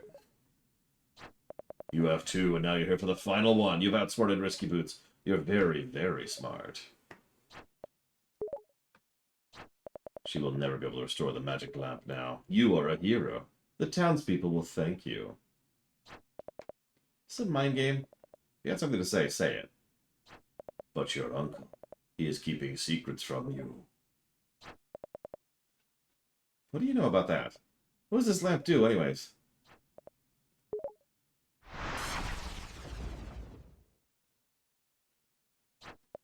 Information that valuable, don't give it away for free. But if you have what it takes to destroy your uncle, then you deserve to know the lamp's true power. You might look like him, but you're not my uncle. Yeah? I mean, duh, honestly.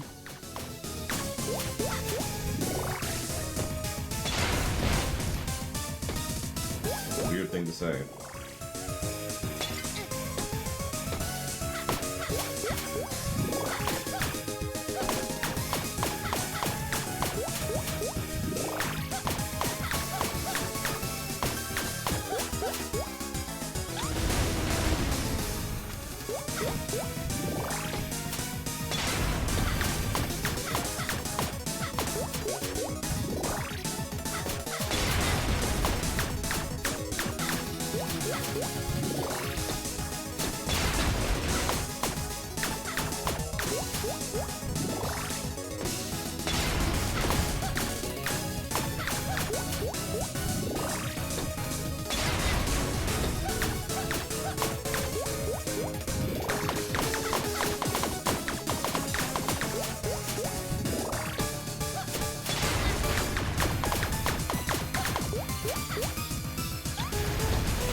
Let's be safe.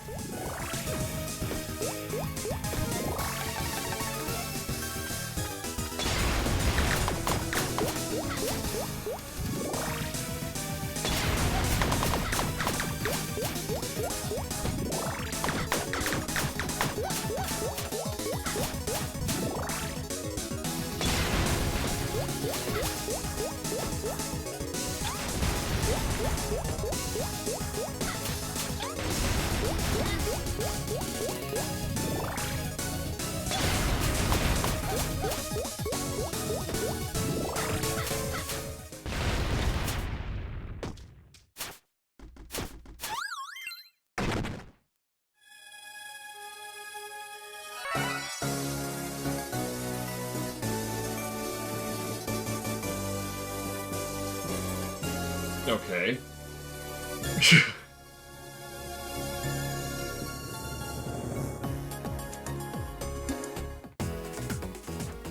That's strange. Now that I've got all the magic cells, I half expected Risky Boots to make a grab for them. Now's my chance to get them to Uncle Mimic's workshop. Definitely what I'm gonna do.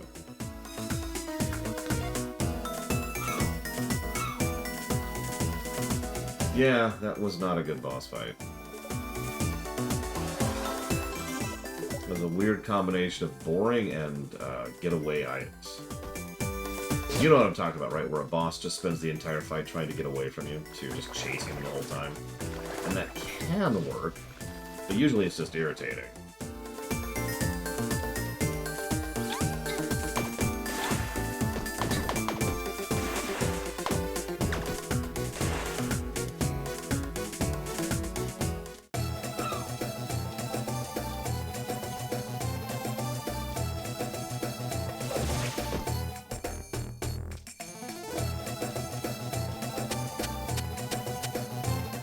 Never, Crazy Norse.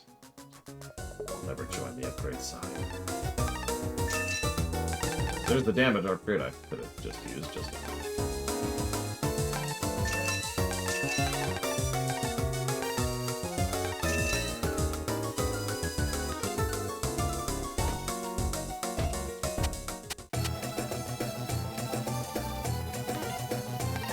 So now we have Flamethrower, which does this.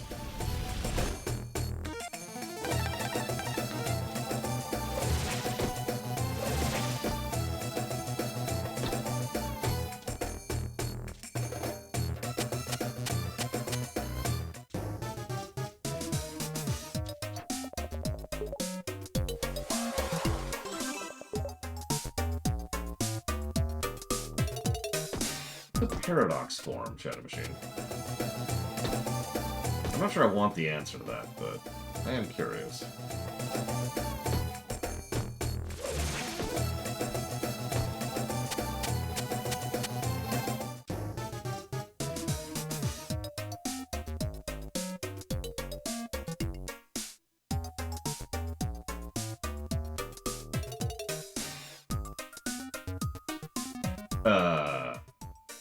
Huh. That looks really weird. I'm guessing that's something from either Arceus or from Violet, because I've never heard of the Paradox form before.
I'm the only one who thinks that's a really weird sound effect for swimming.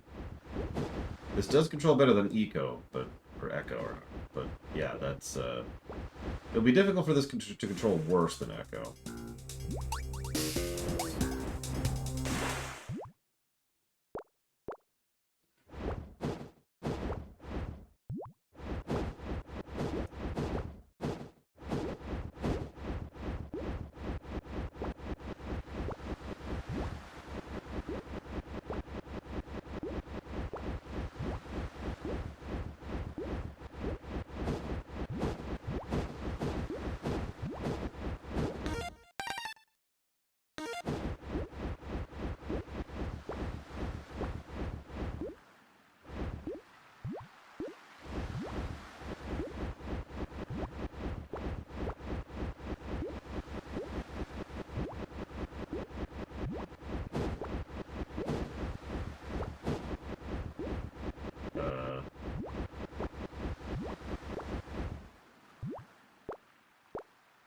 Probably.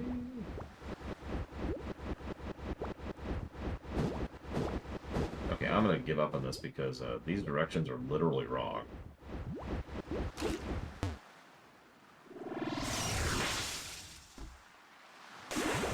Oh, maybe not. Hang on. Whatever, let's get the plot first. Oh my god, Risky Boots kidnapped their uncle. Am I right? Am I right? Shantae, there you are. We were looking all over for you. What's going on? Where's Uncle Mimic? You're not gonna like this. The expected thing happened. Oh no. Take a look. Maybe you should sit down. No, please, read it. Risky Boots said she took your uncle. Oh my god. I'll trade you for the 3 magic seals. She's in the lamp circle. Running place, someplace east of here. Do you know what she's talking about? Poor uncle. This is all my fault. East? That means he's over by the mayor's private retreat. That would be west, you moron. That would put him near the old post house. What kind of moron doesn't know east from west? I know a lot of people who don't. Please don't argue. I need help coming up with a plan.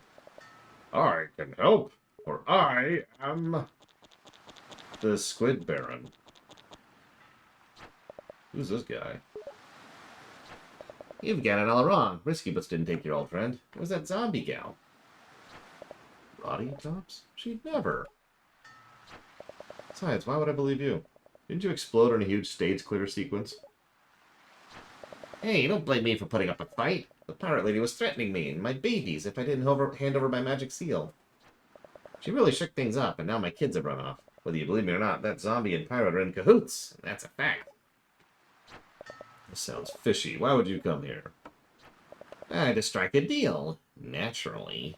Miss Boots will be expecting to fight you on her terms, but there's a back door to her hideout that might give you an advantage. If you agree to save my 3 golden babies, I'll show you how to open the path. Either way, she knows I'm coming. What do you guys think? If Frisky's hideout's underwater, my birds can't do squat for you. You might have to trust this guy. He might be a stinker, but I think he's telling the truth. Okay, you got yourself a deal. Where do I start? My babies are probably hiding in undersea caverns close by. One of them has an artifact that'll help you enter the back door to Risky's lair. Let's get this done quickly. Uncle Mimic needs me. Okay, so now...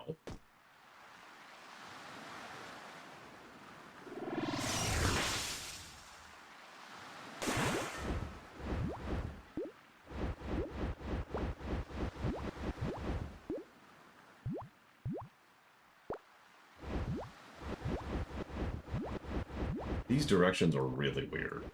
So it wants us to go down, go past the first open area to the left, and directly underneath it find a divot in the wall.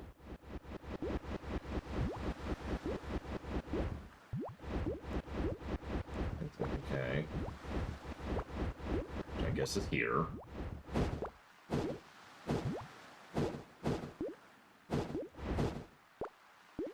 Head right into it, and when you hit the wall, go down, and you'll enter a little passageway. Enter right again, avoid the butterfish, exit out into a secret cavern. Huh? None of those directions make any sense to me. It's not this, because we literally can't do anything here. So, like, what?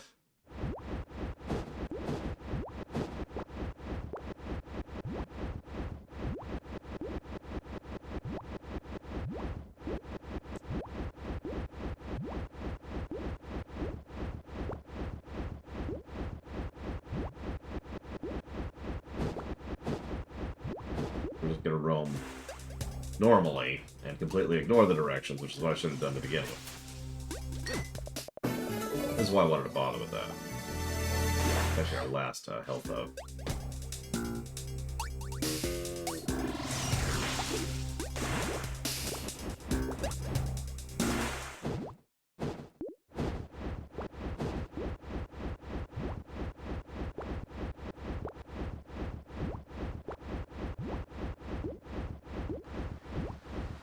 That's not...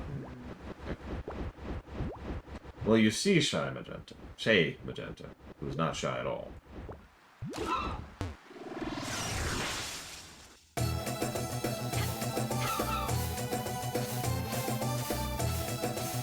Oh, sorry, you wanted a real answer. Quantum.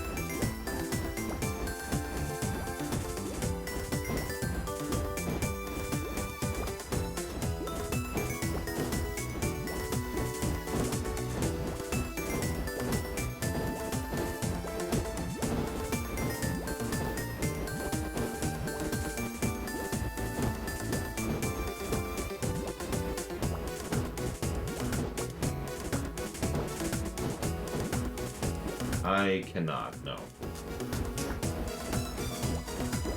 I'm guessing I'll get some kind of upgrade that'll allow me to do stuff in mermaid form. Especially since they literally just said that.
Someone's playing Zelda.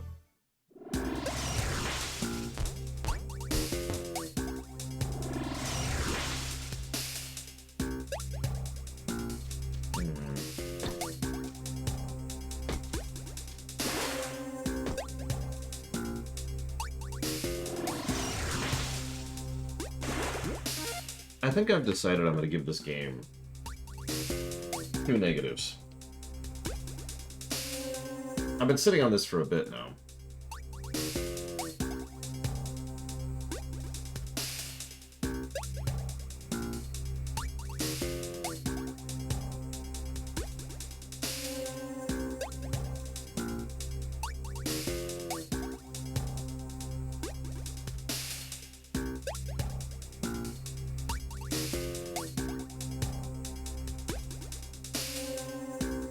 One is a negative for padding.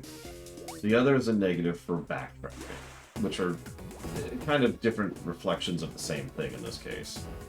There's fairly large swaths of the game where you're expected to just kind of go back and forth in order to get the necessary stuff to go forward, and that is, of course, assuming you know what you're doing and know where you're going. Keep in mind, I'm using a walkthrough pretty consistently. Nothing anywhere really indicates that where the thing I just got is. Which is why there's also a walkthroughitis negative, which I've already given. Like, you could just hit the nearest place of water and turn into mermaid form, and then just roam, and that's valid, but that doesn't get rid of the other problem I just mentioned. Oh, jeez, look at our hair. Look at our hair. We've gone full Alucard.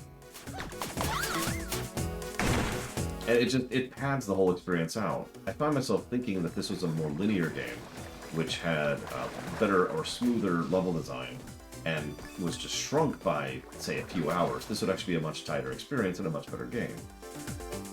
Instead, even though this isn't really particularly a long game, I already find myself tired of playing it. Don't mistake me, I'm not trying to be too negative. This is still like just scores better than the first game, and it's still going to be a net positive game. But it's starting to drag, you know? And that last dungeon did not help. That was a long freaking dungeon.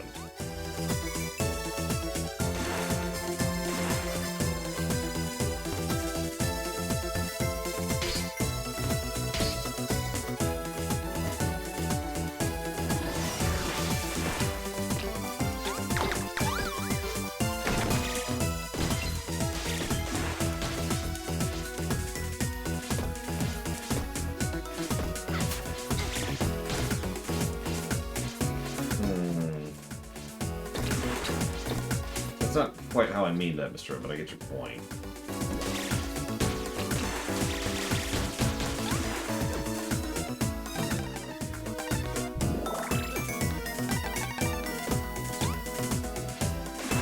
Yeah, like, honestly, if the dungeon we had just done was the final dungeon, I think that would have worked out better, honestly.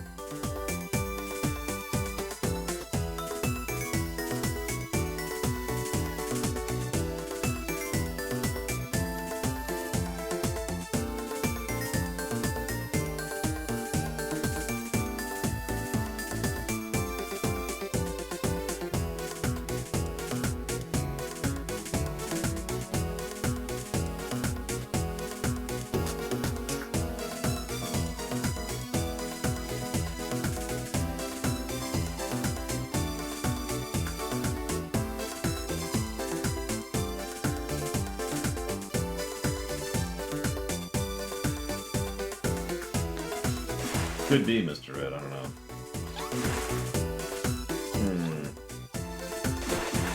And that's true. That doesn't give us time to play with the mermaid form, but I guess what I'm trying to say is, if the entire experience was more streamlined to the point where the dungeon we just did is still not the last dungeon, but like we would have finished the last dungeon at the time at which we did the previous dungeon, I think that would have worked out.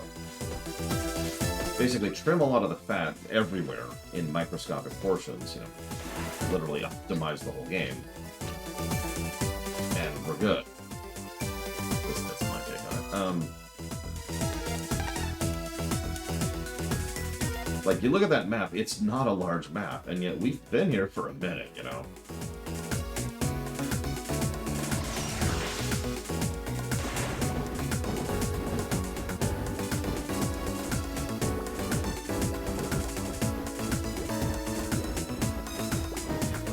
I think part of the problem, too, is while it's definitely better, especially by virtue of not being as bad, I also think the game isn't as engaging as it could be. There's not a lot of interesting platforming. There's not a lot of interesting combat. So a lot of what we're doing feels like we're just kind of being there.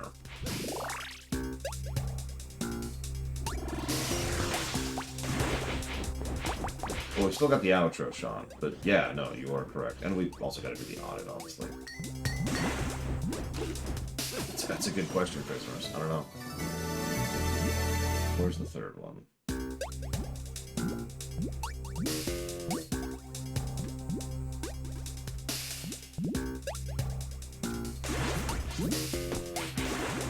Oops.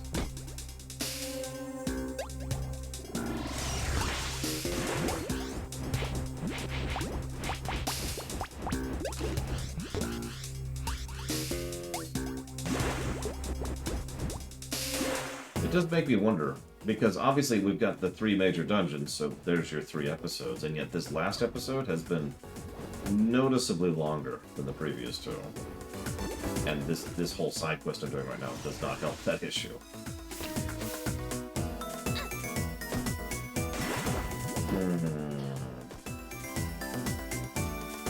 No, I don't play it too long.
There we go. Was the first game's story better? Was the first game's level and dungeon design better? No. Was the first game's enemy and boss design better? No.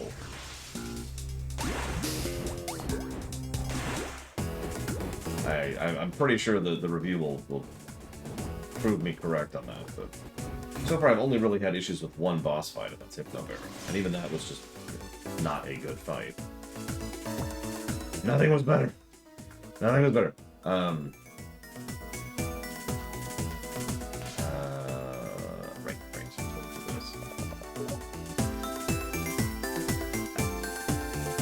Really? That's my option? Okay. Well, at least Sean gets to hear this song again.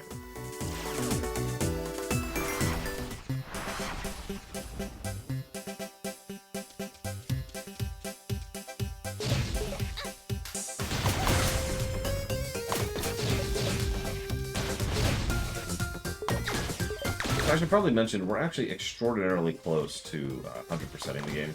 In fact, we're only missing 2 items. Not counting stuff we haven't bought yet. We're not 100%ing. I want to explain why. So I looked ahead a little bit. There are 2 magic jams we're missing. Both of them... So one of them is in the Squid Baron dungeon, the first dungeon of the game, which is not too bad. It's only 25 screens into the dungeon. So it's not at the very end of the dungeon, just close to it. By contrast, the other one is at the very end of the Hypno Baron dungeon. Screen 28.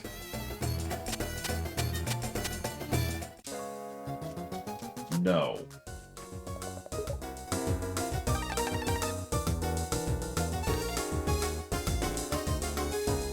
So there will be 2 items we're missing, because I'm not lowering myself to that level of backtracking. No, we need the ability we haven't even gotten yet. We need the ability we're about to get in order to access them.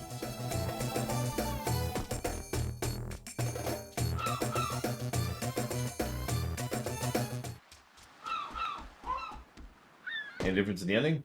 Nope. You've done it! You found all 3 of my babies. Oh, I'm fit to burst. Well, genie girl, deal's a deal. Come on, kiddos, whoever has the artifact, give it to the nice lady.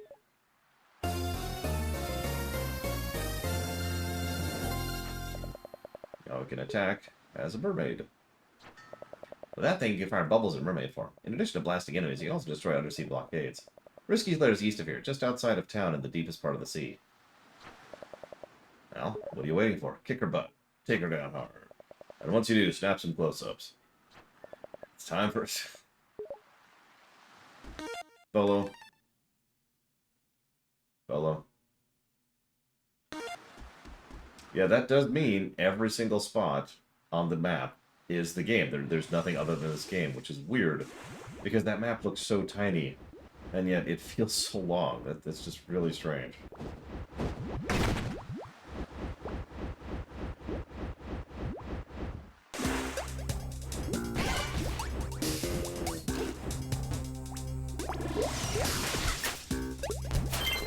I suppose I'll chop down the guessing game pretty soon here.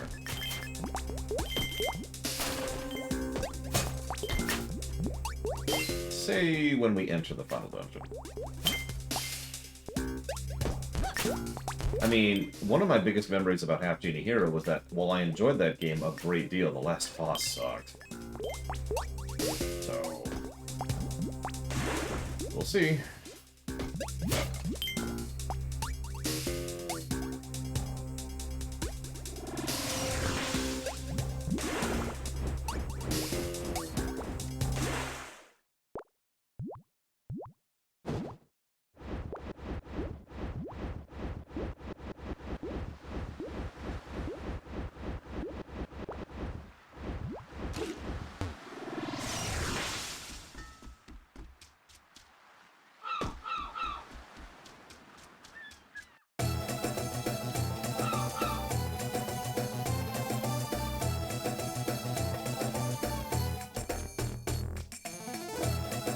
Apparently there are 4 endings to this game, by the way.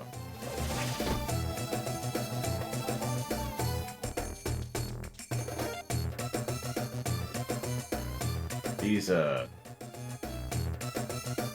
wow. So, ending number 1, which is the ending we will get, is, take longer than 2 hours, which we have obviously done, and you cannot have 100% of the collectibles. Ending number 2, get 100% collectibles over 4 hours, and ending number 3, get 100% collectibles under 4 hours. I agree with that, Sean. That was a great fight. Ending number 4 is getting under 2 hours, which gets you a shot of Shantae in a bikini. But, like, essentially that means we are locked into the bad ending by virtue of not getting those 2 items, which I'm not going to go get.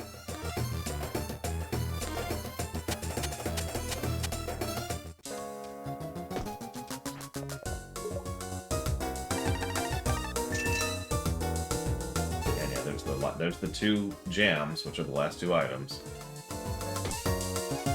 Yep, we won't get the bikini shots. Sorry, everyone. Don't worry, we can always game over to see someone else's bikini. Let's go beat the game.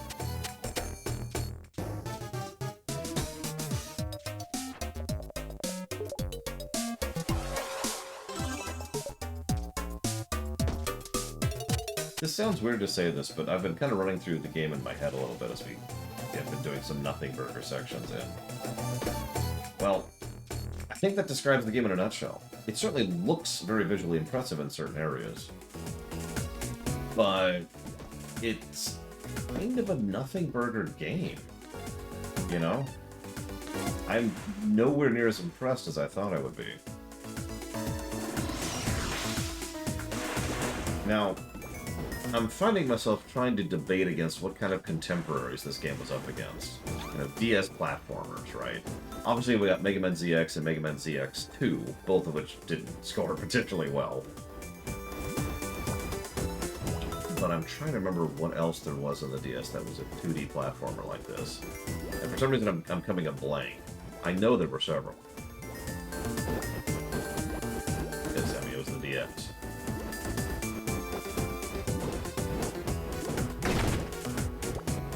I knocked that fish's eye out.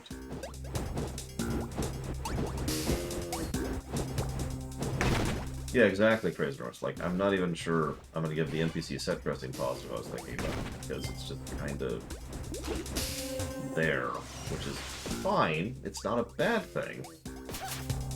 But it is a thing.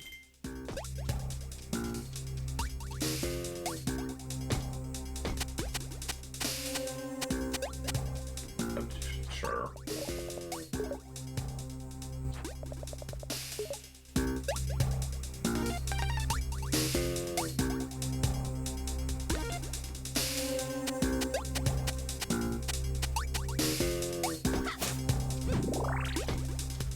Whatever.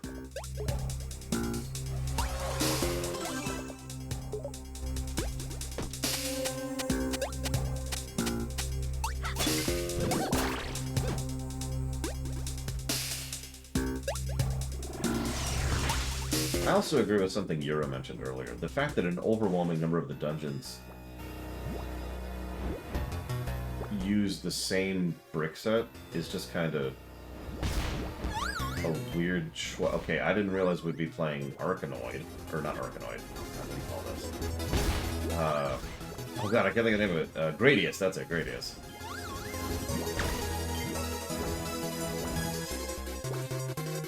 I mean, I do think the Dragon Warrior, or excuse me, the Dragon Quest games on the DS are good remakes, and probably going to be pretty net positive games. All three of them. FF4, specifically the DS version, obviously, is still the version I recommend and praise there. There's Mario 64 DS, which I remember quite fondly. We'll see when we get there. We're actually reviewing that as part of the 3D block. I'll be very curious to see if it reviews better or worse than the N64 version. Oh my god, they really are drowning. They're drowning. We pop their bubbles and then they drown.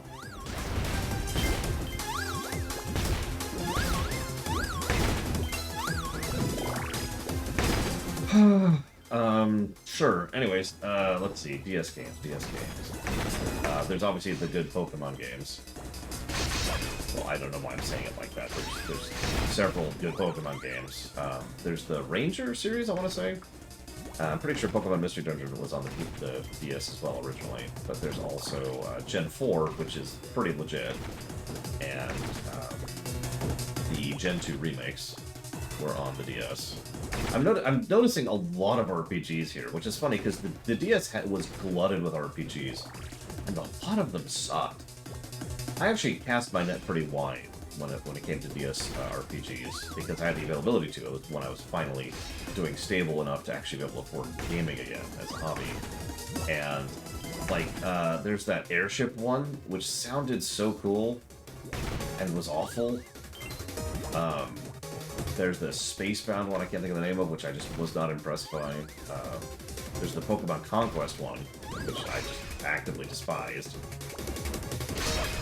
I don't know what else.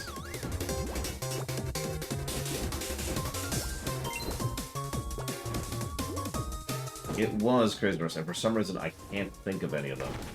The airship one is the one that always comes to mind immediately when I think of media. Oh, Four Heroes of Light was the DS.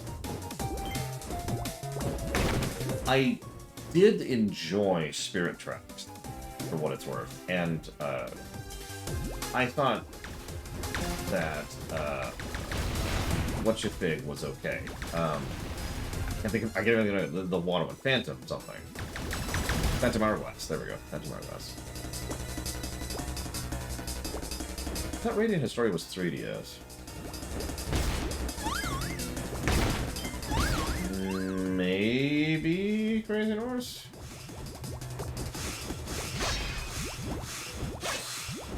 There's one I never got around to playing, and then there's one I did play and didn't enjoy. And I don't remember the names of either, I'm sorry.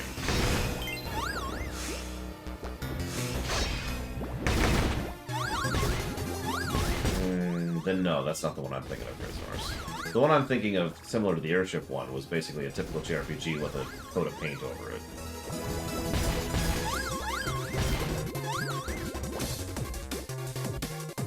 Listen, we need to have bouncing memory glands for Paramount. It is required by law.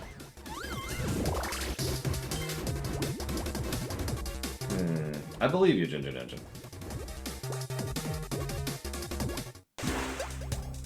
I believe you. I admittedly have the problem of blending the DS and the 3DS in my mind really badly without even really meaning to.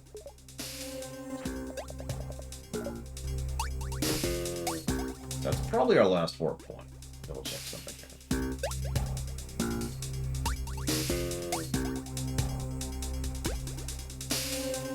Yep, nope. Wow. That... I've got to be reading this wrong.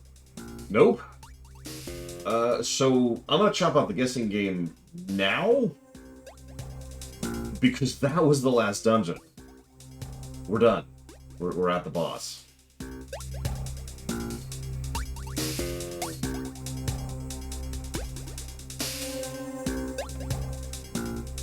So get your guesses in, if you haven't. Let me look at the review sheet really quick here.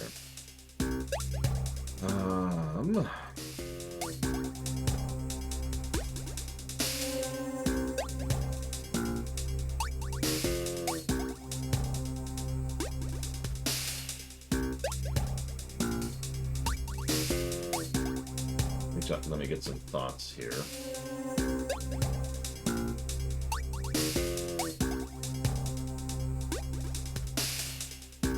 So, transformations. I think I am going to go ahead and give some positives to the transformations, ignoring the obvious quality of life features of how much easier they are to control and all that.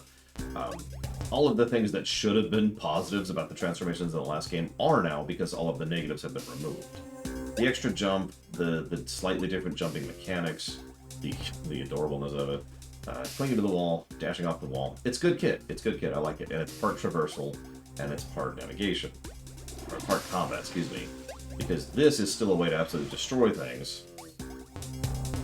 And so is that. And, you know, cool. The mermaid, less so. I would say the mermaid is just kind of there because... I'm saying this wrong. It feels like the mermaid was an idea they had that they didn't have the time to properly flesh out, is how I would describe that. Because the monkey feels fully developed, the elephant feels partially developed, and the mermaid feels not developed at all. The mermaid feels like you need this to access this area, which is... Yeah, exactly. If they had introduced the forms much earlier in the game, I think I would be more positive. As is, I do feel the kit positive, but probably only the one.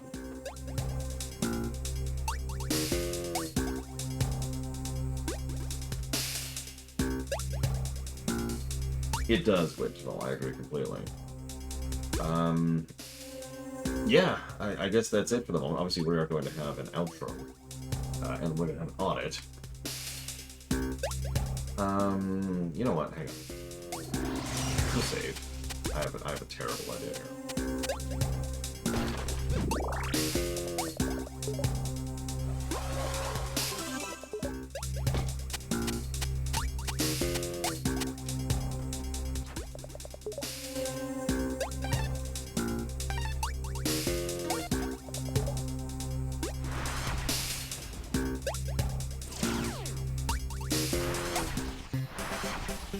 Just for you, Sean. But this shouldn't take me long.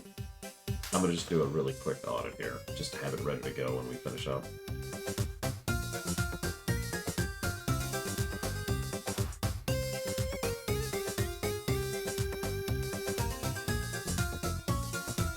I will say this, obviously reviews are reviews. I can see myself moderately enjoying this game, but like if I was just playing it casually, but I'd probably never pick it up again.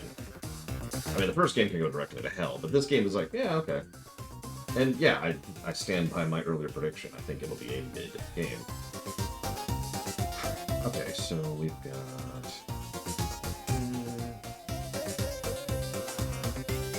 Yeah, fun but shallow, and ironically a little bit too long for it.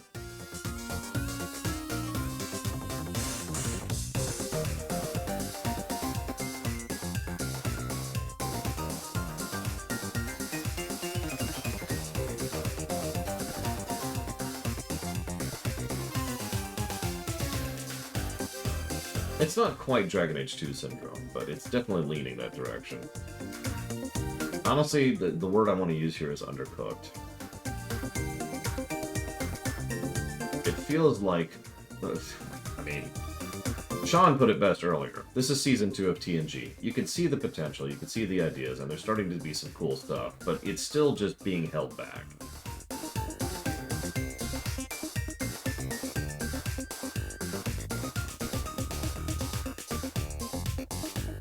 The bread is raw inside. Like I said, undercooked.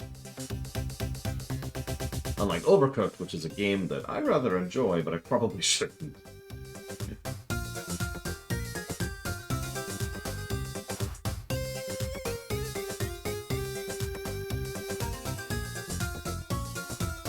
The space variant of those games actually has online co-op, and Pax and I have been playing it, and that's been a trip. Fun, obviously.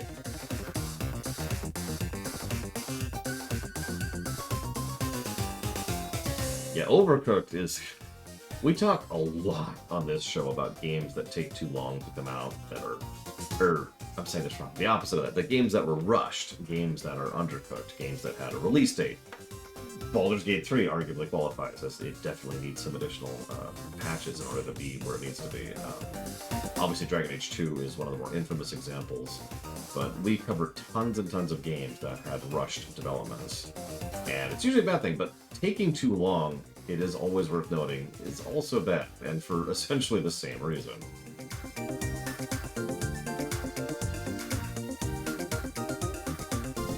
I didn't realize there was a second part to this song. It's even better. Holy crap.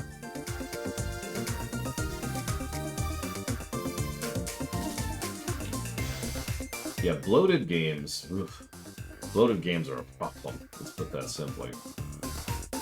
Okay, let's do... Okay, so that didn't take long. Alright, so let's do a quick run through here.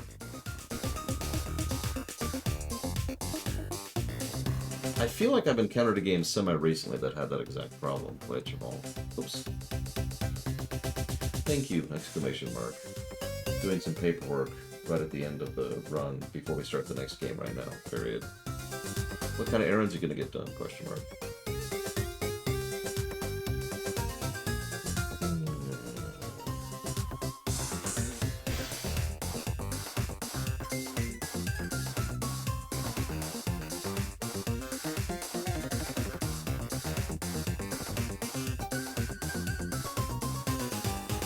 Good afternoon, Diligent Dodo. Actually, I agree completely, Blake Jamal. You know what? I've got an example of a game that is both overcooked and underdone. Final Fantasy 15. Train wreck of a development cycle. Or rather, several development cycles.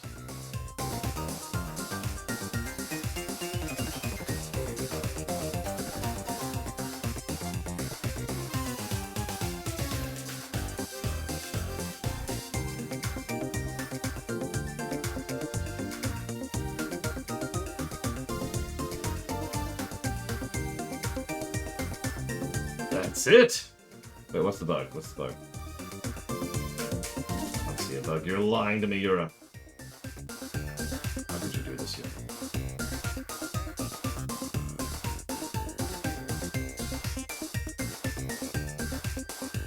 Oh, I see it too.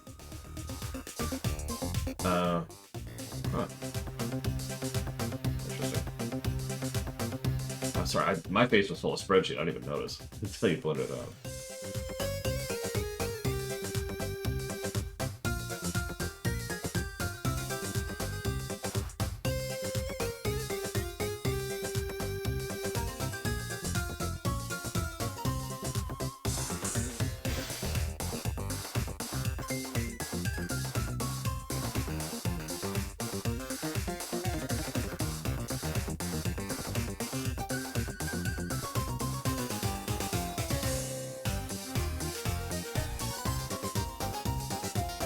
I was actually wondering where Sean gets all those dancing emotes, because he's got several.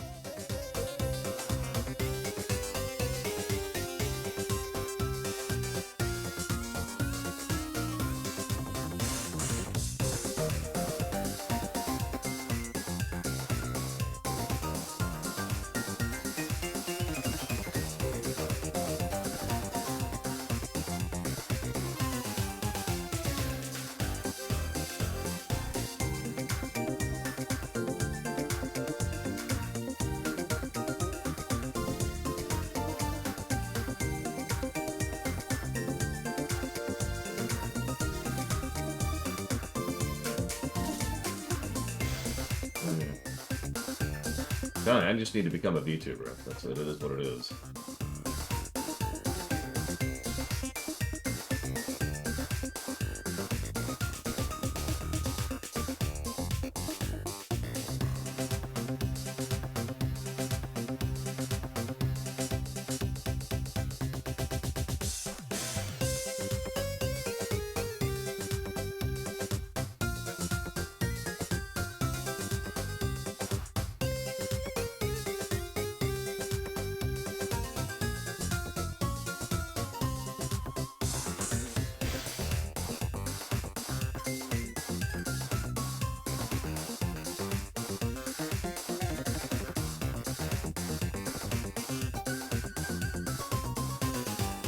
That's actually it. Okay, so the audit is effectively done until we get to the outro, which we are at.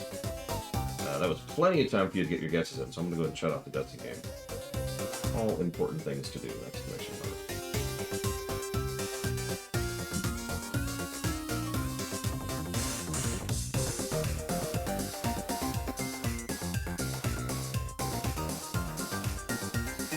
I'm going to use this to pull up my own state. Super easier. Come on. There we go. Okay. Let's do it.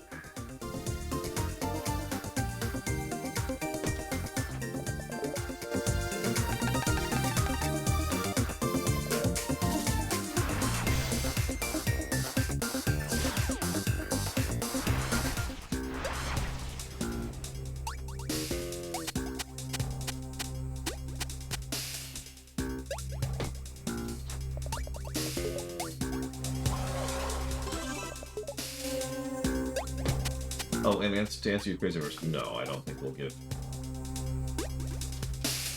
pluses or negatives for endings. In this case, multiple endings can be pluses and negatives for that matter, but just having this kind of like slightly different end screen because you have a slightly different percentage completion thing is more of a whatever than it is a good thing. I mean, from what I've seen so far, she's more of a Poirot. But then again, I am biased because I played the third game, where she's definitely a Poirot.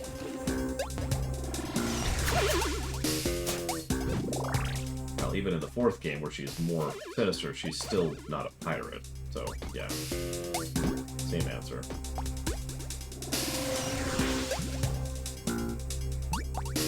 Yeah, like, does seeing Samus in less clothing count for pluses or negatives? No.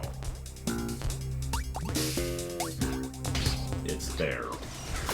The end. That's... Is this a bug, or is this supposed to be this way? This is starting to get weird. Like, I figured this would just be like one room, but there's a whole room of navigating, and it's like...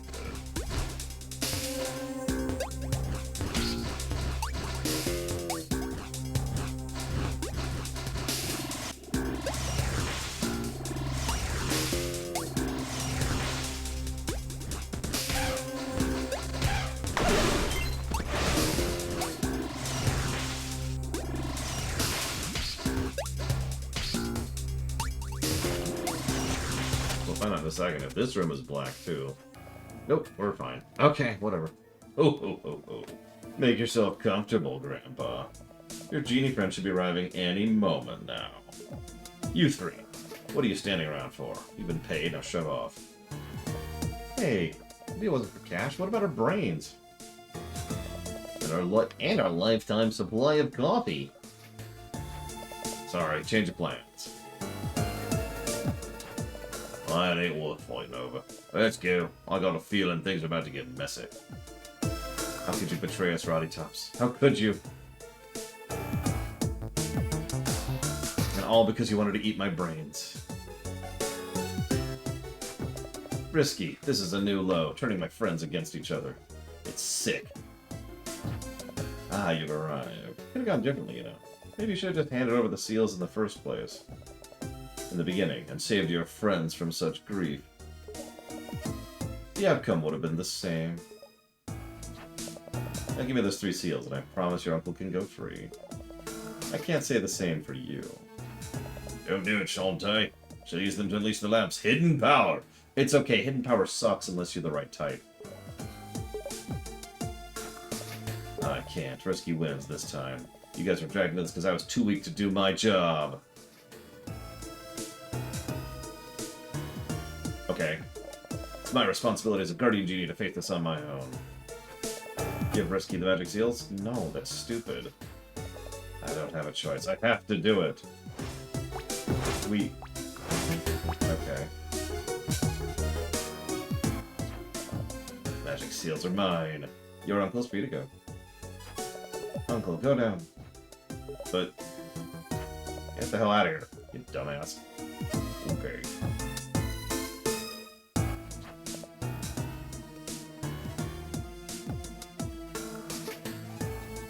I can see that's act out.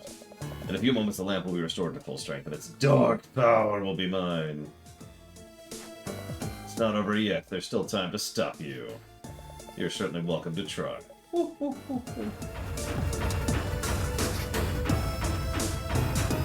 Deja vu. Throw the steam-powered oceanic tinker tub into overdrive. Also known as the Spot. The name of her ship is the Spot.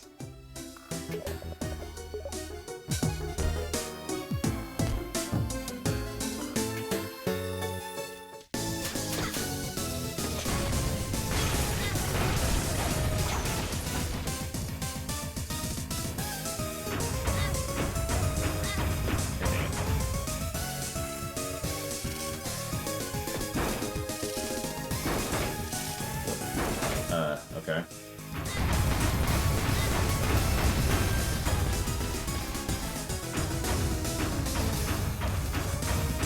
Yeah, I guess act out.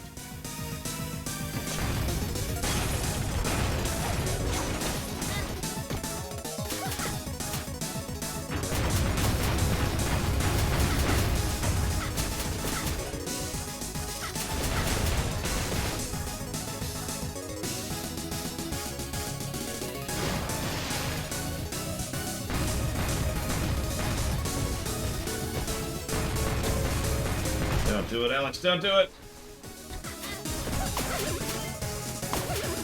We've lost Alex to the tired side.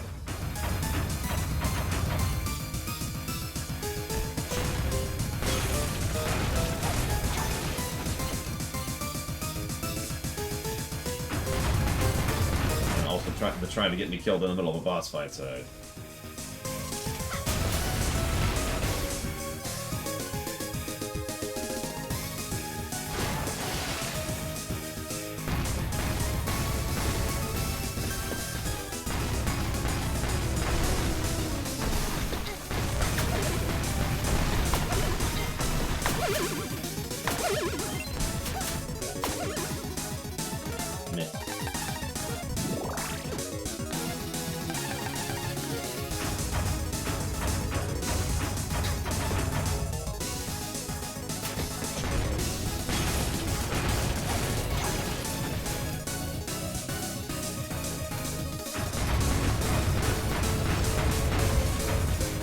Well, we're up to 1 so far.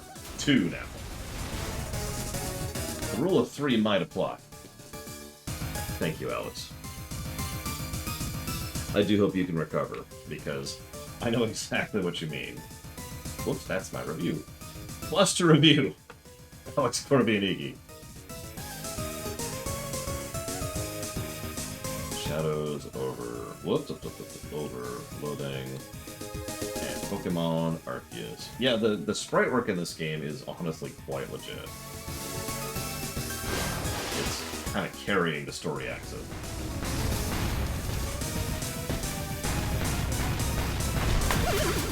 As is true in most platformers.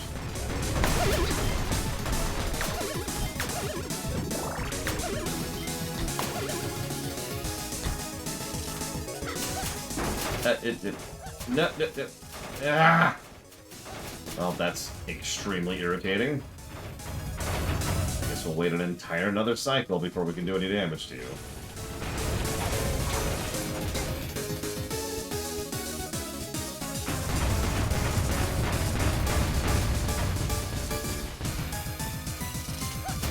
There we go.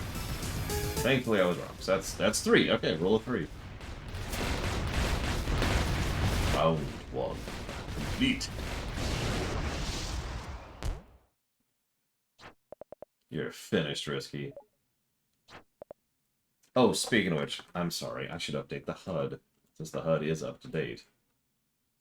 And by the HUD, I mean the review.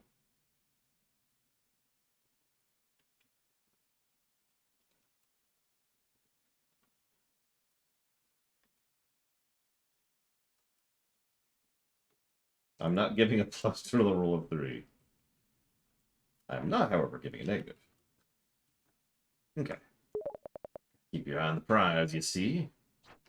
The magic lamp is back in action and ready to rock. You still want to know the secret of the lamp? I'll show you.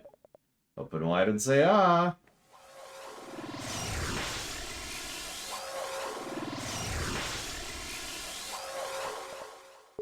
What have you done? Do you understand now? The lamp has the power to suck up and enslave genies. That implies a lot, and I'm guessing they're never going to do anything with that. Once captured, the genie must grant every wish her master desires, no matter how evil. Yeah. This is what your uncle's been hiding from you. With this, I can turn a genie into a weapon of total destruction. No one will dare defy me. But how can it work on me? I'm only half genie. I'll admit, at first glance, it seems pretty useless. After all, there aren't any real genies left to enslave. But since you're half genie, I figure, why not use it on you? To strip you of your powers. I'm glad it's getting better. Comma.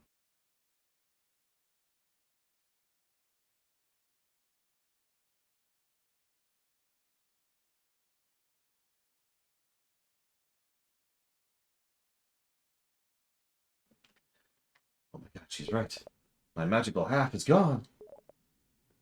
What's left is, I'm human! Now let's see how you fare without your powers. Insert Mega Man joke. Well. Cool. I can't transform. She'll use my magic for evil, and all I have to fight with are the items I found on the way. Oh no. My main method of attack. Gone.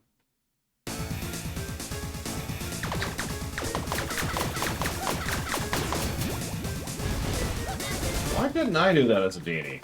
Half genie or whatever.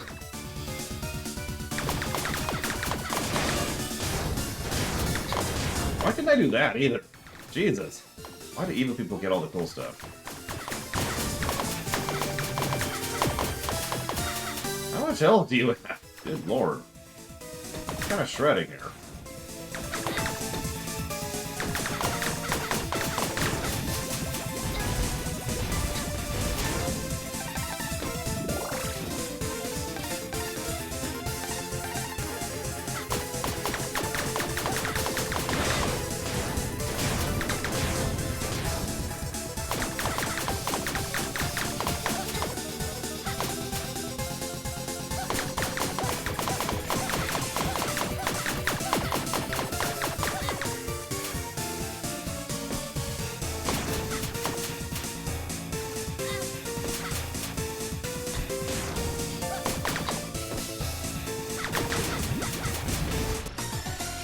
God, I wasn't even watching my health. God damn it, that's my fault. I literally wasn't even watching my health. Now I gotta do this again. Oh, God, we gotta do this again? Okay. That sucks. Sorry, guys.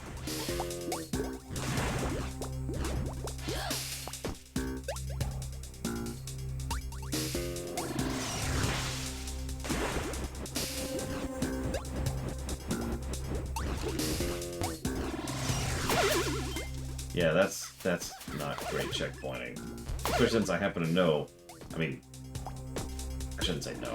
I am extraordinarily certain that that's also not the final boss fight. I mean, there's no way, right? We haven't even fought Risky yet.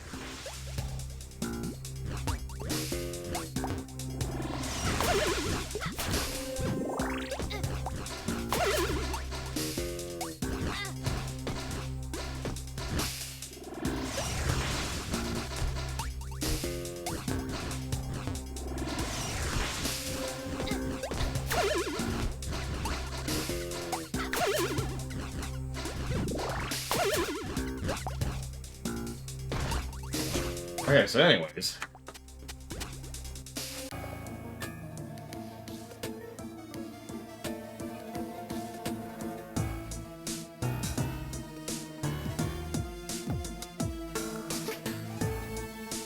And of course we'll get our powers back, because I've played the game after this one.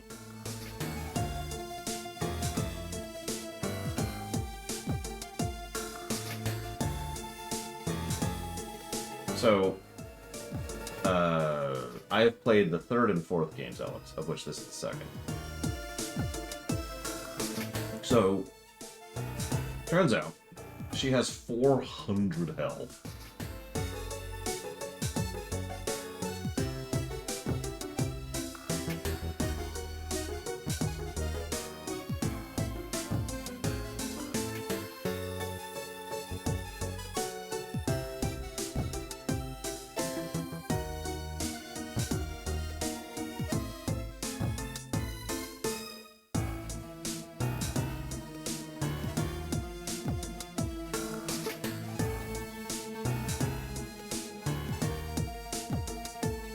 Well, that's actually it. I was already using the correct strategy for the final boss fight.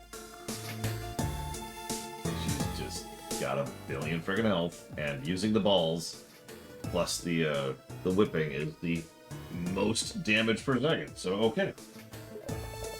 Cool. No, I just need to notice that I have a health bar. That's all it really is. It's really embarrassing because I've got tons of potions. I just literally wasn't paying attention to my health bar. That's all that was. That's completely on me.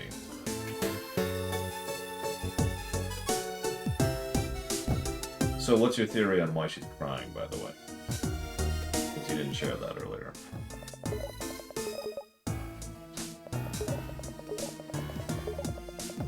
Also, unskippable cutscenes. We're here.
Really? Game? Really?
only I could have her brains, and then at long last I would have all that I desire in life.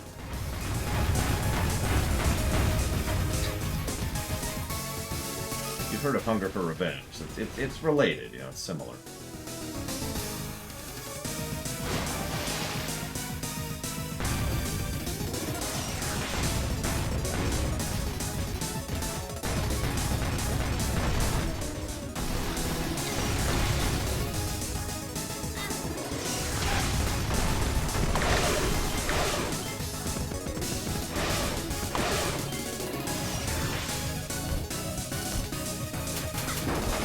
I hate how tight the window is for doing that. It is so small.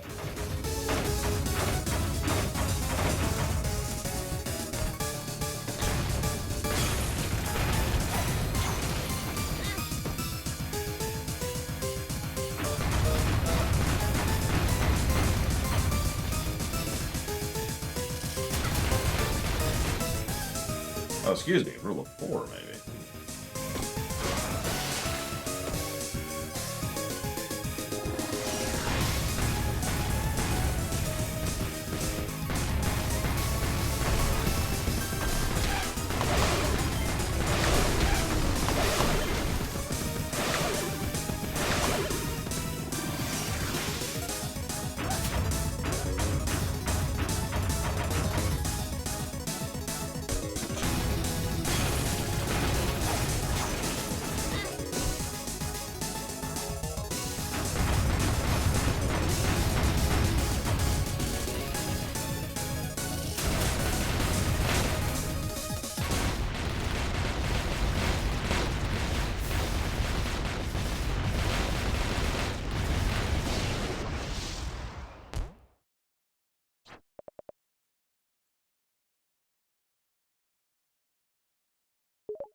No, I saw. Pretty good. Yeah, the fact that you're in a waiting period is just whatever at this point.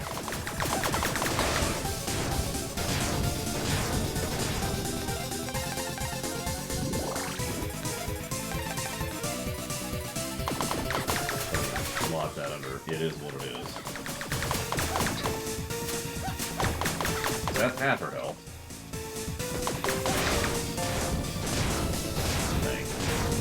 At least you've got the meds in the fridge.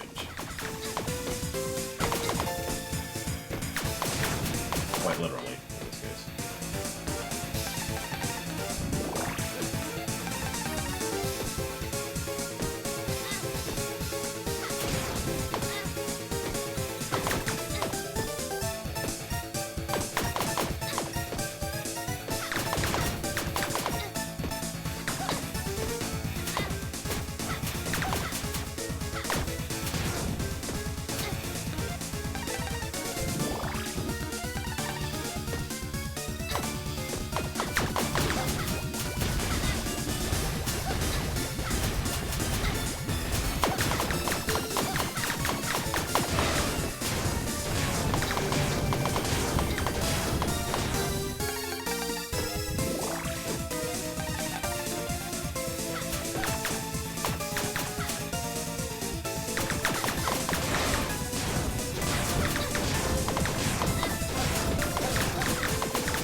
It's over, Risky. You fool, you would destroy your superior half in exchange for this town full of simpletons. Then enjoy your victory. It's only temporary. The last laugh will be mine. Metal Slug, that's what this art style reminds me of. Shantae, you've won! Uncle, my magic. Gone. You're human now. There. Everything's gonna be okay. Uncle, what about my hair? Of course you're thinking about your hair. I don't know why it chooses to obey. Perhaps it's not genie magic as I once suspected. Perhaps that part of you doesn't come from your mother. I've let her and everyone else down because of my foolishness. Not your fault, Uncle. The danger was always out there. I was the one who rushed in unprepared. Anyway, let's get out of here. The others want to know you're safe. Are we not going to talk about the giant swirling portal that's right there? We just can ignore that? Okay. Squidburn, why are you here? All along, Risky had us thinking the lamp was the weapon, when our real scheme was to get rid of grubby mitts and your magic. It took nerves of steel to do what you did, destroying your magical half. Pretty gutsy. Ah, who needs magic? First thing tomorrow we'll start training again, and this time I'll teach you some human moves. Thanks, everyone, but still, I feel farther from my mother, from my true home, than I ever have before. Deep down, I want to keep trying, but I'm useless without my magic. Nonsense. Miss Jeannie, I'm ashamed of myself for behaving so badly. It's clear you love this town and will defend it to the end. That's why I'd like you to return as Scuttletown's guardian. Will you take the job, only to be fired twice more in the future? You take me back even without my genie magic? Please stop saying the word magic.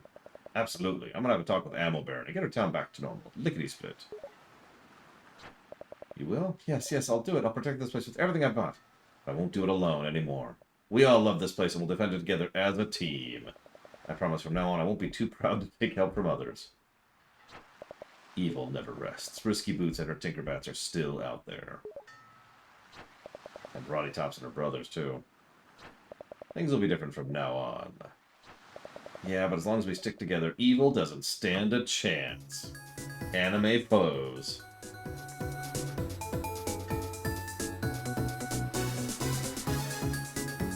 So, was that it?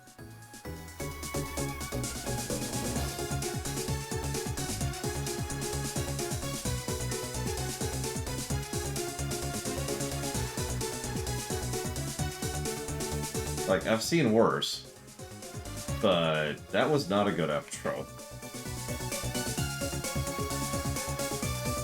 Yeah, time, I guess?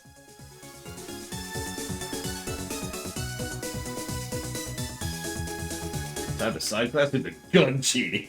I played the crap out of that. Aww. Then Shantae will be a zombie just like her.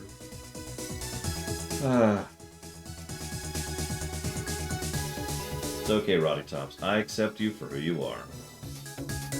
Shantae's one true love. Alright, so. Yeah, no, you're absolutely right, Crazy Norse. Like, I keep talking about this. I've seen NES games and SNES games that have good outros. They're admittedly rare, especially percentage-wise, but they do exist. So, time and hardware are not an excuse.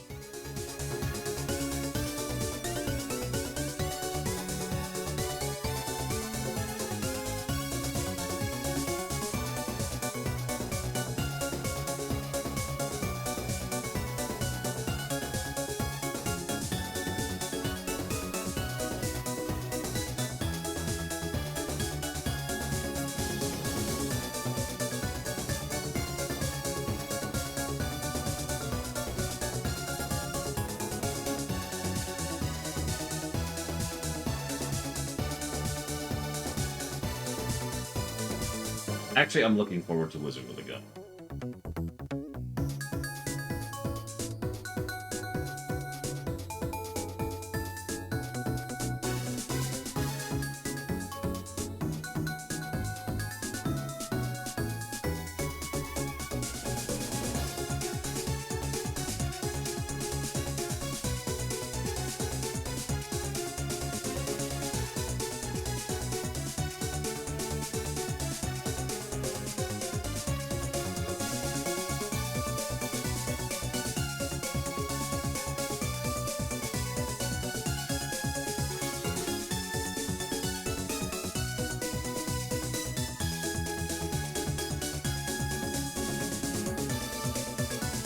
Honestly, considering I've already done the audit, I can pretty much put my stamp on this right now.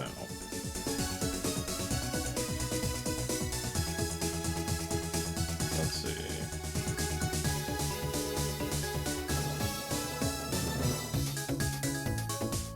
Yeah, the risky fight was the boat, which kind of sucks, actually, if we're being honest.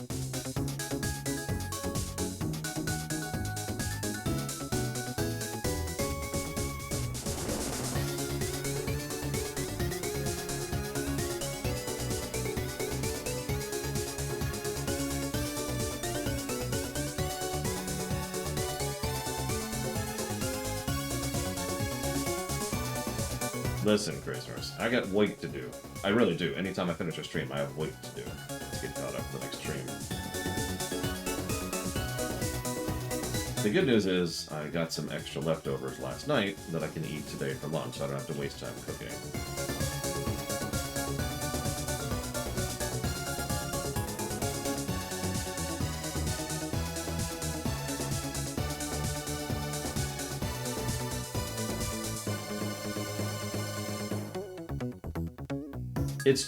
My point overall, Mr. Red, is that the second fight being okay just kind of makes the whole thing worse. Yep. We didn't do it. We suck. But you know what that means? In addition to the timer, which I already mentioned. What that means, there's our ending. This is what's different if you get different endings. No, that's not worth Googling, because I'm not even going to YouTube it. It's an image. So what that means is that this game, which we collected more on, did more of the 100%ing on, took 2 hours less than the Game Boy game. This was actually a shorter game. Just process that for a second.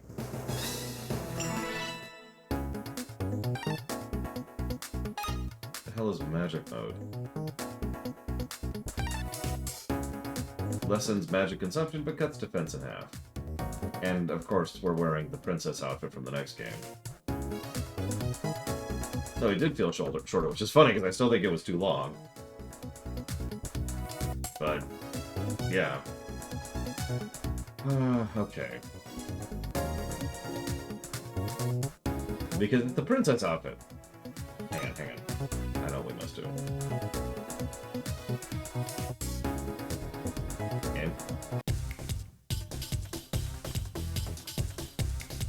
Here's if the sprite's different too, that would be funny.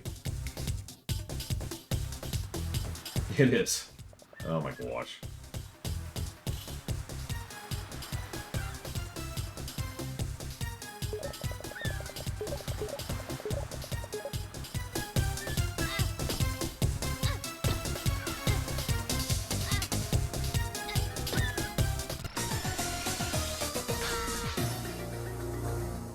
There you go. As per tradition, here's your sexy, sexy reward.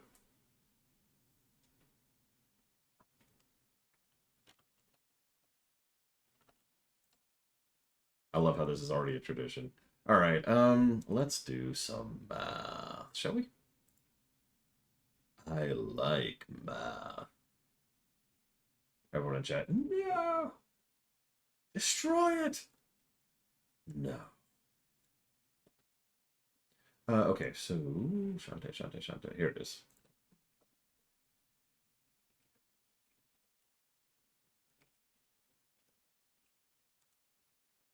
This is a better game across the board than the original. Although, well, we'll talk about that.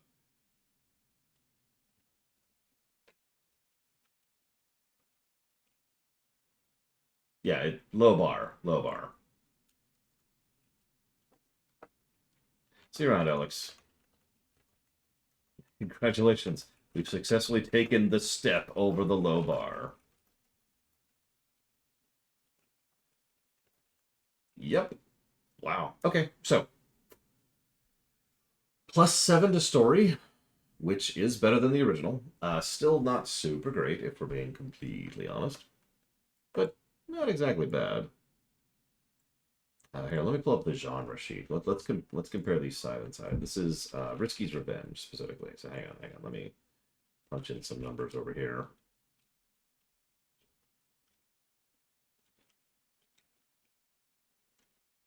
Okay, so let's do this. Perfect. So there's the chat, so I can see chat. Where's chat? Okay, there it is.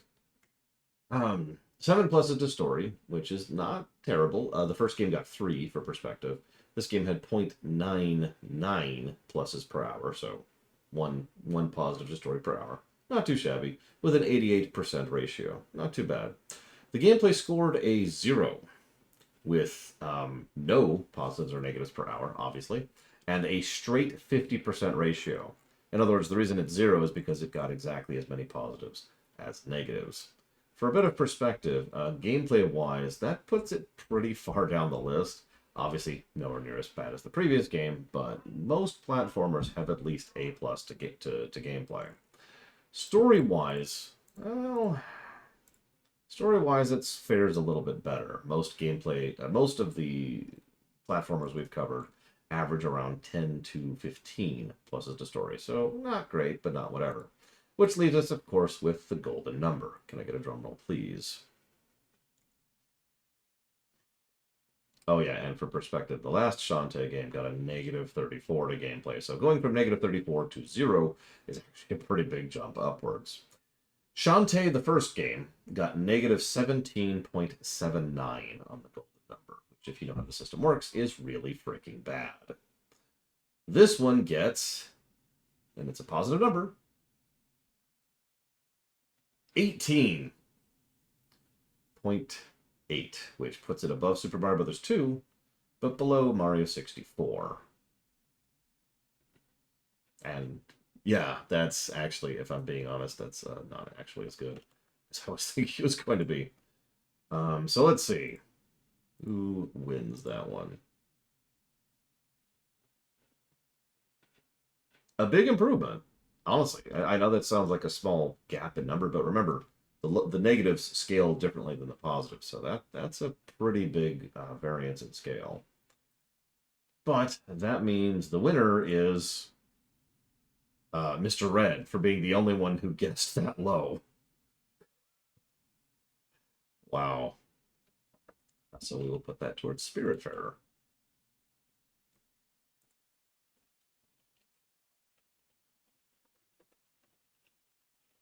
Yeah, everyone, including me, by the way, I guess this is going to be like a fifth, high 40s kind of a thing, and I was very wrong.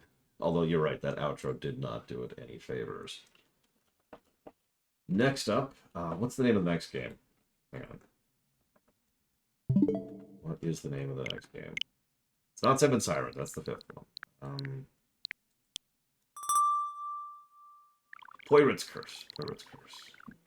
I mean, I don't regret my playthrough of it, but I'll never play that game again. S lore. That's X. There we go. Oh, it's off the screen. That's why I couldn't see it. There we go. Next up, we'll be playing Pirate's Curse. We've actually played this on camera before, and I was pretty impressed with it. It'll be curious to see how it scores under a modern review system. Obviously, I will be going back to do lunch and to do some paperwork. We'll be back probably late because it's already like half an hour into my lunch break. So we'll be back at some point later today. I'll see you guys.